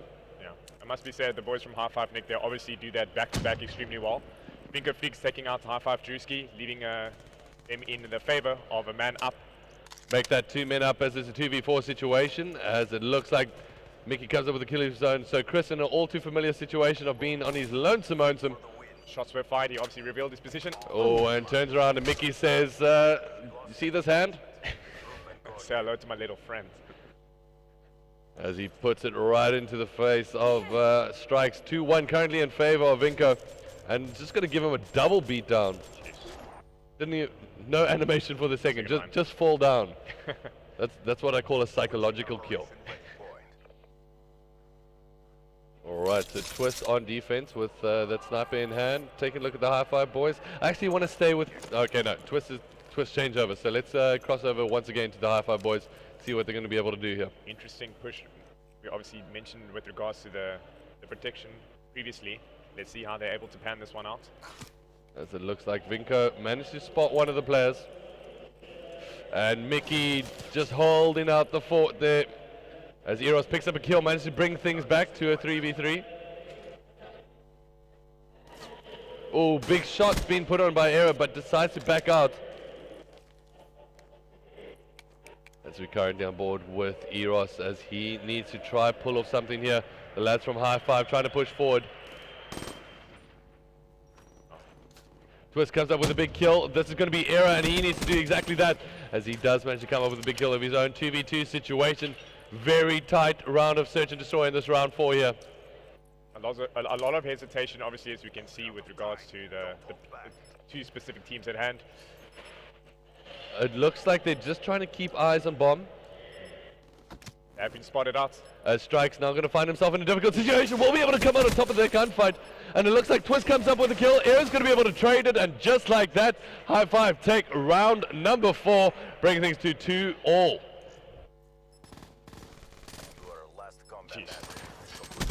Potentially a team kill and kill by yourself. Yeah, a very dangerous situation. I think Morgan's breathing a little sigh of relief after that one. Surely. All right, so back onto the attacking team, which is going to be none other than Vinko. So no snipers. Looks like at this point, it looks like they're abandoning those. It's always a risky move, as you've got to make a sacrifice in your pick class system. So Dam's now just tentatively making his way forward here. Just trying to suss out some movement of both teams, as it looks like a grenade will get thrown in. Wow. The patience. Yeah, the patience is a virtue. If only they could see what we could see. As it looks like some shots will be fired. Mickey comes out on top of that gunfight. He was pretty much one shot at that point, but still managed to take out his opposite number. Yeah, good place. Does get tagged up again. Yeah, he did pull out though from that confront, which is a great play by Mickey, obviously not challenging those with the AR. Peeking again, unfortunately getting shots taken in his back. They've got to feel like that is an area that is very highly contested. And Specialists have been obtained by two players specifically, I think, on the Vinko team. Drewski now trying to do some defensive work of his own. As the bomb does get put down, Eros will come up with a kill on Dams. Let's cross overboard with Eros. I think we're going to see a little bit of a gunfight going on here as Drewski does manage to get a kill of his own. And just like that, the boys from High Five are turning things around slowly but surely. Oh, almost managed to get the turnaround there. And it looks like the boys from High Five are going to be able to pick up the defuse. Great play from them to turn things around from what I thought was an advantageous position from Vinko Gaming. Yeah. Good job, CDP. So 3-2, High Five currently in the lead. A very closely contested game of search and destroy we have so far. Almost thought that was good play by Morgan, actually getting some good shots put down on him, even though he was in a losing position in that gunfight. Gave Drew an easy job of just basically putting one bullet into him. Yeah. This is where I commend the High Five team so well, Nick, is because constantly we always see they are back-to-back plays. They are hugging each other. They're always hugging their teammates. I think this comes down to a lot of practice and time put into the game. Also, we do come naturally. The squad also do a lot of offline hugging. So just getting used to being in close quarters with one another. I'm sure Drew thoroughly enjoys that offline hugging. Alright. Do you get in on the take as well? Unfortunately, I get left out, just like casters get left out a lot of things.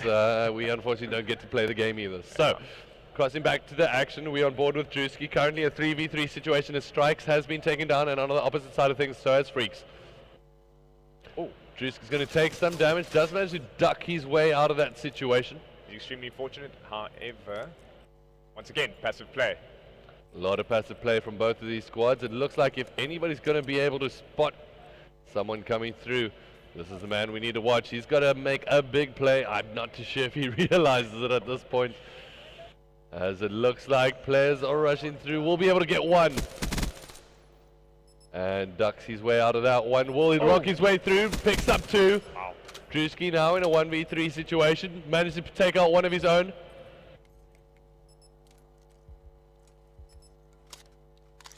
Okay, bomb obviously has to be planted. There's 10 seconds remaining on the clock. Spots out one. And just like that, we'll get taken out. Mickey picks up a big kill and bringing things back to 3-all. Vinko, Mickey, we said he had to come up with something big, and if he didn't realize it, and managed to do exactly that in that moment there, as Drew does get taken out, and Mickey falls down with pleasure, and Grace just salutes him as he goes. Experience obviously coming into play there, Nick, with regards to Mickey's approach when he saw the players flanking around. He could have challenged the first one and potentially have been shot in the back, but he obviously pursued that out correctly and got the 2 kills. So just taking a look at the scoreboard so far, very interesting pattern being seen here. It looks like Mickey and Twist pretty much holding, where Dams and Freaks really need to try up it a little bit. It just seemed like 2 players. Yeah, it did look like that. I think that was a little bit of a glitch or something. I'm not too sure. And it looks like Era comes out on top of a gunfight despite being hit with a heat wave. That being said, now Strikes is left in a 1v3 situation. Fight for the win. Might actually be in a good position here. Oh, and just like that, does get taken out as Vinko take the lead in this search and destroy. Interesting that you noticed that as well. It looked like Did you two see it? players. That might have been the Psychosis or something, potentially. Possibly, yeah, that is a possibility. Because obviously, I do not think the Psychosis clones jump at all. They No. just run straight or walk straight. So I think that's definitely what happened. Because I thought two high-five players fell straight to their death. That's exactly what I thought there. I was like, really? Really, team? What's going on here? We definitely don't need that from you now. Just take a look at Mickey's score right now. 11-4. The man's been an absolute machine. But let's cross over the lads from high five as Juicy's going to take a little bit of damage. And just like that, we'll get traded out and taken out. And Era's going to be able to come up with a big kill of his own. Now in a 1v2 situation, pressure is on. Trying to spot out exactly where his opposite numbers are. We'll be able to come up with one kill. So now 1v1. Mickey, very interesting. SVG with thermal. Interesting sight as well. So both players sussing out where one another are. 46 seconds left on the clock. Era does have time in hand. However, Mickey does perhaps have the better of him in terms of positioning. All right. Still there. Seems like he put up a camping chain. Does seem that way at the moment with 23 seconds left on the clock. You have to expect the move will be made soon. Neither player doing much at this point. I'm not too sure if he's been spotted out. And just like that, will get taken out as Mickey does take out Era. Unfortunately, COD timing. Yeah, COD timing and perfect time. When both of them look out, they will cross one another's paths. And Mickey was there for about 20 to 25 odd seconds, just prone, or sorry, as I should rather say, in one position. Just like perfect, popped out. Perfect timing. All right, so Vinco now 1 round away from taking this. That's all they need. Let's cross over to the lads from Vinco, see what they're going to be able to do from this side. Mickey, machine, search and destroy machine at this point. 12-4. How's that backpack feeling? Oh, his back must be extremely sore, Nick. Psychosis does get popped. We still have active camo in hand. That, unfortunately for him, doesn't get used effectively as Era takes out a kill on Freaks. We'll be able to do some damage here as he does take out Drewski. Excuse the pun there. As it looks like Era's going to be able to come up with a big kill. Mickey, however, still alive, and you always know when he's alive that there's a lot of action still to see on your screens, as he will be able to come up with one kill. That gets traded out by the High Five boys. Twist now left in a 1v2 situation. 45 seconds left on the clock.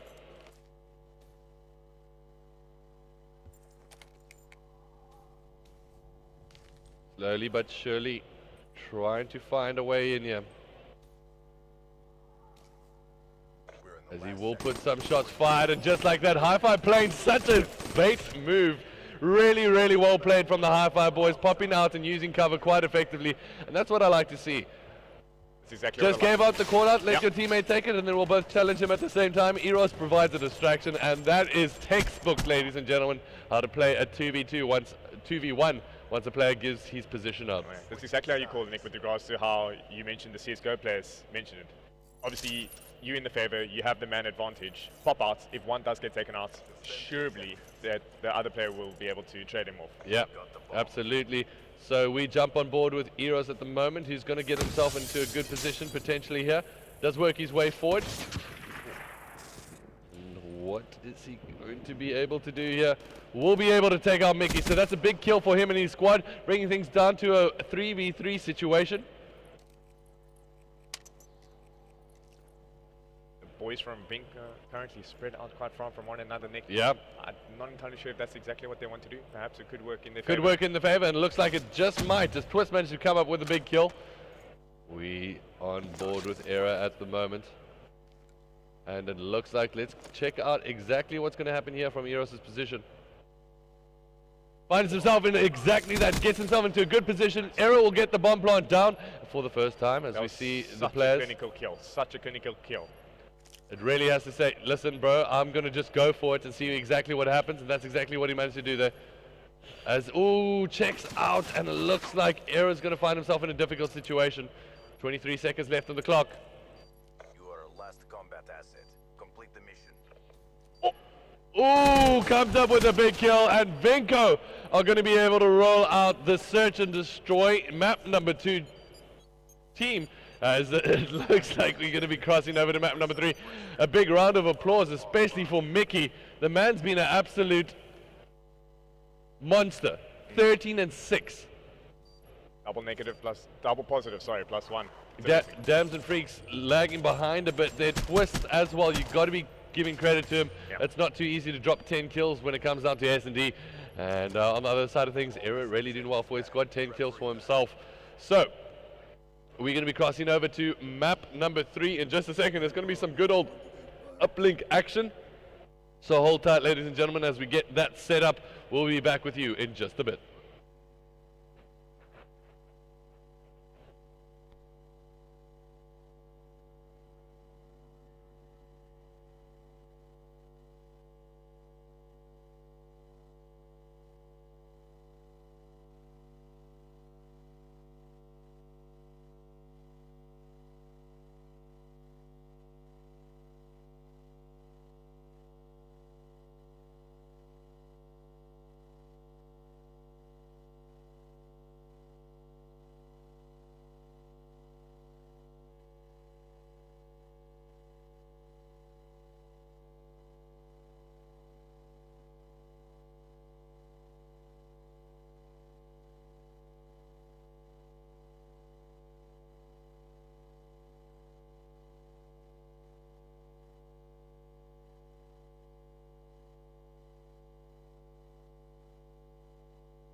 Alright, welcome back to the action. It's going to be Infection Uplink. It's a map that I like to see. It's one that I'm not too sure the players get too much practice on sometimes when it comes down to the tournament mode. For some reason, it's one of those that just stand out to be the map that you don't play too much when it comes down to Uplink. To be honest, when it comes down to just scrimming in general, everyone seems to jam a lot of hardpoint and search and destroy sometimes. Well, maybe not even S&D that much, just a lot of HP in general. We've mentioned this a lot of time, Nick. Obviously, the problem with amongst the Call of Duty players in South Africa, we've mentioned it, as we've said numerous times, that they tend to focus a lot on the hard points. And they lack then the experience of then practicing and going into the search and destroy, Uplink and CTF game modes respectively. Interesting ban there from Vinco Dams, moving out the HVK, obviously a weapon that Eros was quite proficient with earlier on. Overdrive will get banned out. That's pretty much a stock standard. Eros and Arid banning out rapid fire and flashbang respectively. Afterburner will get protected here. High caliber will get removed by Drewski. Active camo potentially being the last ban of this ban. Oh, all right. Concussion. Okay, that's interesting. Active camo, extremely annoying and a nuisance to be playing against. Especially with ball in hand. Yeah, with ball in hand, essentially makes you invisible if you're unfamiliar with exactly what active camo does. It's a nice superpower to obtain invisibility. Yeah, it's very useful, especially when walking around a bank, a jewelry, or any kind of store with valuables in. Fortunately, Nick, we're not kleptomaniacs, and we do not have the urge to steal any yeah, no, priceless items. we good people. Good people. So, Psychosis, active camo, Scythe, Heatwave. On the other side of things, we've got active camo, Scythe, Heatwave, and are we going to see another Psychosis? That's exactly what we're going to be able to see here. As it looks like when it comes down to these two teams on uplink, once again, it's an area where I haven't seen them play against one another enough. So I'm really not too sure which way to call this. That being said, from what we saw from the High Five lads against Astra, wow, dominating performance, dominating. No chance. Astra had no chance in return. Obviously, when they had the good side in hand, they just couldn't put it together. However, in terms of good side, I would have to then say that going towards that back granny house, because you can obviously spawn trap it rather easily. Get behind the hig glitches on that tank. As soon as you find yourself spawning towards that outer wall, basically from outside of the burning tank. Yeah, that's exactly what it is. That's a space you don't want to be when it comes down to uplink on infection. It can turn horrible quite quickly. Yeah. Something I do admire, speaking about in terms of being spawn trap, is High Five's communication of when to overextend and when not to overextend as a team. We saw that clinical overextensions, obviously, when they played Carbon Astra earlier on, cutting straight through Palace, and I think, if I'm not mistaken, it was High Five Drewski that got 4 points twice. Yeah. And he was the lone soldier, obviously running around freely like a wild deer in the Carbon Astra base. Well, the interesting, they were actually in a position to do that, though. Yes. So when you pushed up against it, you 2-0 down, you 3-0 down, you go, do we OE or do we go back to defense and concede another 2 points? We've seen a lot of teams make the classic mistake of saying, let's OE. Yeah. And we see that just end up turning terrible and quickly. So let's see what these two teams are going to be. Obviously, they're very experienced in their own right. So when it comes down to uplink, Vinco taking on High Five. It's going to be a good one no matter what. And expect a lot of close confrontation, at least in the mid-map areas, especially there. Assault Rifle's going to be doing some damage as we've got the 2 lookout points, basically Church and Top Grannies. Yeah. That's your power positions. Obviously, you have a heightened advantage. And it's extremely difficult to pick off someone glitching those 2 windows. And then around Fountain, we're going to see a lot of submachine game, should I say, play in that area more than likely. So, crossing over to the action, who do you want to jump on board with, my man Tiano? I honestly want to give Mr. High Five Drewski some time, Nick. I mean, yeah, let's give him some love. We always see in the kill feed he's dropping 2 pieces. He mentioned to me earlier, did you guys manage to get my 3-piece on stream? I'm like, oh, Drew, I'm going to have to turn back in the memory lane. I can't recall doing that, so... Yeah, we unfortunately missed out on a couple of his big plays that he's made out throughout the tournament. Let's see if he's going to be able to start off with a big play, as he does have that man of war in hand. We'll be able to spot out a player. Bottom Fountain, we'll be able to pick him up. Notice the player there. We'll be able to get... Oh, no, Mickey comes up with a huge 2-piece of his own. Error now on defense and is going to be able to hold true to his form there. Looks like ball will get picked up from Vinco. And Twist going to hopefully run 1 point home here for his team. Wow, what an interception there from Drewski. But just like that, maybe should have just let that one in. In hindsight, that looked amazing. I'm not gonna lie. It was amazing, yeah. You don't really, you rarely see interceptions. In terms of uplink itself. Jeez. Was from Pinko came here, obviously just relaying. Obviously have that map control at hand, and they are just pushing up. Just like that, get 3 points early on here. High Five now trying to research some kind of map dominance of their own. As it looks like Eros and Strike going to be able to come up with 2 big kills. Strike's pushing up on that right-hand side, and it looks like Eros comes up with a kill of his own. This is going to give High Five an opportunity to try push forward, as Eros now with a nice 2-piece. It was a 3-piece at hand, Nick. And will work his way to Top Grannies, and will find himself facing the Pistol of Dams. Strike's now trying to work his way a bit closer. All currently stuck in mid-map. It's all about winning these gunfights, as it looks like Strikes is going to challenge. Dam's going to be able to knock him down. Drewski now with ball in hand, opting to try and move this one down the right. We'll throw things down back in the middle. Freaks is going to be able to pick him up as Eros holds things tight. In right-hand side of Broken, still managed to stay alive somehow. I'm not too sure how he's doing it, as Freaks comes up with 2 big kills. Really vital, really, that Eros has stayed alive. But he will go down to the hand of Dams now. Strikes left alive with his teammate Era, and they're going to need to come up with some clutch defensive plays here. So Twist with ball in hand, going to try work his way towards the opposition portal.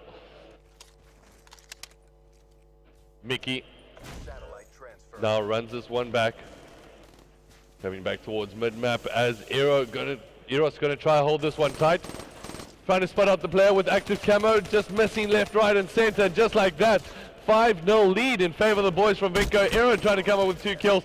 Strikes now pushing forward. That's a prime example of how to utilize that active camo. And just like that, momentum is such a big switcher when it comes down to uplink. And it looks like High Five coming up with a strong defense there. Eero now with ball in hand, and he's going to look to his teammate to come up with some big kills of their own. Yeah, there was an interception there by High Five Eero. Unfortunately, there is a player directly behind him. Will he be able to get this one pointing through? No. Falls short, unfortunately. Falls short, but the ball does fall back. Strikes was actually inside the Vinco Gaming base.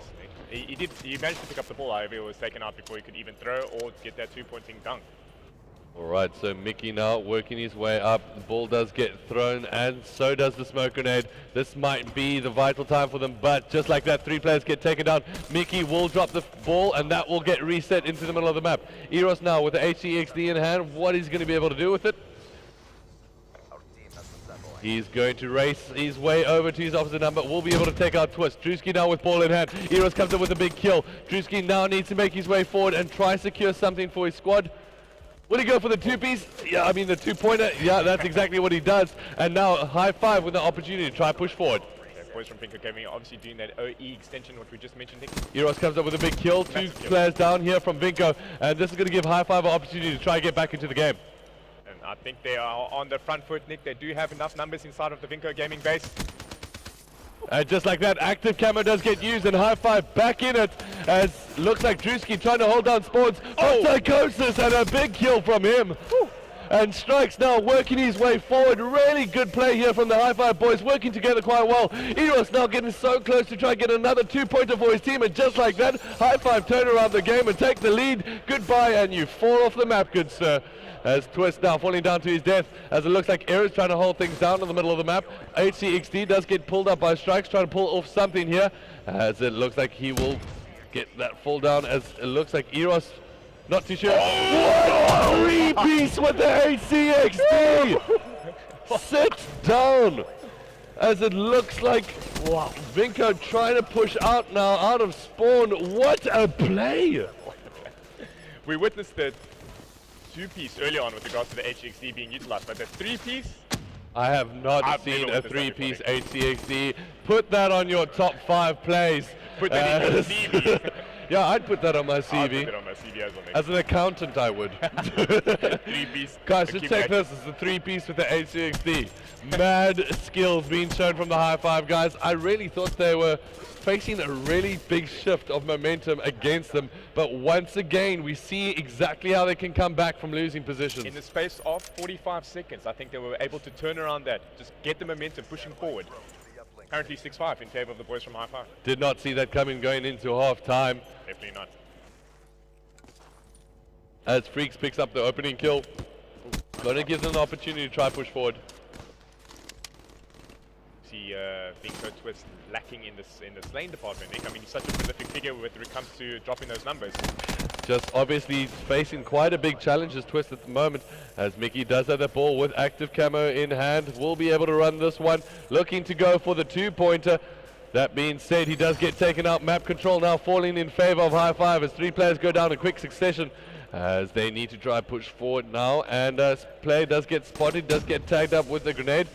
And let's see what Juicy's going to be able to do on this left-hand side. Strikes comes up with a kill on Mickey. Yeah. Strikes obviously being a nuisance in terms of the Vinco Gaming base. He's just relaying around that bottom church neck. Drew with the ball in hand. Clear running routes. Not exactly clear just yet, but that being said, Eros does pick up. Will he get this one home? And that's exactly what he does manage to do. Get some 2-pointers of his own. High Five regain the lead on this uplink. The scythe will get pulled out. And oh, I don't know. It feels to me like they nerfed that scythe, right? It looked like it there. I think so. That's just extremely unfortunate.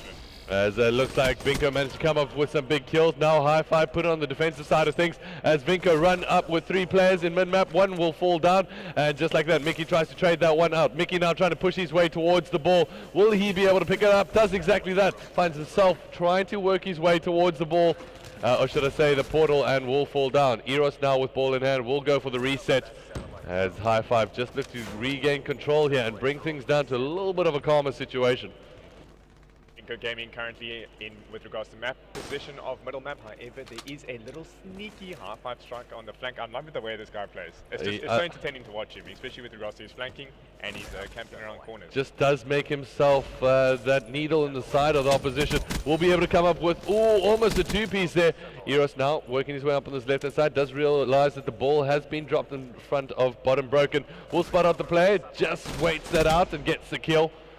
Really impressive play from Eros. It has to be said, he really, I haven't seen him recently either in this tournament, but wow, he has really stepped up his game. A lot. He stepped up the notch thoroughly, Nick. Good gaming. Ball does get thrown on to tie things to 8 apiece. Era's going to be able to clean up the kill there. And now it's 2 minutes, 20 seconds left on the clock. It is anybody's game as both teams are tied up here. Drewski will come up with a big two-piece. Runs in. Finds Twist saying at the door, nope, you're not going to get me for the third, sir. As Dams does have that scythe in hand. Firebreak does get, or should I say Heatwave does get popped off. Mickey with ball in hand. Where's he going to go with this one? Mickey does have a clear running route though. But however, he's unaware of the opposite team's positioning. And, big kills there from Era. Now trying to spot out the support. Just unfortunately missed his aim there. As Strike comes up with a kill of his own on Twist. Looks like the ball does get past him. Drewski saying, I'll take that with ease, son. As Strike's looking to clear the road ahead here for his teammate. And does exactly that. Comes up with a big kill. Strike pushing, saying, I will take the door. He's going to hold it for them. Nice. Might as well call him Hodor there, as it looks like Strike's going to be able to come up and just hold it for Drewski to basically walk right through with an easy cap for his squad. Commander High Five Drewski on his play there. A lot of teams, they fall into the mistake of hoping, trying to get that 2-point dunk instead of going for that easy 1-pointer that it just continues to build up in terms of the point count. Eros comes up with a big kill there. Looks like Mickey does have the ball in hand with active camo. Does get spotted up. Big kill there by Drewski. Again with the two-piece. And it looks like he's going to turn around and say, no, I'm not going that way. I'm going this way, and drops the ball. No, he doesn't have any more armor. What is he going to decide to use here? He is a man alone in this encounter. I think he really needed to reset that armor. That was one of the first things. 39 seconds left on the clock. I'm not entirely sure that was the greatest play to make, Nick. However, it could come in the favor as Eros does. And just like that, managed to secure it for his team. Now a 2-point separating between both of these squads with 28 seconds left on the clock. It's going to be up to Vinko to try pick up the pace here. And just like that, the ball does get passed over to Strike to try move forward. Now Vinko on the back foot. 19 seconds left on the clock. Drewski trying to push forward with ball in hand. That, however, will get dropped. Daz now needs to try and make his way forward here. Not too sure about that throw, but it looks like he managed to bounce it back to Mickey, and just like that, High Five are going to be taking map number 3, taking a 2-1 lead here, going on to CTF.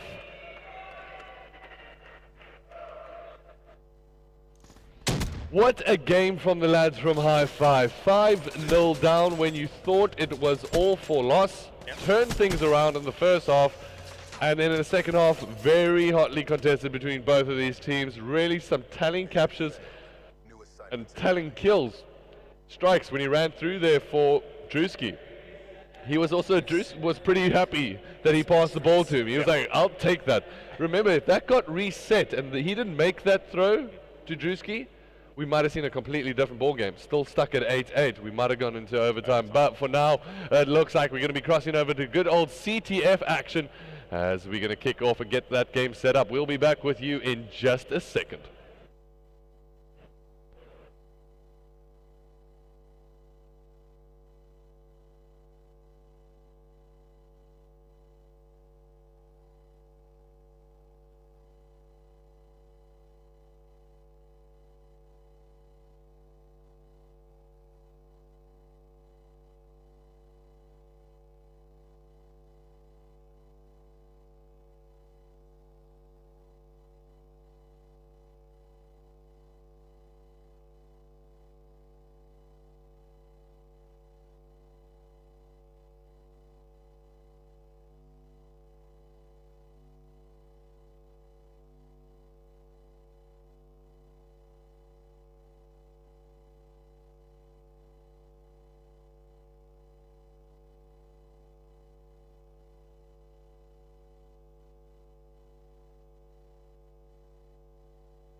Right, so it looks like we're about ready to kick off map number 4. It's going to be some good old CTF as the two teams are going to get this one underway. It's Vinco Gaming taking on High Five. High Five now only one round away from moving into the winners bracket final, basically guaranteeing themselves a top 3 finish here, and that is a huge moment for the High Five guys if they manage to make it that far.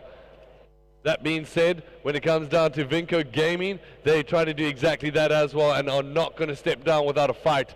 So, looks like both squads are about ready to get this one underway. We're going to kick it off. It's going to be CTF and good old Stronghold. We talked about this map a bit earlier. We sure did.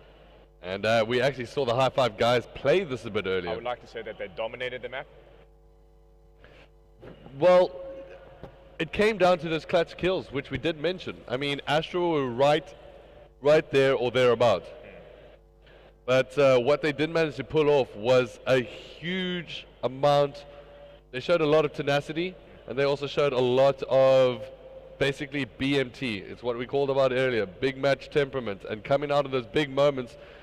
I asked Eros a bit earlier, I said, why did you decide to chase down the 2 players when you had flag in hand? He's like, I don't know, I felt confident and I went for it. That's the thing, confidence is key. If you acquire confidence in the moments, obviously Eros acquired the confidence and the motivation. He did have the tempest at hand.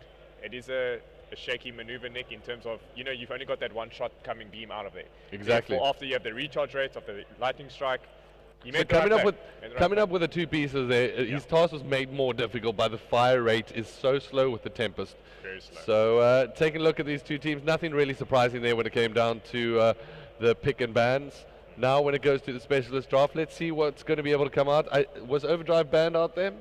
It potentially must have been. I think it must have been. I think that would have been almost an immediate pickup, as it looks like Annihilator will get picked up from Freaks.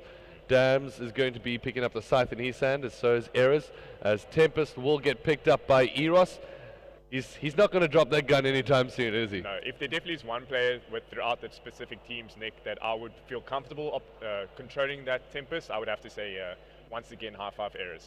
Alright, Heave Wave will get picked up by Strike, and so does Twist. Kinetic Armor will get picked up by the last 2 remaining players. So, Vinco Gaming, when it came down to that uplink, they looked so confident early on. Fantastic break by the boys from Vinco Gaming. We still thought that this was going to be a walkover. Yeah. I mean, they were 5-0 up on bad side, potentially. I think that's what we came to a conclusion about. Yeah. But then the boys from High Five, in 45 seconds, turned that entire game around and sealed out the victory. It has to be said, when it comes down to High Five and CTF, we know how confident they are. They are. They're an amazing team.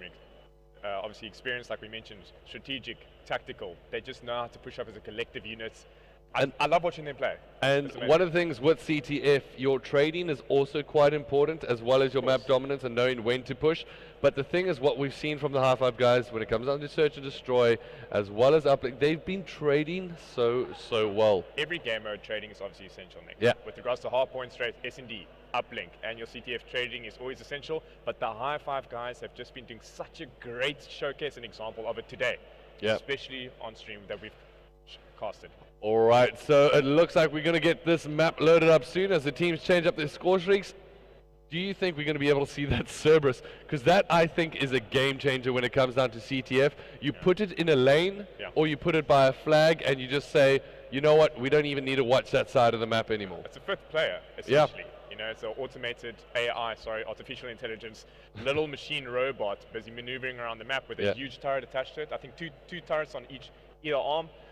Or you could just control it, which I don't think the teams would. I don't think you really want to put yourself out of the position. Not on CTF. Rather give yourself that little bit of extra firing power. Yeah, map control. When it comes down to CTF. But for now, let's cross over to the action as we're about to get things kicked off. Who do you want to jump on board with, my man Tiana from Vinco? Vinco, let's give Eeny, Meeny, Money, Mo, Vinco Freak some showtime. Let's go over to the Freak show. Let's take a look at what Freaks is rocking. Has that M8A7 in hand, and I think that's reflex long barrel as well as quick draw and stock on that. RK5 And then we've got the afterburner, we've got fast hands as well as blast suppressor, and then a primary gunfighter as well to go along with it. Stronghold being your traditional 3-lane map. As we see, obviously there's a lot of contestation currently right now, which should be occurring in the mid-map. Players just playing passively once again. As Era comes up with a kill, however, 2 players will go down from his team, as it looks like Strikes comes out with a kill of his own and returns things. Oh, just ran out of bullets there. As it looks like Eros is going to be able to come up with a kill with that LCAR-9. It's a weapon that we've seen a resurgence of in recent times. A lot of players going with the RK-5 traditionally as a secondary weapon. What was the substitutes in terms of Black Ops 2's? Black Ops 2, I believe we had those automatic pistols. A lot of players dual wielded with those. A lot of players dual and then we also had the burst fire pistols, which became popular once those got banned. Okay. 2 players down for the boys from High Five, Finko Twist and Finko Freaks taking out their opposite number. However, they are just coming off spawn. So taking a look at this situation right now, Strikes is furthest forward for his team, but he does get spotted out, so now he needs to rotate all the way back, as it looks like High Five now on the defensive side of things. It's going to come up with a big play from Eros, but he does get taken out. Now Strikes, it's really scattered out here from both teams. It seems like no one really dominating map control, as I like to see Twist now try dominate this courtyard, give his teammate a little bit of support. That's an interesting war run. He, however, does fall down in a hail of gunfire. So a little bit of back and forth between both of these teams. Aaron now going to find himself in a 1v1 situation, lost in life. Flag does get picked up by Mickey, who does pick up that kill, going to be pushing out now. Let's see what he's going to be able to do here, as I think furthest forward from the High Five lads is Drewski. And I think he got spotted out there, will fall down. So Mickey having some running room to work with.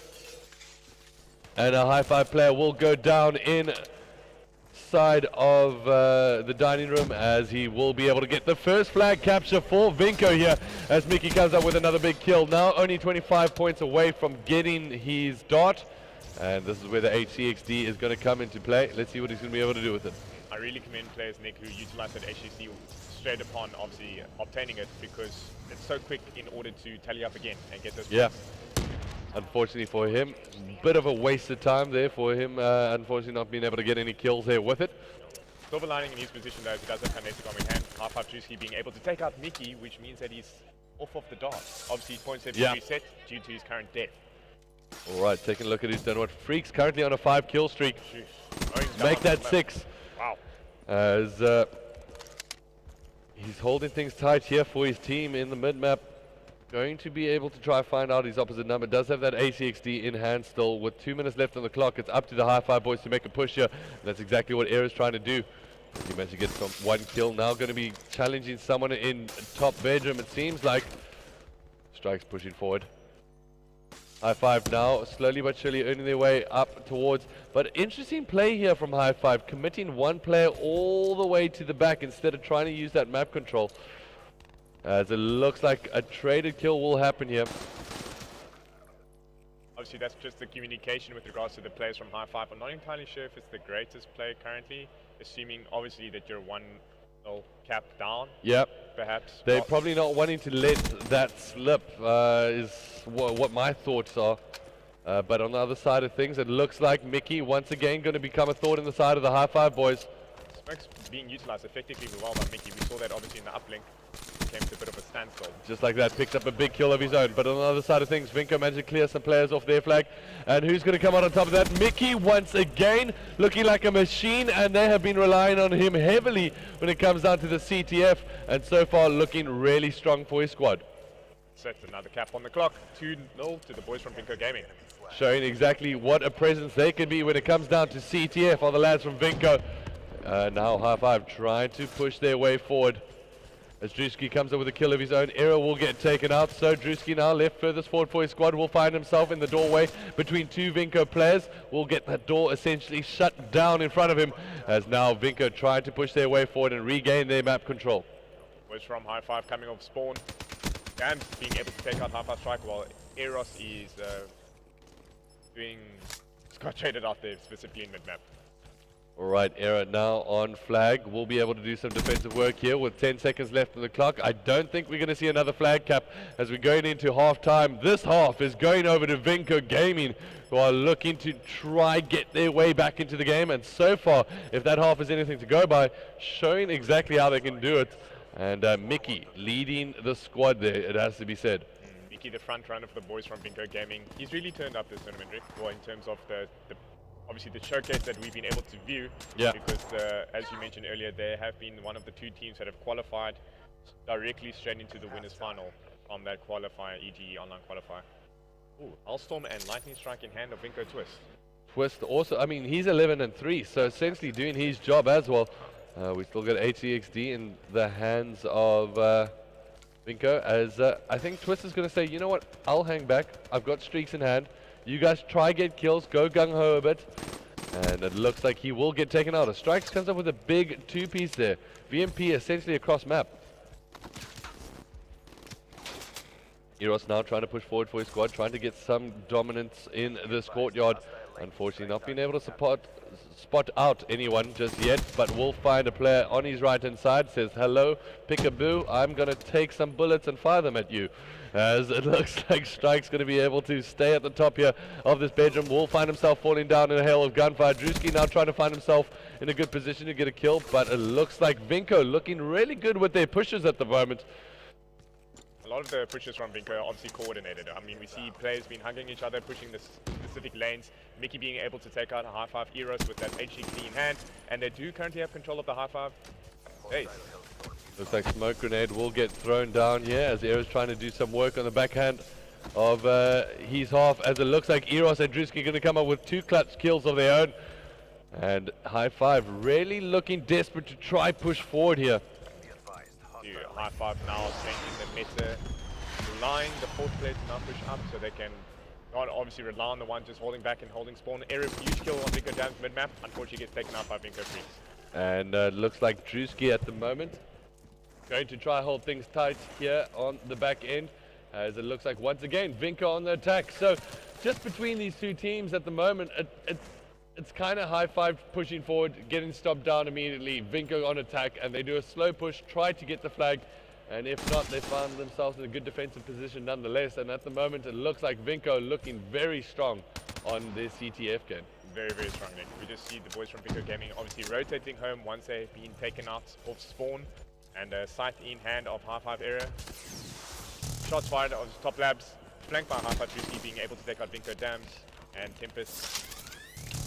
Eros with the Tempest in hand. Eros does have that Tempest in hand and trying to get some cover fire for his teammate, and unfortunately misses out, and it looks like it was Annihilator versus Tempest, which is always great to see. It looks like Strikes is trying to work his way back home here, and it looks like a big push is being made from the lads from Vinco, but will High Five get one on the flag? That's exactly what they managed to do, and it looks like High Five slowly but surely getting their way back in here. But Vinco charging through on the attack. It's all about the kills here, ladies and gentlemen. As Era turns around and says, no way are you going to take me down that quickly. We'll be able to get some good shots on Mickey, but Mickey's going to be able to pull through on his own. Spots the flag in hand. Will he be able to come up with a kill? Yes, he does exactly that, and turns on the High Five player.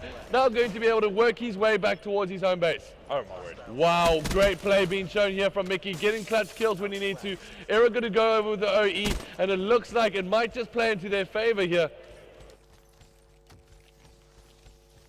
As it looks like Era going to come up with a big kill, make that 2 by Strikes, and it looks like some big plays are going to be made here from the High Five boys, but the flag did get captured, but this is going to give them an opportunity to try push forward. 1 minute 32 remaining on the clock. Vinco obviously just pretending back to their base. However, just like that, big defense being showed from the Vinco boys. A High Five Drew will fall down, and with 1 minute 10 seconds left on the clock, advantage clearly in favor of the Vinco. Yeah, definitely I would say a shock to us, obviously coming from that earlier game between Carbon, Astra and High Five. Seems like a table turnaround of events.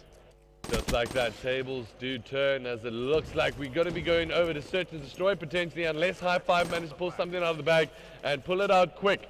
As it looks like Vinco are currently going to try just step down on defense. Mickey, however, on the other side of things, saying, you know what, I'm not going to stand on defense, I'm going to pick up the flag and run this one home. As he does manage to secure flag number 4, and this is pretty much it. That is going to be Vinco taking the CTF, and it has to be said, when it comes down to these two teams, Vinco just really making the most of their map control and pushing forward. Interesting information, by the looks of Tiano's face, has just come up. What just happened? I have just got inside information that Ventus Gaming has knocked out Carbon Astra of EGE 2016 3-0. Wow. Wow. I did not expect that. I did not expect that. A 3-0 win. And a 4-1 win to Vinco Gaming with regards to the CTF against High Five. So Carbon Ash, sorry, I need that's Vinco. Well, really well done. We're going to map 5, search and destroy. But what just transpired is Carbon are now out of the tournament. Carbon Astra are out of the tournament by Ventus Gaming, a new Ventus Gaming roster. I'm not entirely sure even who the specific players are on that team, but they were able to take out one of the 2 heavyweights for the past 2 years, Carbon Astra.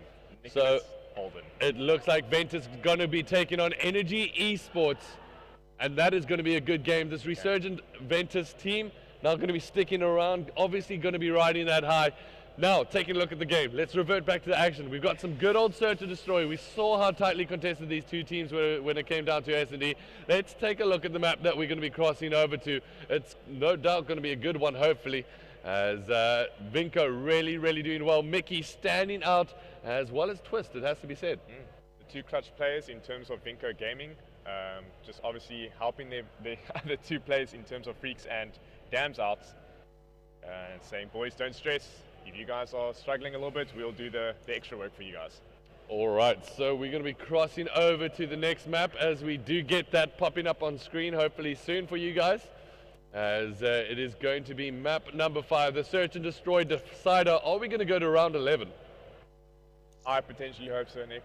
Although bodies are tired, voices are tired, eyes are tired, but we shall see it. And it would be my favorite.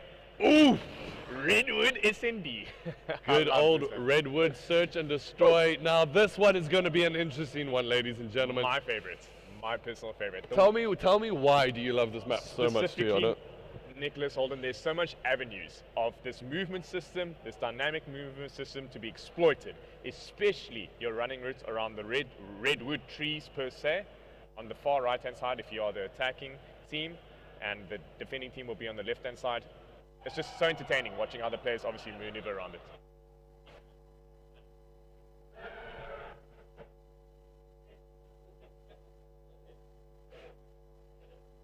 From Jakes himself, he's given a comment on what's just happened with the Astra game.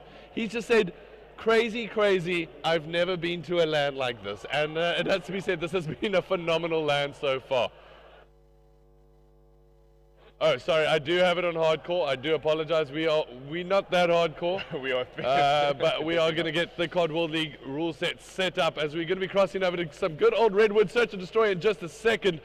And that has to be said. This tournament really has been crazy, and it's testament to how competitive our current scene is in South Africa. Yeah, you obviously do not see the say one specifically dominating team throughout the entire season, or 2 or 3.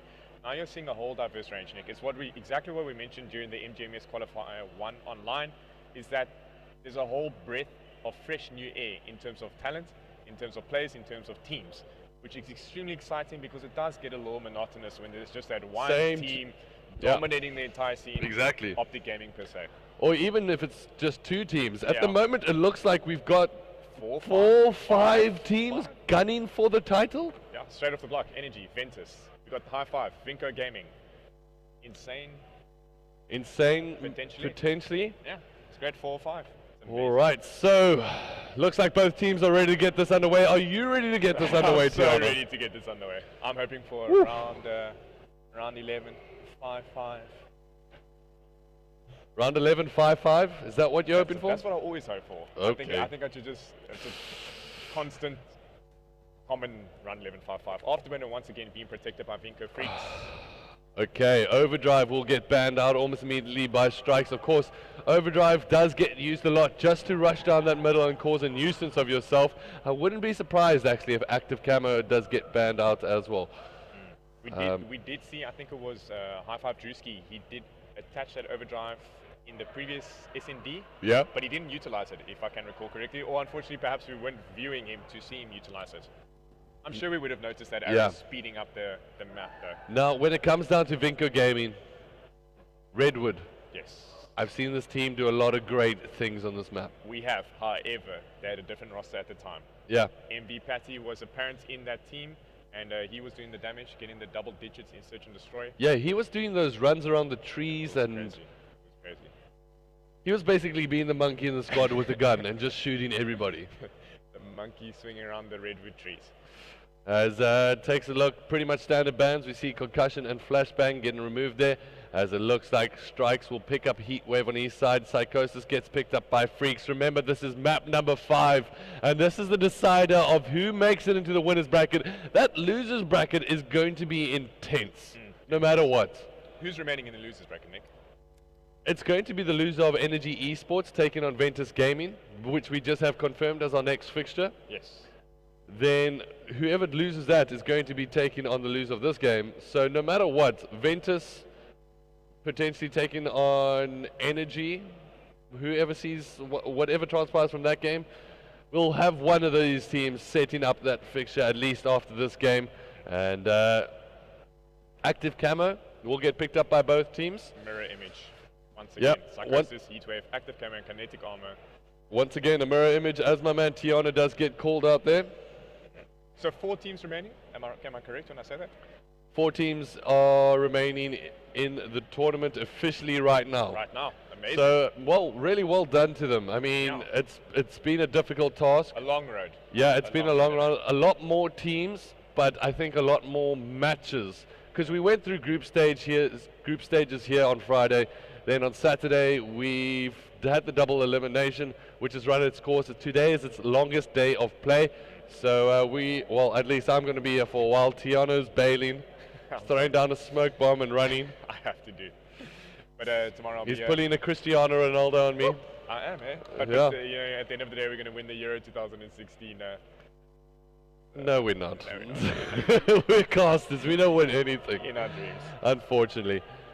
But when it comes down to this S&D, oof. Sniper rifles. Exciting. Perhaps a nice little dip there by the Redwood River, going underneath bridge. So when it comes down to Redwood, I have to say main bomb site to go to is obviously by the bridge. Definitely, it's definitely B-bomb. It's you protect it. That's what I like to see, or that's what I like to say. Obviously, with a lot of the bomb spots, in terms of protection, if you have enough, then that will be the preferred bomb site to obviously advance towards 2. Yeah. A as well. A can be potentially a good plant in terms of if you get control straight away. Then it's obviously in your favor and it's a lot easier to plant down because you usually just have one guy protecting A. Yeah. Potentially. That's just obviously play by book. But either or, easy bomb sites. So one interesting play that I did manage to see on Redwood the one time is on that bomb site that we're talking about. Player came from the back, traditionally where you spawn from. Yes. And the bomb was being planted, jumped out with a sniper rifle. Okay. Headshot with it, glitched to be back into his position, ran, got a kill, and GG. GG. Great plays. Alright, so taking a look at both teams, remember when it comes down to Search and Destroy, we can't be too descriptive because the players can potentially hear us, even though we doubt that they can hear us too much. But for now, let's take a look at the attacking team. Who do you want to jump on board with? Nick, I'm going to give this option to you because you've been so sincere and polite in telling me who would I like to hop on board with. It's your turn now. I think we only have one choice. It's a man with way too many eyes in his name. It's Mickey.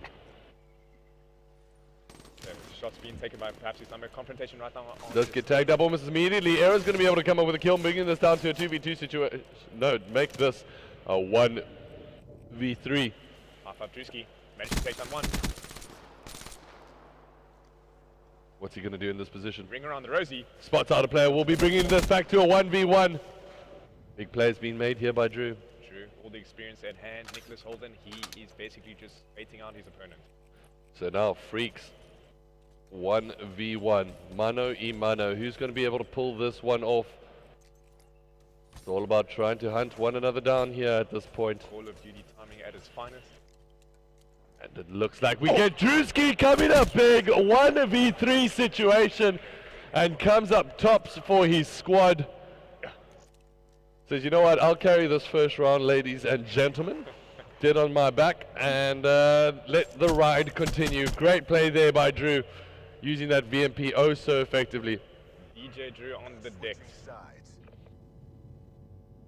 Alright, so crossing over to the high five boys. Let's take a look at the man Drew himself. It would be unfair to take the screen off of him right now after that 1v3. I thoroughly agree. He's currently 100 points off of his HGXD. Strong push by the boys from high five is what I was speaking about earlier. Perhaps a possible map position gain right now. Drewski finds himself tagged up quite heavily here. Eros is going to try trade out things here for him, but doesn't even need to trade, just does the kill. As it looks like Freak's going to be able to come up with a kill of his own. Will be able to take some damage. Drewski now finds himself in a difficult situation. I'm not too sure if he meant to just double Y or change his weapon there. I like this play from Eros. Fantastic. He's really playing this well at the moment, it has to be said. 2v2, strikes their second out. Just like that, Eros comes up with a big kill. Ooh, turns around and Twist comes up with a big kill of his own. I really like how he used the wall run there to basically go over that view. No one, essentially, Nick, no one really looks to that height of an extension. Yeah. You basically will look either extremely directly in front of you or slightly above in terms of an acute. But yeah, he was definitely at an obtuse angle, if my mathematics and obtuse angles, geometry. That's the one. Metric. Couple of years ago. It was a good while ago, wasn't it? It sure was. Old men of COD ZA. Right here, ladies and gentlemen, as it looks like we're going to cross over once again to the attacking team. Things tied up at 1 apiece. Eros really doing well on that S&D. Managed to come up with some big kills. Now Vinko on attack. Mickey just going oh so aggressive. Freaks make that a 1v3-4 situation. Strikes. Can he do it? Looks like the bomb does get planted there. And it's going to be Strikes trying to collapse down here on the opposite numbers. We'll be able to spot out a player in top broken. Unfortunately for him, Freaks is going to shut him down. 2-1 currently in favor of the lads from Vinko. So Freaks just holding down this area. I'm not too sure why the lads from Vinko just didn't group up in that situation, leaving themselves in those 1v1 situations. Well, at least maybe just Freaks leaving himself in a 1v1 situation, but it did pay off for him. Obviously, you know, you got the highly man advantage. 4 players alive versus 1. Could have worked in their favor, couldn't, but obviously it did work in their favor. Alright, so high five now, trying to make their way forward. I believe we still have an CTICC in hand. We sure do, Nick. A lot of passive gameplay once again. No one ruthless in their aggression. Alright, so probably the man. An early call out, perhaps the spot of the team. Here we go. As Eric comes up with a big kill. Drew, however, going to be able to push his way forward. Will spot out a player. Will he be able to get good damage? He does do exactly that. But unfortunately for him, not going to be able to come up with the kill. Here we go. Someone is progressed highly forward. 2 down. Vinko. In a 2v3 situation. 2v. No, make that 2v4. I do apologize. As that makes a 2v3 situation as Freaks gets a big kill of his own. Strikes now working his way around. Will be able to come up with 1. No, just does damage. And then we'll be able to sweep it up, bringing things up for high five. Such a good game of Search and Destroy between both of these very, very strong teams. Great plays by High Five Strike. I think flanking is so essential. If you can get yourself into a position. Yeah. Obviously the opposing team, the opposing member, he's not aware of his surroundings because he's so focused on that direct confrontation of gunfire. So 2-2 currently on this Search and Destroy. Both teams not letting one another take a lead as we currently jump on board with Vinko. Let's step on board with the freaky man himself. As he's got that M8A7 in hand. Let's see what they're going to be able to do. Pops the Psychosis. The Psychosis was popped. directly at the same time between two opposing teams. There's a lot Oh of wow, action. yeah, There's a lot there's of so much action. action on this mini-map. We actually missed covering that. As it looks like Drewski's going to be able to pick up the kill there on Mickey. That's going to be important as Freaks trades that out. We'll be able to pick up Eros.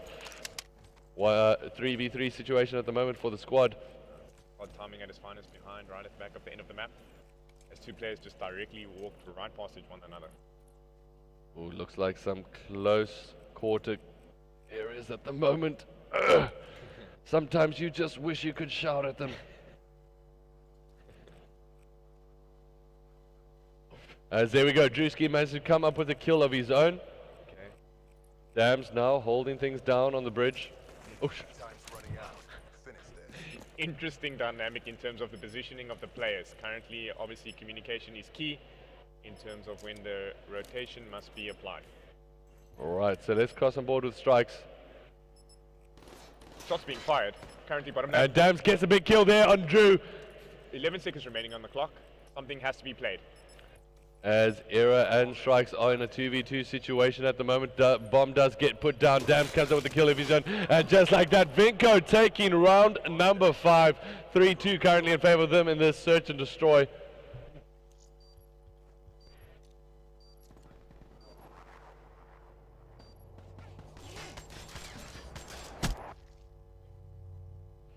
Clint dancing oh so prerogatively as it looks like we're going to be going over to round 6 at the moment. If anything's to go by, High Five are going to remain basically 3-3, but this is an opportunity now for Vinco to break away and secure themselves basically double the score of the lads from High Five. Now, we do see a shift of events from the boys from High Five, obviously changing a specific route. But concentration coming right down inside this little... And there we go, Eros does come up with a kill. Huge kills by Eros. ATXD being used there. Okay, they have position. They have progression through the map. Now Vinco, it's going to be up to them to see exactly what they're going to be able to do in this position as Bomb does get planted. Now it's going to be a 4v3 situation with Bomb down. And it looks like Dams does spot out the player, going to give away his position. Now going to jump up and see what he's going to be able to do. As still both teams very tightly contested. It looks like Twist is going to find himself in a good position here to try push forward. Will get traded out there, bring things to a 2v2, make that a 2v1. Oh, there we go. Strikes cleaning things up, bring back to 3 all on this search and destroy.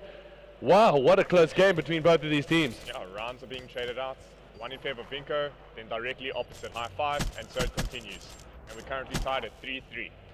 3 apiece, and both of these teams know how important every single round of the search and destroy is going to be right now. It sure is, Nick. Obviously, dropping down to losers bracket is never an exciting journey, and it's a strenuous journey. It's a tedious journey, grinding through that bracket. Absolutely, and even if it's 4 players, it means you play an extra 2 games. So, Dams currently with his M8A7. I want to stay on board with him. I don't believe he's gotten enough time on screen.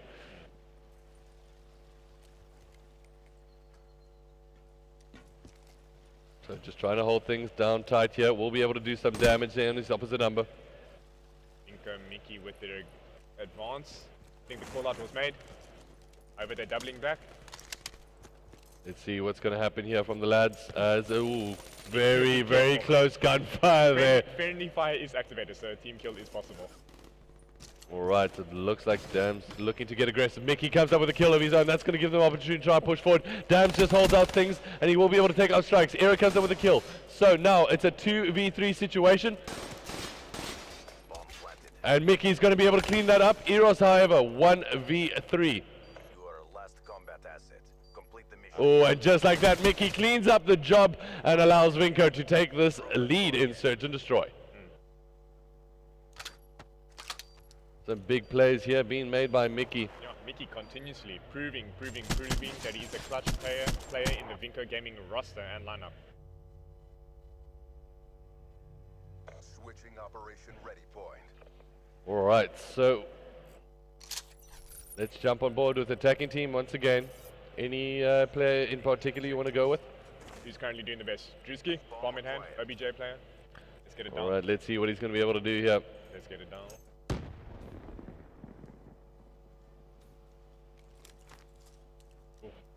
the low weights coming into full effect. Oh, big kill there by Drewski. This is the play I was talking about, Nick. Now they have position, now they have progression. All they need to do is push up the map. Big push being shown here for the high five lads. Eros finds himself in a big position there, picks up a kill. Bomb down, 4v2. Freaks will get taken up. And the call out does get made. That's 4-4 search and destroy. Both teams not letting each other get far away from one another at this point. Oh. Yeah, and I think that was a flawless victory in terms of that Yeah. round specifically. None of the high five players were taken down in that encounter. So well played to them. Obviously now the building up of streaks and potential specialists may come in hand and obviously come into clinical play. Some big plays from both of these teams, and Everyone doing effectively well. it's about that breakaway round, and I just don't know who we're going to see it from, because we're not really going to know until this is done at the end. Are we going to see that round 11? Can't wait to see exactly how far these two teams are going to take it. But that being said, it looks like we got a trade here, as it looks like a 2v2, and furthest forward now for the lads from High Five. Card timing at its finest. And just like that, active camo gets popped, and he will be able to pick up the kill. Mickey now in a 1v2 situation. Bomb is down. Ooh, player does get spotted out. Ooh, Mickey can't challenge that anymore. Mickey's obviously been tagged up and the call out has been made in So now, his specific position. this is where High Five really need to come into their own here. Mickey trying to decide exactly where he's going to start his run from. High Five so far playing this relatively well. Will take some shots from the back, and Era's going to clean things up. And that's High Five now taking the lead at a very, very crucial time. Yeah, it's exactly what you spoke about earlier. Yep. Who's going to break away that turning point. Yeah. In terms of the rounds being traded, High Five has exactly been able to do so. And they are one round away, Nicholas Holden, from securing themselves in the Winners bracket final. Winners bracket final. That is a huge round, and the next one potentially for them and Vinko is going to be massive. So, let's cross over to the attacking team. And I want to see what this man right here is going to be able to do. Morgan Era. Ooh, interesting nade spot. Ooh! Does tag one opponent, obviously having flak jacket in hand, not being... Oh, second tag. Does chase him away from that site though. Drewski comes up with a big kill, now a 3v4 situation. Era looking to provide. Let's see what happens here. Didn't spot out the player on his right hand side there. As two big kills come out, it's going to be strikes in a 1v1 situation. Whoops out! Will he kill up? And yes, Gusto with the kill! That's High Five! Moving over to the winners bracket final.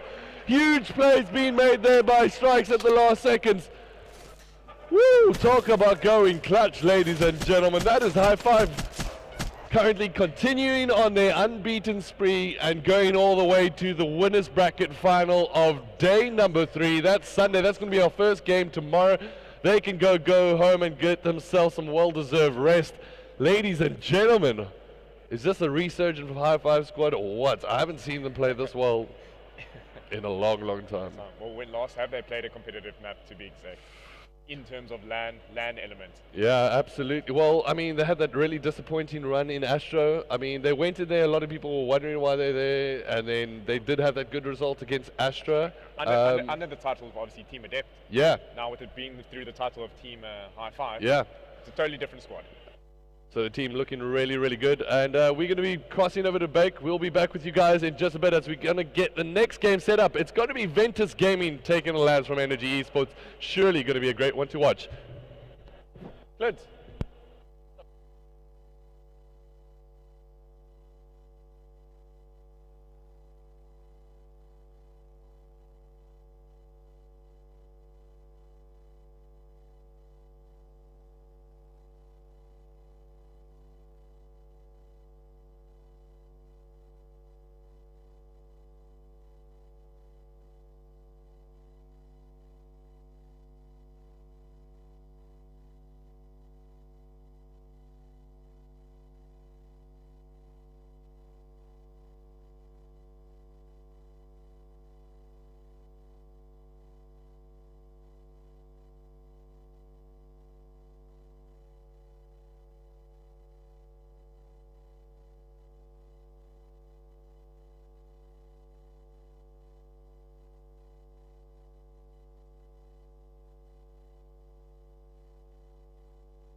All right, everybody, welcome to what is essentially the game between Ventus taking on Energy. Ventus came in off a big win there against Astra. I'm joined by my man, Pren. Pren, how you doing?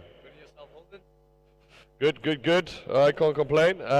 Tell me, when it comes down to, did you actually manage to watch that Ventus game a bit earlier? Yes, I was actually watching. Yes, I was actually watching the whole time, and I don't think anyone expected a 3-0 from Ventus.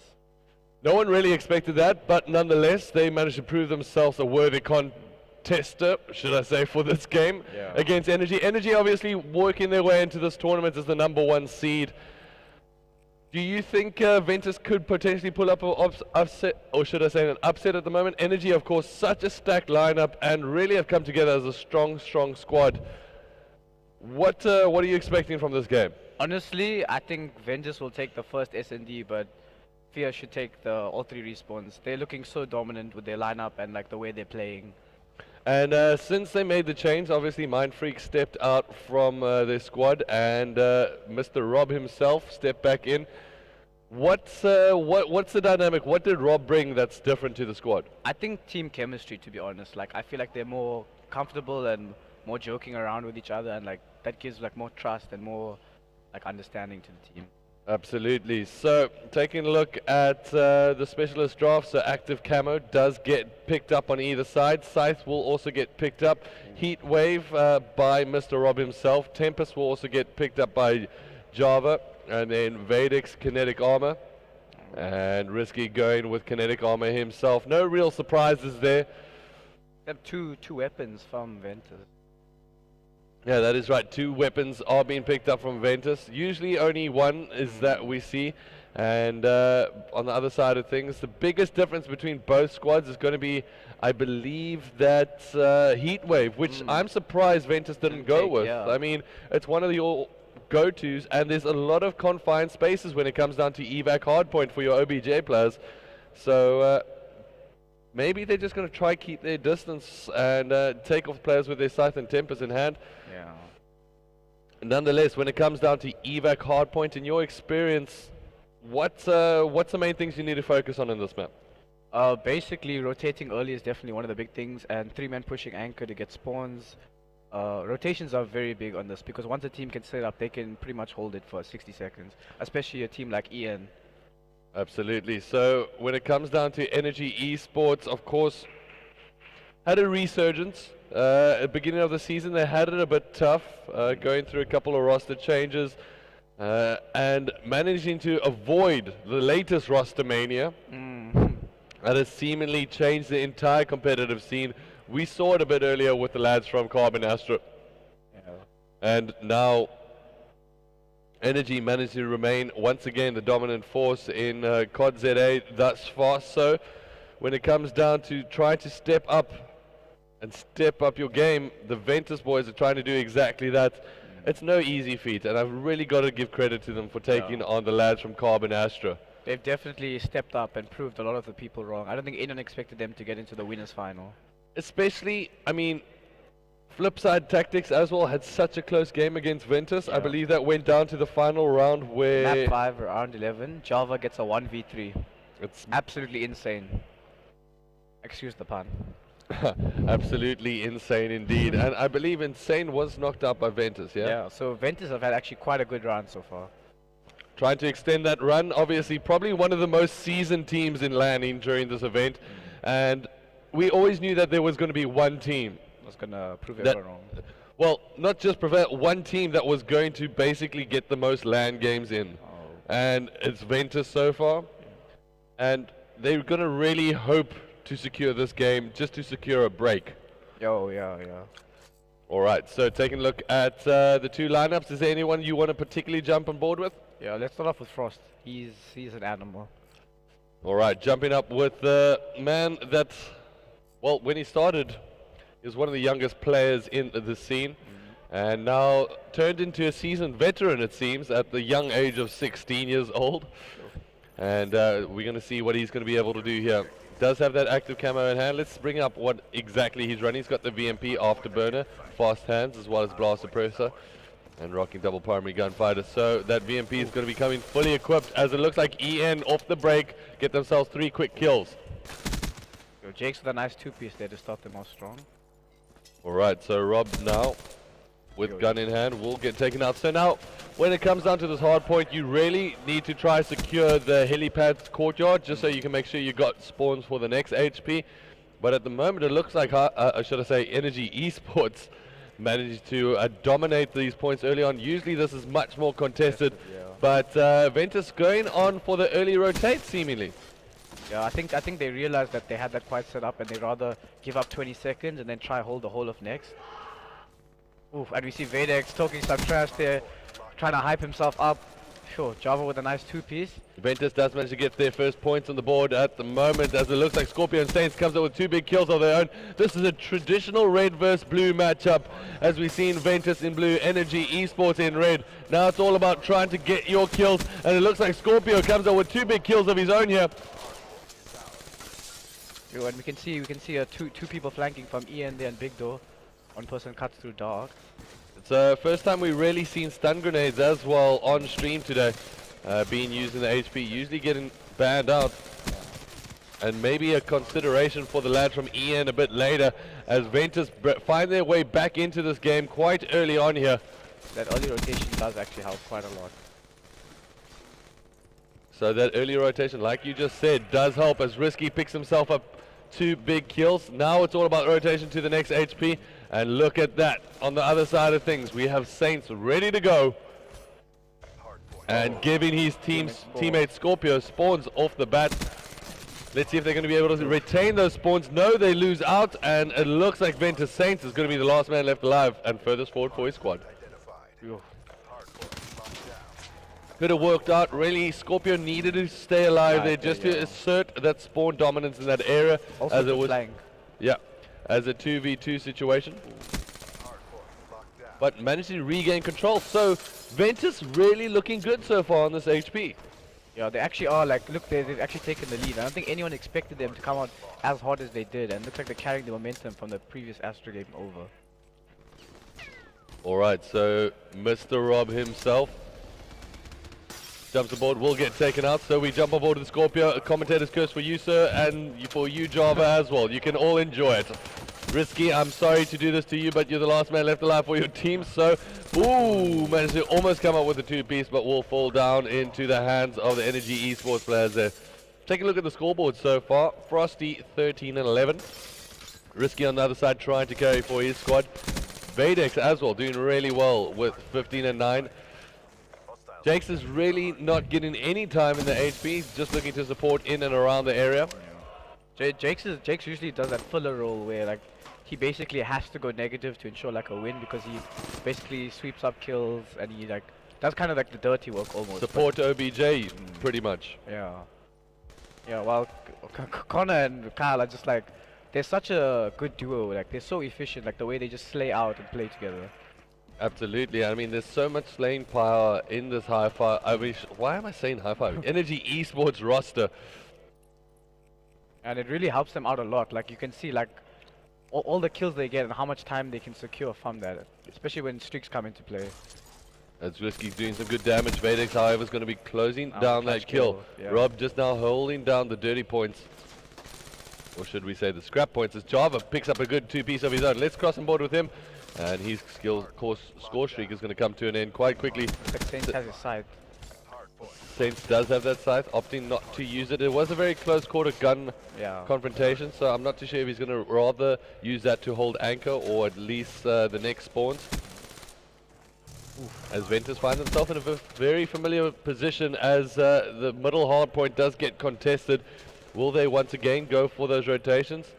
This is something I've noticed personally from scrimming Ian, is that the games can be so tightly contested and all of a sudden they will just pick, like, they'll just pick up their game and get like 200, 250 points, like, while you get like 10. Exactly. They just like, they feed off each other, like, their momentum. And momentum currently looking to be pushed suddenly in Ventus' favor, as they do manage to gain control of the hard point for now. And will be able to pick up some crucial kills, but however, that is being contested.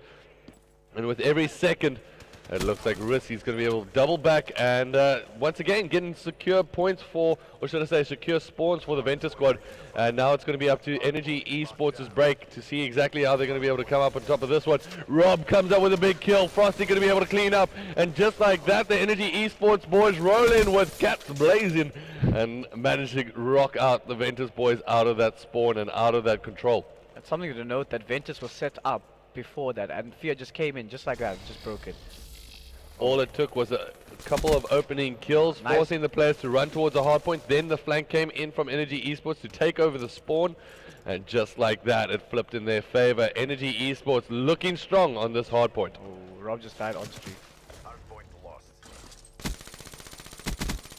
And we currently, with Frosty, does have active camo in hand, will be able to come out on top of that gunfight. That was a nice 2-piece. See, that's something I've also noticed about Frost, is he knows spawns to the T. Like, have you noticed that whenever he preempts something, a guy will pop up there within a second?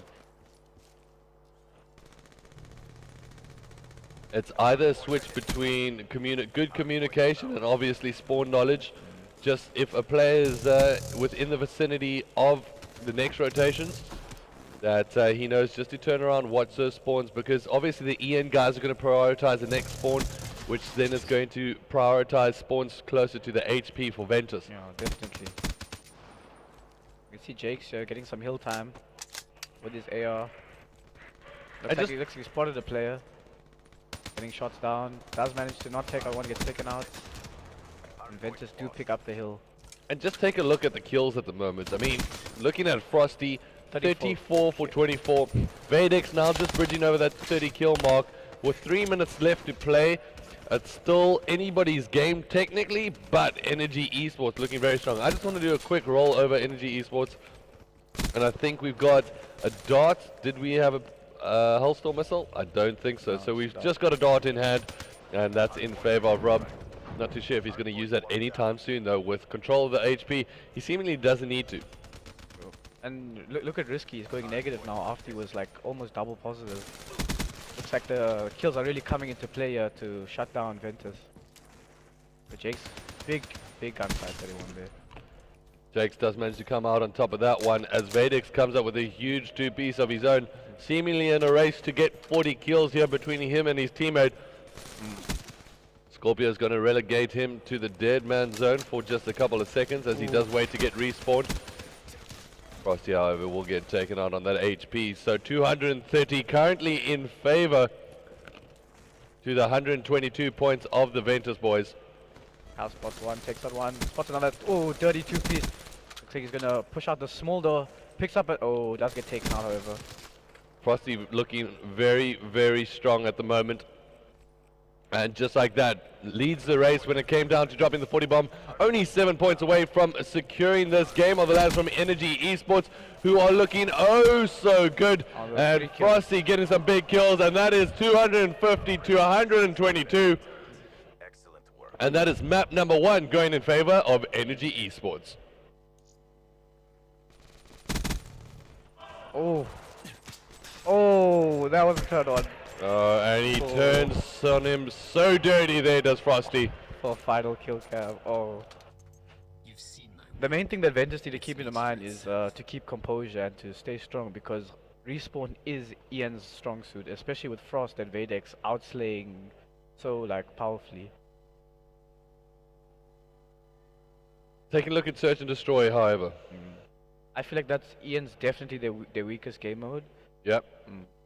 3 minutes 13 for Rob. He could basically just sit in there and just count the time going, because his teammates just managed to rack down those kills quite easily. Yeah.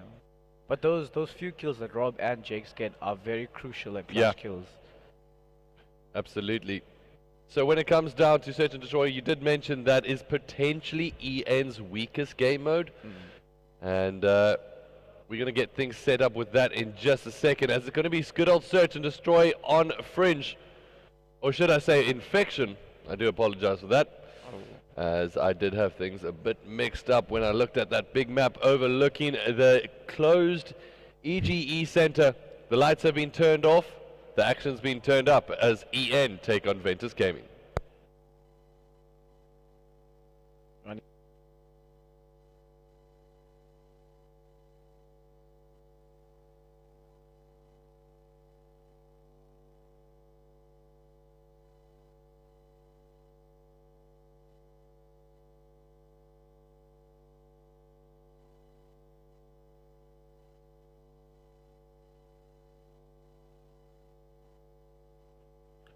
Alright, it looks like both teams are roundabout ready to get the search and destroy underway. So ban and protects. When it comes down to infection, any surprises that you expect to see? Definitely Vadex using an Argus on top rock. I know that's one of the strats that he comes up with. But his teammates, I do not like him doing that, so we'll just see how it goes. So why do you think he personally enjoys playing that with an Argus up on that top rock? I think like it's kind of satisfying getting an Argus kill, as well as it's actually pretty decent strat for getting that kill on top rock. Ooh, banning the frags, that was quite tactical ban there. Definitely don't want to get naded off spawn. There are a lot of nade spots on infection. So it looks like Ventus opting to get removing those primary grenades out of the game. Both a Simtex and a frag grenade, as Overkill will get removed by Jake's concussion and flashbangs. So it looks like this isn't going to be a game where you throw a lot of rocks at your opposition. You're going to be relying on your gun skill. And that purely alone on what we've seen so far. Ventus have been strong in search and destroy. Yeah, definitely, especially with their clutches. Who do you think is the player that we need to look out for when it comes down to their S&D? Java. Java. Java's been stepping up his S&D game, definitely. Alright, so taking a look at the action, it's Mr. Jakes who opts for the second life with Rejack. We've got Heatwave being picked up by Rob, Kinetic Armor by Vadex. And then Active Camo to close out for their team. On the opposite side of things, we've got Psychosis, Active Camo, Rejack, and Heatwave. So the only difference really being Kinetic Armor as well as Psychosis.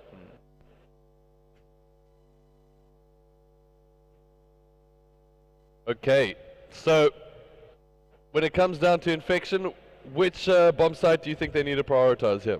Definitely going to be a B right off the bat. B is where pretty much everyone goes, unless it's like a 2v3 or something, and they'll wrap bomb to A. People only go to A bomb once their B plants aren't working. And taking a look at the grenades that have been banned out so far, it leaves pretty much an option on hand. It's a smoke grenade option. Do you think we're going to see this from either team? Traditionally speaking, I don't think I've seen too much of smoke grenade play out of either squad. Ian, definitely not. They like to play traditionally and methodically. I think Ventus, maybe they'll try like change things up, put on some EMPs, put on some smokes. Maybe if their strats aren't working, just to throw the opposition off. I know F3 sometimes they smoke mid and 3-man rush mid and infection. Well, that's a very, very old school rush. I remember those ones from back in the day. Throw smokes down mid, rush our opposition. It's like the unsaid strat. Go boss. Definitely will catch a team off guard. Right, so score streaks are going to change up in just a second as we're about to get map number 2 underway. It is Ventus Gaming taking on Energy Esports. Ventus have had arguably the toughest road all the way down to making it all the way to this point, getting knocked down to the losers bracket by the lads. I'm not too sure who they got knocked out on the losers bracket. The losers, I think it was Insane actually. Was it Insane that knocked them down to the losers bracket? I think right in the beginning actually, like straight. Okay. And then they came back and actually beat Insane. Yeah, they had a really big losers bracket run. So coming out of the losers bracket, just showing exactly why the double elimination standard is oh so important when it comes down to Call of Duty. Allows you to have that resurgence back into the tournament. As we know, sometimes even a round can just decide things, and we want to give players that second opportunity. And at least we can afford that time when it comes down to Call of Duty, as games are traditionally shorter than other big multiplayer games when it comes down to either MOBAs or other first-person shooters, where some teams, I mean, in other games like Counter-Strike, I believe it's all the way up to round 30. And they only play in search and destroy, basically, so that can take its sweet time. But let's cross over to the attacking team, as it's going to be Ventus. One thing to note is that Ventus actually had 4 ARs, while Ian opted for 3 M8s and 1 VMP. Alright, and just like that, Ventus taking round number 1, looking very strong on the search and destroy.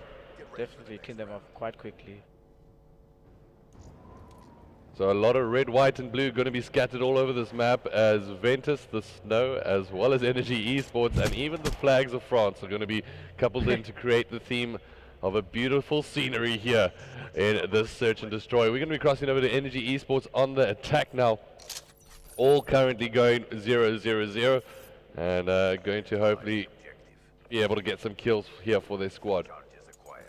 Rob's probably going to get in engagements if he peeks. And he peeks. And he does spot out a player, but unfortunately not going to be able to come up with a kill as Ventus roll down with 2 quick kills of their own. Frosty and Vadix. I'd like to say what happened there, but I don't want to give away a position just yet. But that, you've got to think, where are their heads at the moment? As now for the 1v3. Does not spot anything. Looks like he sees 2 people. Does get taken out. Good double team there. And there we go. Scorpio will get the kill there on Frosty. Ventus looking quite strong in search and destroy. Obviously, this is very early on the map. So let's see what they're going to be able to do here. Yeah, and you can't count any team out. I mean, look what High Five did to Astra. No, you really can't. I mean, taking a look back at that game, they were 5-0 down on search and destroy, turning things around to win 6-5. Absolutely phenomenal. Definitely go down in the history books. Yeah, definitely one of those clutch moments, and really nice for the squad overall. Java just went to peak mid. Now he's wrapping back to his team. Oh, he's gonna go. Alright, so remember, we can't give too much away positional play here, as the players can hear us. And we're currently on board with Scorpio. Looks like we will see a challenge here soon, as it looks like Scorpio's going to be able to come out on top of that one.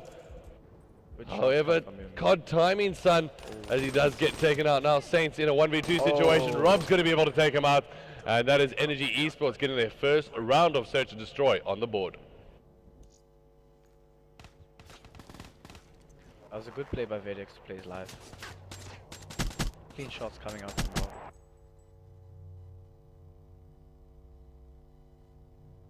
Switching sides.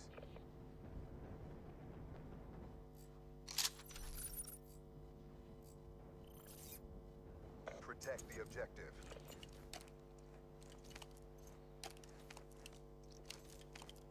HCXD inbound.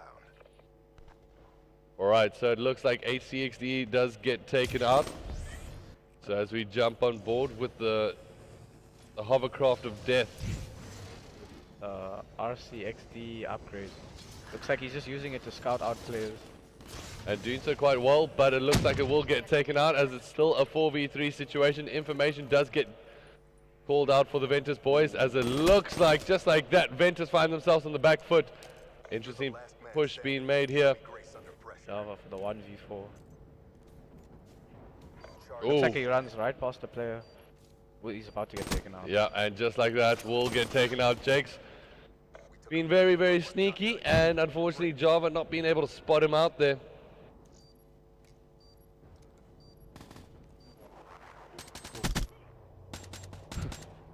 Right, as it looks like EN get their way back into the search and destroy, and looking very, very confident. I mean, it's one of the questions I brought up a bit earlier, is how are these guys going to transition when it came down to LAN games that really mattered, and so far they're really looking good. I mean, the EN team has had a lot of practice with LANs, and they are quite experienced. They're arguably the most experienced LAN team. I could actually say they are definitely one of the most experienced LAN teams in South Africa. At the moment, each one of their players has been consistently featuring at some of the top level LANs in South Africa. Vadix, of course, with his team, Astra back in the day, and Frosty as well. He's been everywhere. Jake's, only need to say his name and you know he's been around the Call of Duty scene for ages, as well as Rob's, who took a little bit of a break, but now found his way back into it and looking quite comfortable with the sticks in his hands. That break definitely didn't really affect him at all, because he is right at the top of his game. Especially after the recent upset that Astra pulled on Ian. Maybe the break was exactly what he needed. Just to keep... refresh. Just a little refresh, push that F5 button, mash that thing. And he came back strong. So Rob, man we're talking about, comes back and managed to come up on a top gunfight against one of a really strong player in Risky, who's really been rising in South Africa, manages to stand out thus far in the tournament. It looks like Scorpio and Risky are actually doing all the work. As Java, the man that we wanted to see do well, is seemingly not doing exactly that so far in this S&D. Really needs to try to step up his game as Rob spots out the player at Top Rock and is not able to pick up the kill there. Vadex coming for the support. Does get taken out. Rob, however, does clean that up. Good trade. And that's a 2v3 situation just like that. Caught timing as Rob pushed, he jumps Top Rock. And Java now holding down the middle courtyard. Oh, actually, my bad, guys. Alright, so looks like he needs to try and make a move and make it move quickly as he does get some shots fired. And now it's all about controlling your pinch here, and it looks like we'll come out on top of that. So Java now in a 1v1 situation. Java vs Jakes. Jakes comes middle up. And just like that, Jakes comes on top of that gunfight saying, you know what, I'm not going to be like the flip side boys and lose to a 1v3. Little bit of shots fired there by Hold It Z8. Boom, boom. Jakes almost choking that, but his experience does come into play there.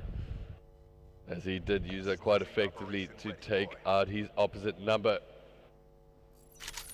Let's see how Ventus can stay composed and try and make this comeback, because Ian have got a lot of momentum.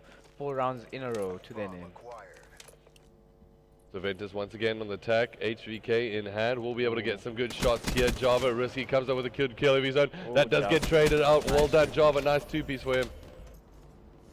Rob in a 1v4. Rob does spot out a player on the bomb site, unable to get the kill. Those EMPs are raining down upon him. Taking shots from all angles. Oh, and just like that, Java gets the headshot to take him out. 4-3 currently in favor of EN, but all importantly, Ventus putting down the shutdown on that momentum gained from the search and destroy rounds. And you can see Java is really like, he's feeling a bit more comfortable now. Yeah. Absolutely. Definitely picking up his game. It's always a bit intimidating coming up against one of the bigger teams like Energy Esports.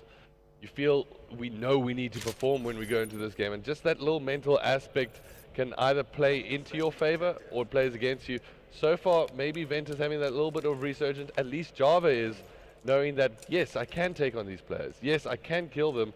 And yes, I'm going to challenge them. Scorpio with a nice first blood there. That's a very important thing to get first blood on Infection, because you can just play numbers and trade.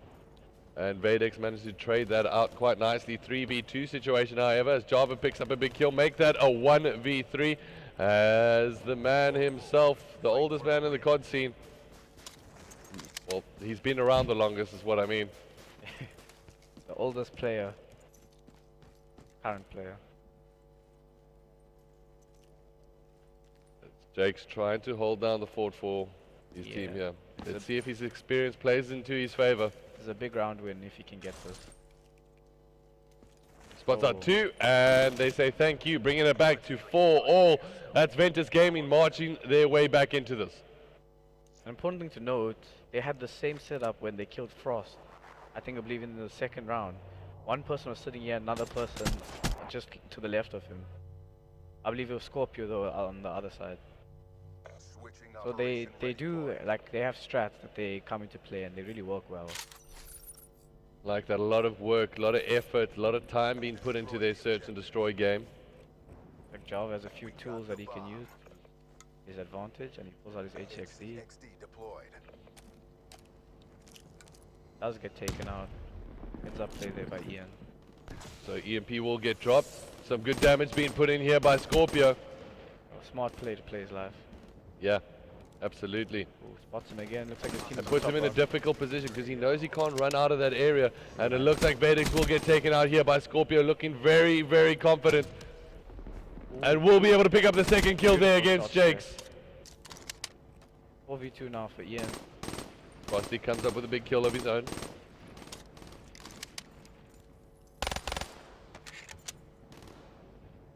Two v1 now. And just like that, it's a 2v1. Rob now left last alive for his team. He does have the specialist available. What is he going to decide to do here? You think this is a good time to use it? I think it's a good time to use his AT. There we go, spots out one. Reject though, that's gonna bite him in the ass. Oh, he just... Oh, and Java gets those perfect shots down on Rob. Could have potentially taken out his teammate. That reject really played into Java's favor. I think Rob thought the heat wave connected on both of them, but it didn't actually connect on Java, which if it did, it actually would have given him the round win. And just like that, Ventus take the lead, and they are now 1 round away from securing map number 2 and giving them a good opportunity to draw up the game. Saints and Risky do have their specialists available, whilst Ian have none. So this will be a uphill battle for Ian, but I'm sure they can pull out this round. Psychosis coming out. As it does attract some gunfire from the Energy Esports lads. Dart, however, is called out, so join us on a flight there and you will find yourself finding a good landing spot on your face, good sir. Rob with a nice two-piece. Currently a 2v2 situation. Heart in your throat moment here, ladies and gentlemen. Jakes comes up with a big kill. Java now in a 1v2, however, comes up with a big kill, taking out Jakes. Not too sure if Jakes should have challenged that. He definitely should have backed away after the second hit marker. Now Rob, 1v1, this is so huge. Do you have your money on? A wise man once told me, if you're unsure, don't put your money on anything. And just like that, Rob hunts him down and takes him out. Instinct play. Oh, just like that, we've got a round 11 on our hands. Rob still has that HXD in hand. Still does that, have that in hand. And we'll see if he's going to be able to use it. So maybe let's stay with him. Looks like Risky also has. Ooh, that's a game changer. That is a potential game changer that he does have in his hands at the moment. Especially for B-Bomb.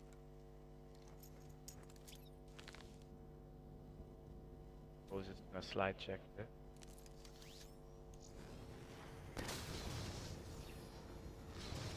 Interesting position he decided to use that in, yeah. Quite risky. Excuse the pun.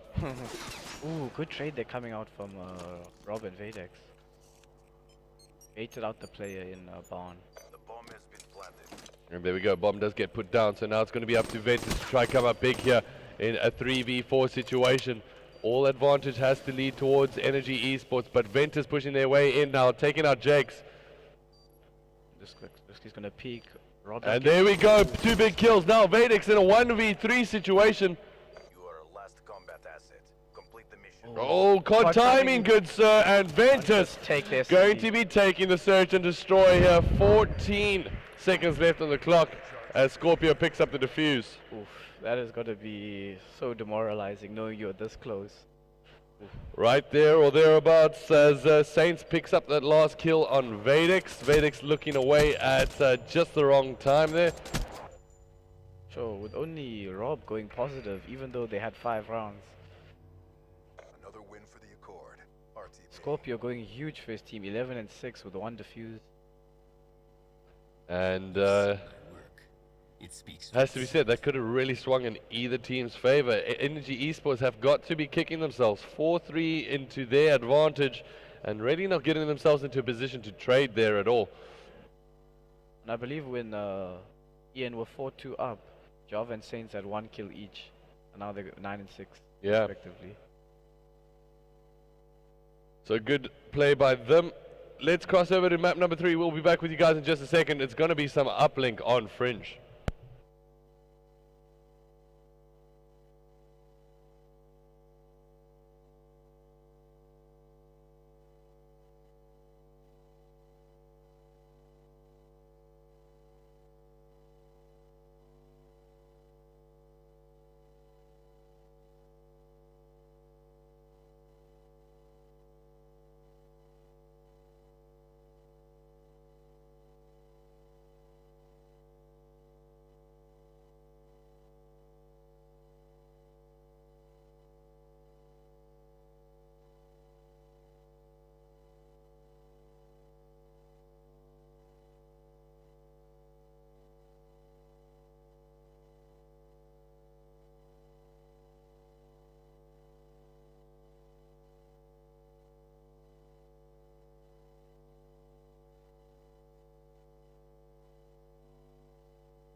Hello.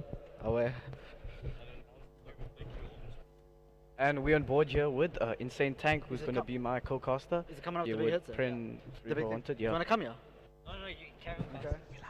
Okay, we're just looking at the specialist drafts for the uplink. Interesting, we see an Annihilator coming out from Jake's. Yeah, he's going to need to be accurate with it. Who do you think will be the game changer in this game? Java. His shot's been good so far this tournament. He did really pick up his game in that S&D. Yeah. The S&D is their strongest game point, so if they can win another map and they got a map 5, it could be interesting. Definitely, I mean that round 11 was pretty intense. Okay, heat wave seems pretty normal. The Frost active, yeah. Risky. Risky, probably Tempest. It's kinetic, okay. Like they're opting for 3 abilities. One. Yeah, it's like pretty standard. Yeah. They've got 2 weapons. Do you know what is banned or not? Okay, Overdrive probably is banned. Yeah. So you talk a bit louder. Yeah. Say again. Okay. Is it soft? Yeah, so I think Vadex will be pretty important to watch. He does have a decent shot and he's got the sight in hand, so he will be slaying around ball. Yeah, and I think a key player on Ian's part is Rob. He's really good at the 1-point throws, very rarely misses. They're probably going to spam those 1 points. That'll probably be a big difference. Especially whoever gets onto that spawn trap and holds it effectively. Yeah. But I think Ventus have a good chance in this. Definitely. They have been upsetting a lot of teams. Yeah, I think most of the weekend, the hard points been the weakest game mode. And now that's out of the way. They can focus on the last few. And they've already taken that S&D, so they have the momentum. Yeah. And Fear haven't, also to note, Fear haven't been playing on LAN. I think this is their first game, right? Yeah, this is first their game. But they have been scrimming. But it's not really the same.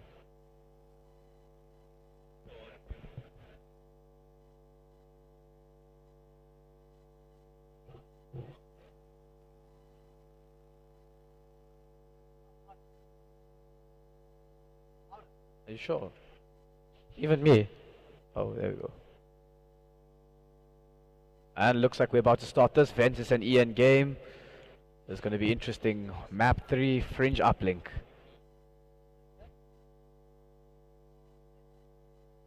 Yeah, we want this spot. Yeah. Oh no, the camera's off. With their sponsors and stuff.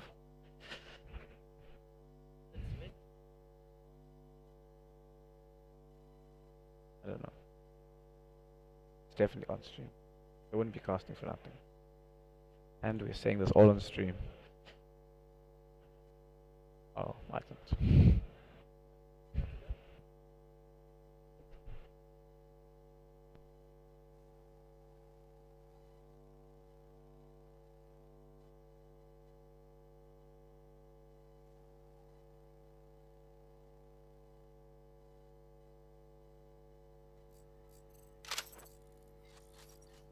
Oh yeah, you do. Unmute. Yeah. And looks like we're starting up this game right about now. Let's kick it off with Vadex just off the start. Cycle to the players, see what they're using. Java's running AR. AR. Wait, what site? Oh, that's reflex. Oh, they're running 3R. Let's just stick on Java. They just won last map. I think he played pretty well in the S&D. Oh, it looks like he's got double smokes. He might do the 10 push. Looks like we might see some strats coming out here from Ventus right off the bat. Java with a nice G slide off the bat here. Spots one white car. Can he take him out? No, he does get taken out. Good shots by Jakes. Okay, risky last out. Oh, he flanked. Okay, we'll see if this works out in his favor. Looks like they were trying to do that tin play. Good shot. Okay, this should be at 2.4. Yeah, look, or at least 1. Frost okay, pushing Frost, out here. Oh, huge kill by Frost. Okay, that should be 2 points. Yeah, definitely 2 points. Good plays by Fear. Can Jakes get this kill in the base? Oh, good shot from Jakes. Now they're trying to get spawn trap going. Vadex top barn. Who's got ball? Robbie's got ball. Rob. That should be another 2 points. Stuck on the windowsill there. Does do the boost slide and he's gonna get those 2 points. And he almost gets that kill. Saints and Risky doing that was a a big kill by Ventus. Oh, looks like 3 down now for Ian. And Java's got good map position now. He should be able to get a few kills. And Java in a very dangerous spot. He Can spots he get one, the double? does take him out. Okay, big kill. They should be able to turn into points. Picking up ball. One's top ground. Java Java just needs to playing get it this safe. kill. Big kill. Oh, does get unlucky. taken Big kill out. by Frost. Okay, that stopped Looks the like push balls down. Risky doing well. Can he get the 2? Unlucky. 3 firing but not connecting. Scorpio They getting still nice have good shots map in. control. Java is pushing all the way around. But This Ian could has work to out in their forward. favor. This flank Yeah. here. Gonna come up behind a lot of players. Oh, that's good play. Catch it. Oh, Ooh, good throw over here. Oh, Looks nice. like Java Good opts movement. to Good movement. go inside barn. Oh, does goes get oh, caught by a player. unlucky. Good Jake's call by with a Jake. clutch play. Saints needs to go big here. He needs to get at least 1 kill. Okay, good play by Saints. Saints gets one Other train, guys are but gonna they're win. wrapping it mid now. Robbie's he's gonna play the 1. Should be playing the 1. Let's see if he Yeah. dies. Oh, Oh, does big get kill. taken Big out. kill. The Vedex last up. Okay, let's stick on with Java. So they're gonna run up mid. Java I running think you with should balls. just throw it down and slay. Not gonna get through all of them. There's 3 of them there. Looks like he You can get resets the his 1 armor now. though. He's going for the 1 pointer. Does throw it. Can he get it? Oh, unfortunately no. does Yeah, miss. that's a And we very see a hard- heat wave getting used there. That's a very hard one to hit. Scorpio just setting up in mid. Does get a pick. He's gonna back down. After stab. plays life. Put some shots Ooh, down on unlucky. Frost. Good Frost job. Frost though is doing really comes well. out on top of that gunfight. He's got active as well. Ooh, Okay, that should be pointless. Java with a huge play I think on the someone flank keeps there. flanking Sin from Ventus, and that's Java. Fear, I haven't picked that up yet. Yeah, Java got a nice 3-piece now to get all 4 down for Ian. That should be Saints 2 with a nice points. trade. Can he get the Oh, second? unlucky. Ooh, Got Vedic the ball. good shots. Scorpio's got the ball. Oh, 2 2 points. Okay, good plays. That's good by Ventus. They're just keeping it within touch. Don't let him run away. Okay, there should be a 1 here by Rob. Let's see if he hits that. I'll just get the 1. Yeah, Yes, he does does. get it. Frost is gonna go big here. He's gonna. Frost picks up 1 double fences. 2 down. Can he Oh, get it's the the third? big kill. It's the big kill. Oh, Ooh, unlucky. does He's get got all 4. done. Robbie's got 1. Probably gonna play 1 as he goes around the corner. Yeah, definitely. Oh, looks like there's 4 up for Ventus, but they'll still get Okay, yeah, points. that's still Unfortunate. Looks like Ventus are starting to play out of their base now. They just need to get a bit of map control. A big kill, big kill, Ooh, big kill by Scorpio. Scorpio. Good heads up play there by him. Yeah. Doesn't see the guy does. Okay, I think he needs to pop his YouTube here. Ooh, does Oh, stop Robbie before he gets that 1 pointer. 2 down, 2 down. Where they're gonna run it? Let's use spawns up. Frost should get this kill. Ooh, Frost. Okay, he's down. Frost does get traded. Where's Vedex Robbie in. and Jake's? Okay, yeah, Robbie and Jake's got good spawns. They hold him rails. Anyway, Ooh, looks like there's 2-3 Ventus players bunched up where there. they're running it? Looks like they're a little bit disorientated. Someone should have camo and Ventus. Let's see what's camo. Yeah, he has camo. They just need to get it to Java. Yeah, they're definitely going to try to do that I think play. they need to get it to him and then he push it out. He's not going to get through here alone. Let's see Java just playing a little bit safe here. Does spot a player, does get taken out. Rob there coming on top of that gunfight. Go on to Saints. Big kill Saints by spotting Saints. a player. Big kill. Oh, it's does big manage to kill. get the pick.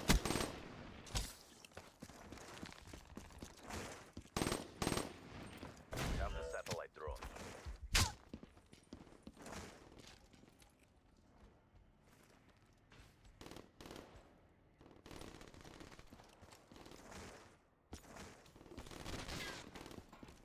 We're out of time. Don't look back. Satellite reset. Our team has the satellite.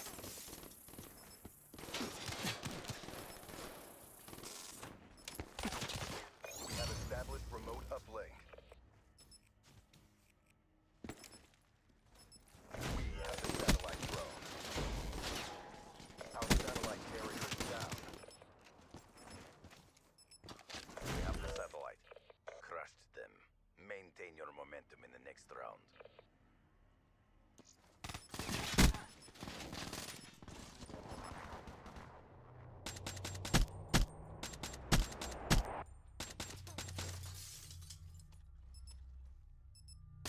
Halftime.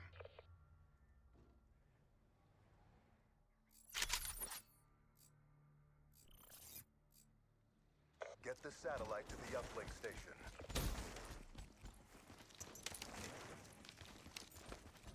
Friendly HCXD inbound.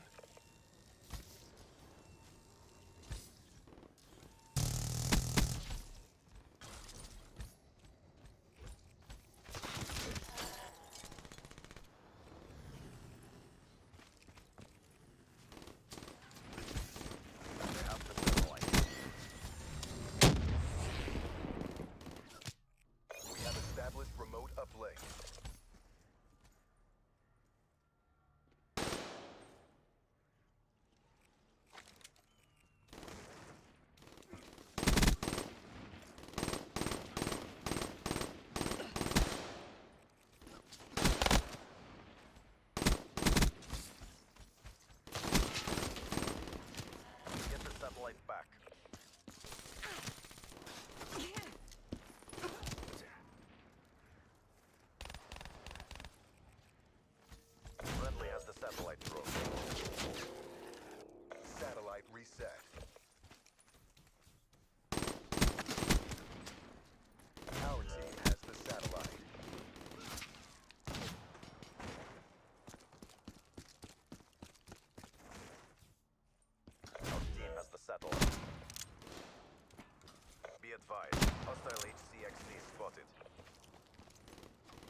satellite.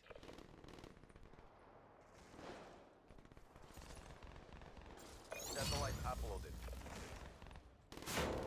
Satellite drone reset.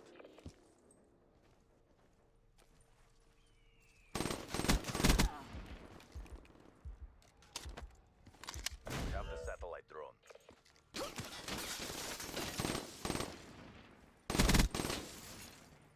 Uplink achieved.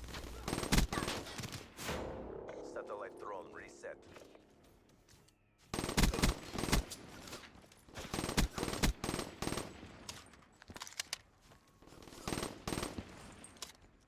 They have the satellite.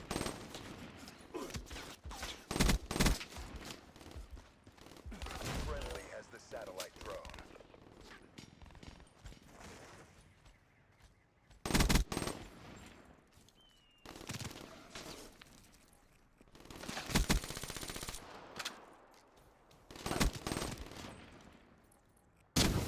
We have the satellite.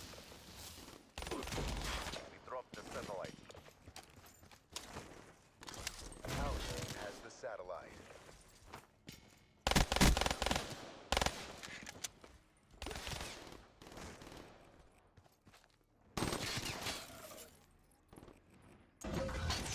Friendly has the satellite drone.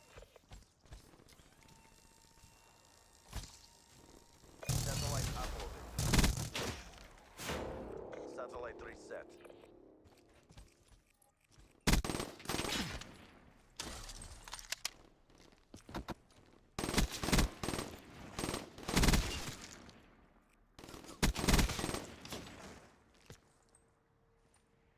We have the satellite.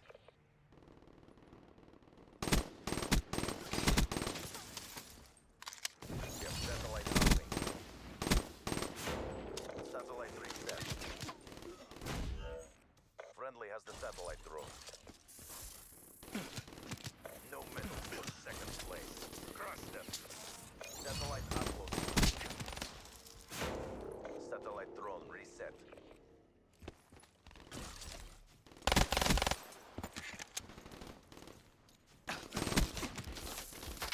We have the satellite.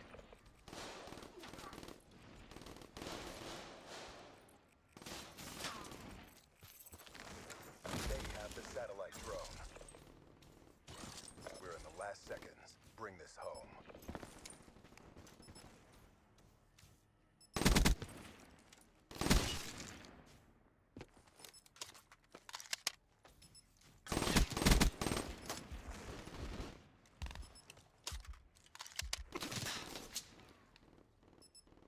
Satellite reset.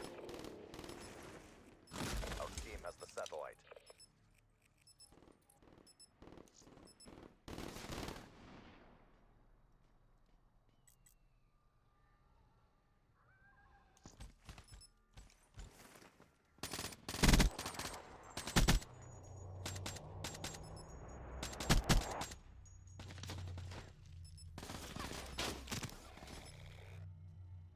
Mission failed. New assignments incoming. You've seen my work. It speaks for itself.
In?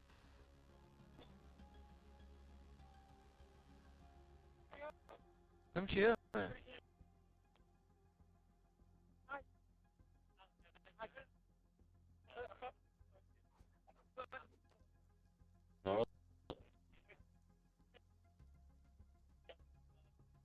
Red.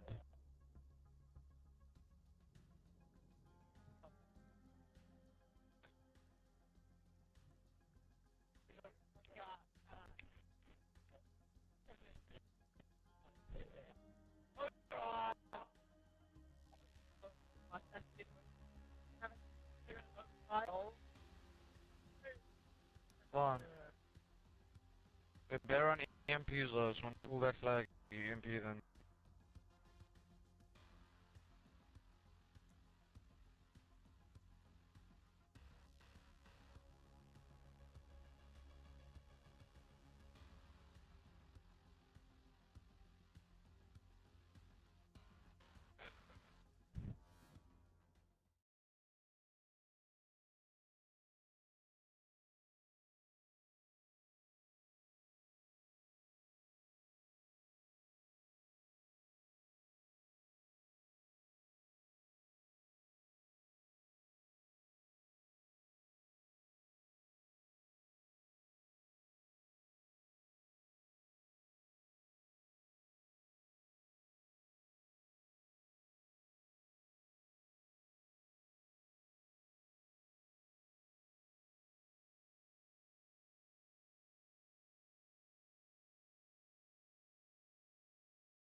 Secure the objectives.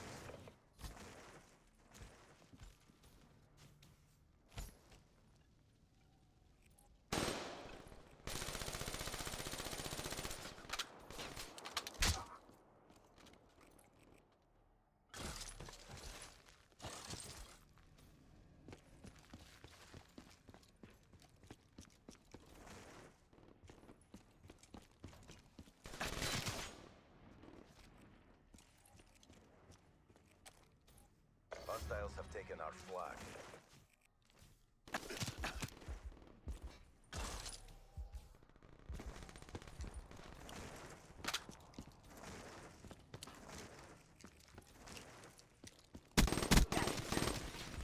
Our flag has been captured.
captured the enemy flag.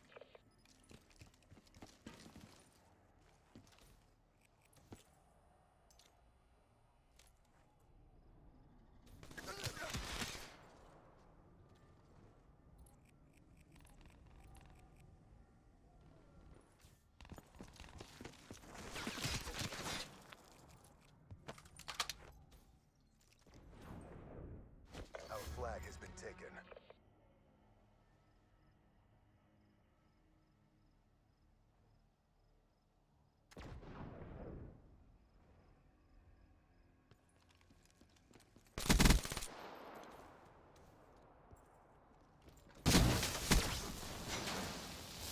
Enemy flag acquired. Drop their flag. Enemy flag acquired. Awaiting orders. Our flag is back at base. We captured the enemy flag. Cerberus awaiting orders.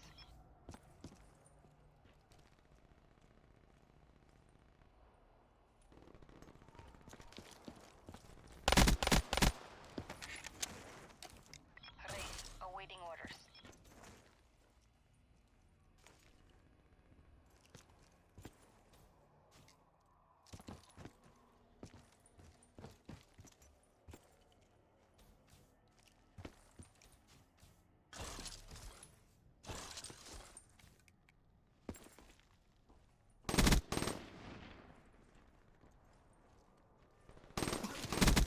MTL exhausted. End this now.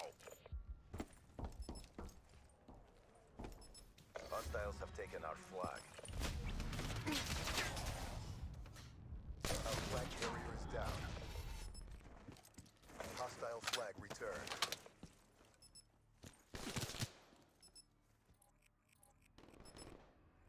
Hostiles have taken our flag.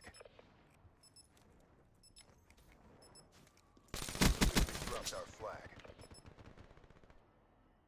We took a beating, but we're not done yet. Bring it.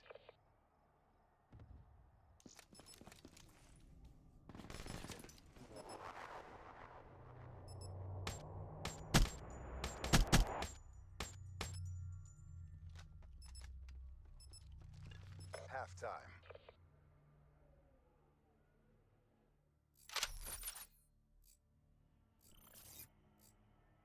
Capture the objective.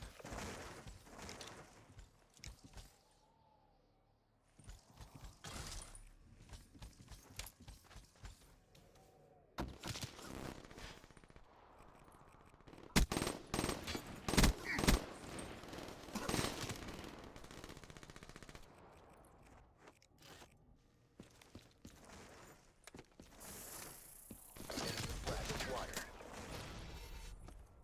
Our flag is secure. Cerberus inbound.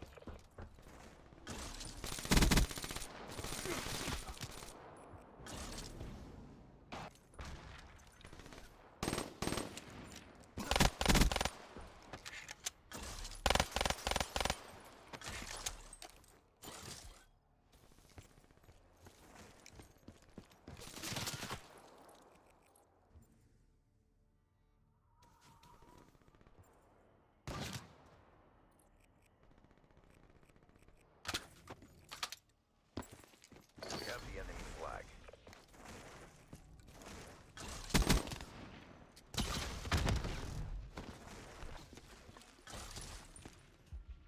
Our flag has been taken.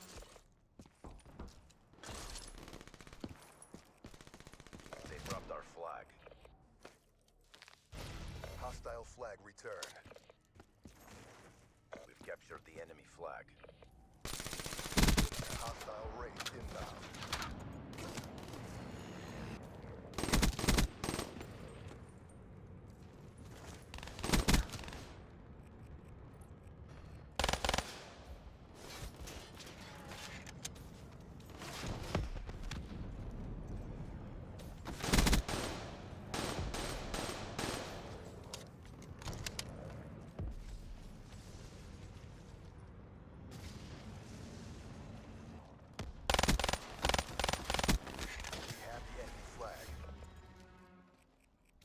Flag has been taken. Hostile Hellstorm overhead. Our flag carrier is down. Our flag is back at base. Hailstorm on standby.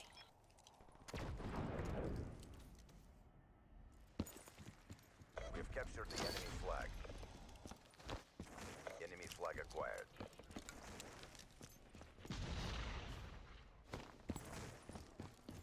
Hostiles have taken our flag.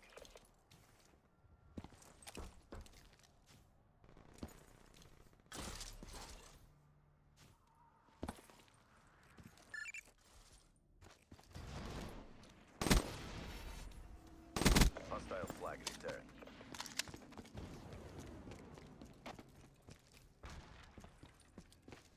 We have the enemy flag. Surprise. Hostile Cerberus inbound.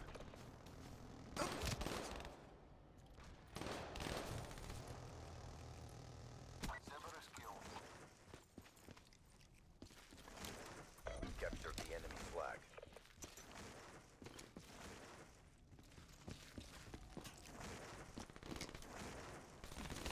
Enemy flag acquired. Friendly Hellstorm inbound.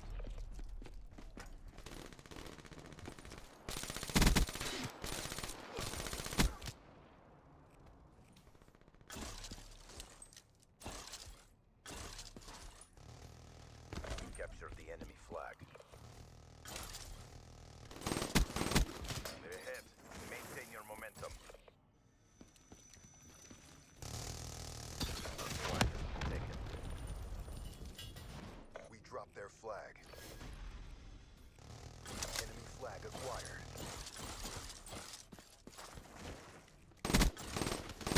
Our flag has been dropped. Friendly Hellstorm inbound.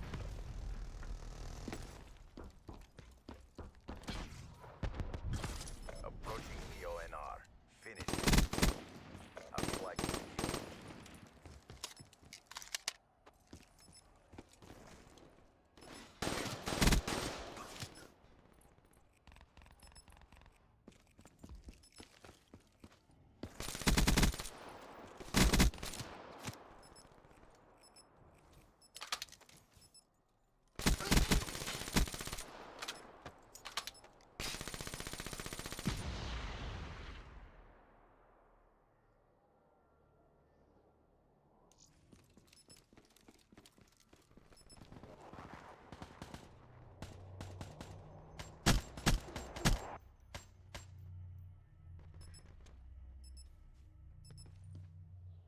There's no winning this. Black Ops RTB for debrief. You've seen my work. It speaks for itself.